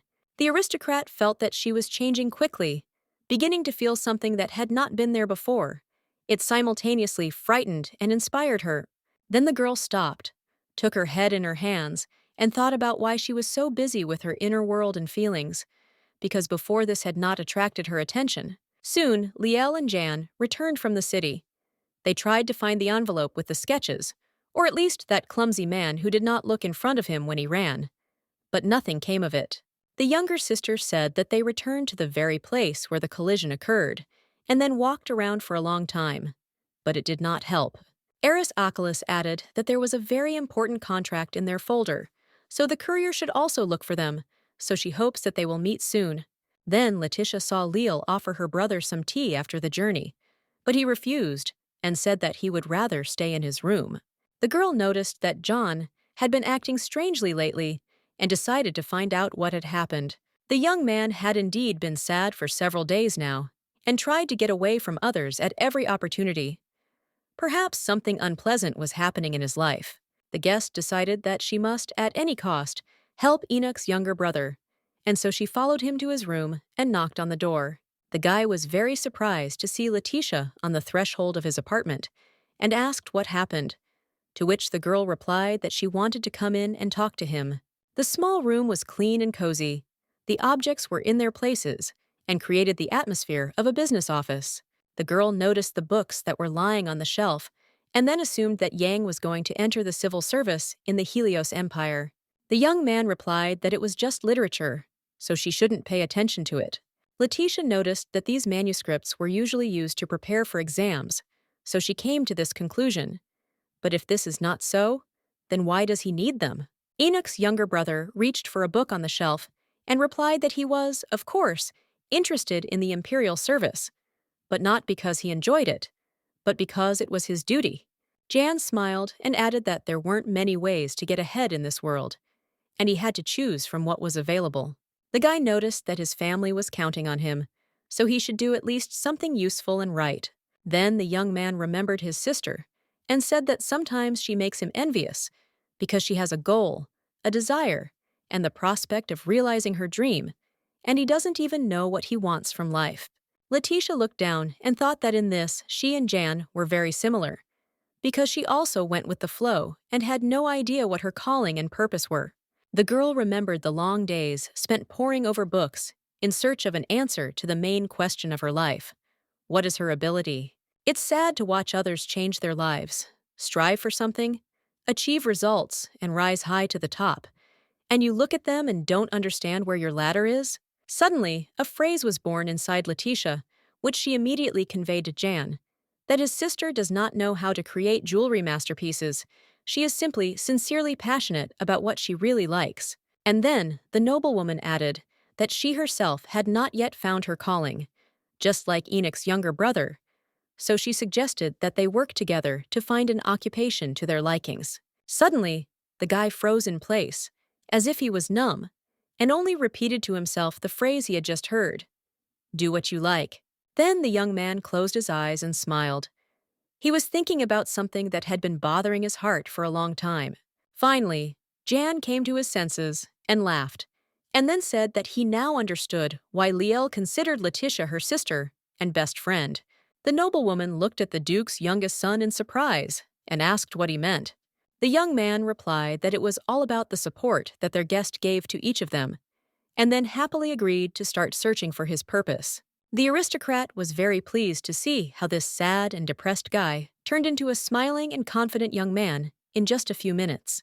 Leticia thought that moral support can really be very important, and decided that she would definitely find her purpose and place in life where she would be truly happy. At last, the day of the solemn investiture arrived, so the lady dressed herself in her best and went downstairs to wait at the door of the house for the rest of the duke's heirs. Soon Liel appeared. She happily waved her hand and hurried to join her friend. Leticia asked if her younger sister had managed to get enough sleep, to which she replied that she had been so stressed that she had not even been able to fall asleep. Then the young heiress Achilles asked in surprise where her brothers were, since she had expected that they would already be downstairs. Remembering that she had forgotten something in her room, Liel ran back and said that she would go get Jan, and Leticia should go to Enoch and hurry him so that they would not be late. The former daughter of the Marquis agreed and went to the part of the house where the knight's room was located. The girl knocked politely on the door, and having received permission, entered the room. The head of the family, wearing a dress uniform, stood in the middle of the room and sheepishly showed his sleeve, on which a button had come off. Leticia really liked the appearance of the owner of the house. He reminded her of a prince from a fairy tale, so she was blinded by his brilliance and did not immediately understand what he was telling her. The guy repeated his words again and raised his hand higher, showing the place where the button should be. But the noblewoman still did not hear the knight. She was admiring the beauty of his ceremonial attire. Finally, Enoch stopped smiling and looked at the guest who had entered with bewilderment. Suddenly, the girl came to her senses and realized that she had not listened to the young man at all, although he had told her something important, and she strained to remember the details. Finally, Leticia understood what the knight was trying to tell her and immediately rushed to help with clothes. The aristocrat quickly figured out the problem and began to correct the situation so that the military uniform would be fully ready for the ceremonial event. While finishing her preparations, the girl noticed on the owner of the house's wrist the same gold bracelet that she had given him before the exam. The girl said that the exam had long since passed, and Enoch could take off the decoration, since it was prepared only for a specific occasion. To which the knight replied that he had long ago noticed the fact that as soon as he puts on the accessory, everything around him starts to happen in the best possible way, so he wears it almost always. Leticia was very pleased to hear such words, because she made this bracelet with the best wishes, even if it was for Levan. The noblewoman thought about what a big role this modest decoration played in the life of her savior. And then, the girl said that she thought it was right to take off the bracelet and not wear it for some time. Enoch was very surprised to hear such advice, and when the duke's eldest son asked why he should do this, the girl dropped her hands and replied that this decoration did not suit him. The owner of the house did not know how to react to such a remark, and therefore chose to simply remain silent. The pause dragged on, and it was necessary to somehow get out of the situation. Then the knight said that he did not want to take off the bracelet, and when Leticia asked why he decided so, Enoch replied that this talisman would tell everyone around him that the knight of the Achilles family has a loved one who wishes him well. Soon, Liel and Jan returned from the city. They tried to find the envelope with the sketches, or at least that clumsy man who did not look in front of him when he ran. But nothing came of it. The younger sister said that they returned to the very place where the collision occurred, and then walked around for a long time. But it did not help. Eris Achilles added that there was a very important contract in their folder, so the courier should also look for them, so she hopes that they will meet soon. Then Leticia saw Leal offer her brother some tea after the journey, but he refused and said that he would rather stay in his room. The girl noticed that John had been acting strangely lately and decided to find out what had happened. The young man had indeed been sad for several days now and tried to get away from others at every opportunity. Perhaps something unpleasant was happening in his life. The guest decided that she must, at any cost, help Enoch's younger brother, and so she followed him to his room and knocked on the door. The guy was very surprised to see Leticia on the threshold of his apartment and asked what happened, to which the girl replied that she wanted to come in and talk to him. The small room was clean and cozy. The objects were in their places and created the atmosphere of a business office. The girl noticed the books that were lying on the shelf and then assumed that Yang was going to enter the civil service in the Helios Empire. The young man replied that it was just literature, so she shouldn't pay attention to it. Leticia noticed that these manuscripts were usually used to prepare for exams, so she came to this conclusion. But if this is not so, then why does he need them? Enoch's younger brother reached for a book on the shelf and replied that he was, of course, interested in the imperial service, but not because he enjoyed it, but because it was his duty. Jan smiled and added that there weren't many ways to get ahead in this world, and he had to choose from what was available. The guy noticed that his family was counting on him, so he should do at least something useful and right. Then the young man remembered his sister and said that sometimes she makes him envious because she has a goal, a desire, and the prospect of realizing her dream, and he doesn't even know what he wants from life. Leticia looked down and thought that in this she and Jan were very similar, because she also went with the flow and had no idea what her calling and purpose were. The girl remembered the long days spent poring over books in search of an answer to the main question of her life. What is her ability? It's sad to watch others change their lives, strive for something, achieve results, and rise high to the top, and you look at them and don't understand where your ladder is? Suddenly, a phrase was born inside Leticia, which she immediately conveyed to Jan, that his sister does not know how to create jewelry masterpieces. She is simply sincerely passionate about what she really likes. And then, the noblewoman added that she herself had not yet found her calling, just like Enoch's younger brother, so she suggested that they work together to find an occupation to their likings. Suddenly, the guy froze in place, as if he was numb, and only repeated to himself the phrase he had just heard, "Do what you like." Then the young man closed his eyes and smiled. He was thinking about something that had been bothering his heart for a long time. Finally, Jan came to his senses and laughed, and then said that he now understood why Liel considered Leticia her sister and best friend. The noblewoman looked at the Duke's youngest son in surprise and asked what he meant. The young man replied that it was all about the support that their guest gave to each of them, and then happily agreed to start searching for his purpose. The aristocrat was very pleased to see how this sad and depressed guy turned into a smiling and confident young man in just a few minutes.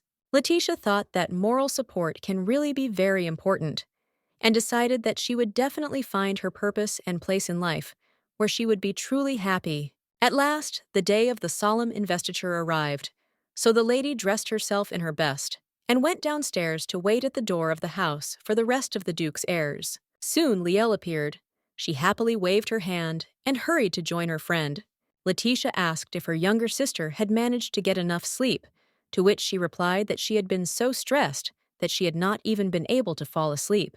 Then the young heiress Achilles asked in surprise where her brothers were, since she had expected that they would already be downstairs. Remembering that she had forgotten something in her room, Liel ran back and said that she would go get Jan, and Leticia should go to Enoch and hurry him so that they would not be late. The former daughter of the Marquis agreed and went to the part of the house where the knight's room was located. The girl knocked politely on the door, and having received permission, entered the room. The head of the family, wearing a dress uniform, stood in the middle of the room and sheepishly showed his sleeve, on which a button had come off. Leticia really liked the appearance of the owner of the house. He reminded her of a prince from a fairy tale, so she was blinded by his brilliance and did not immediately understand what he was telling her. The guy repeated his words again and raised his hand higher, showing the place where the button should be. But the noblewoman still did not hear the knight. She was admiring the beauty of his ceremonial attire. Finally, Enoch stopped smiling and looked at the guest who had entered with bewilderment. Suddenly, the girl came to her senses and realized that she had not listened to the young man at all, although he had told her something important, and she strained to remember the details. Finally, Leticia understood what the knight was trying to tell her and immediately rushed to help with clothes. The aristocrat quickly figured out the problem and began to correct the situation so that the military uniform would be fully ready for the ceremonial event. While finishing her preparations, the girl noticed on the owner of the house's wrist the same gold bracelet that she had given him before the exam. The girl said that the exam had long since passed, and Enoch could take off the decoration, since it was prepared only for a specific occasion. To which the knight replied that he had long ago noticed the fact that as soon as he puts on the accessory, everything around him starts to happen in the best possible way, so he wears it almost always. Leticia was very pleased to hear such words, because she made this bracelet with the best wishes, even if it was for Levan. The noblewoman thought about what a big role this modest decoration played in the life of her savior, and then the girl said that she thought it was right to take off the bracelet and not wear it for some time. Enoch was very surprised to hear such advice, and when the Duke's eldest son asked why he should do this, the girl dropped her hands and replied that this decoration did not suit him. The owner of the house did not know how to react to such a remark, and therefore chose to simply remain silent. The pause dragged on, and it was necessary to somehow get out of the situation. Then the knight said that he did not want to take off the bracelet, and when Leticia asked why he decided so, Enoch replied that this talisman would tell everyone around him that the knight of the Achilles family has a loved one who wishes him well.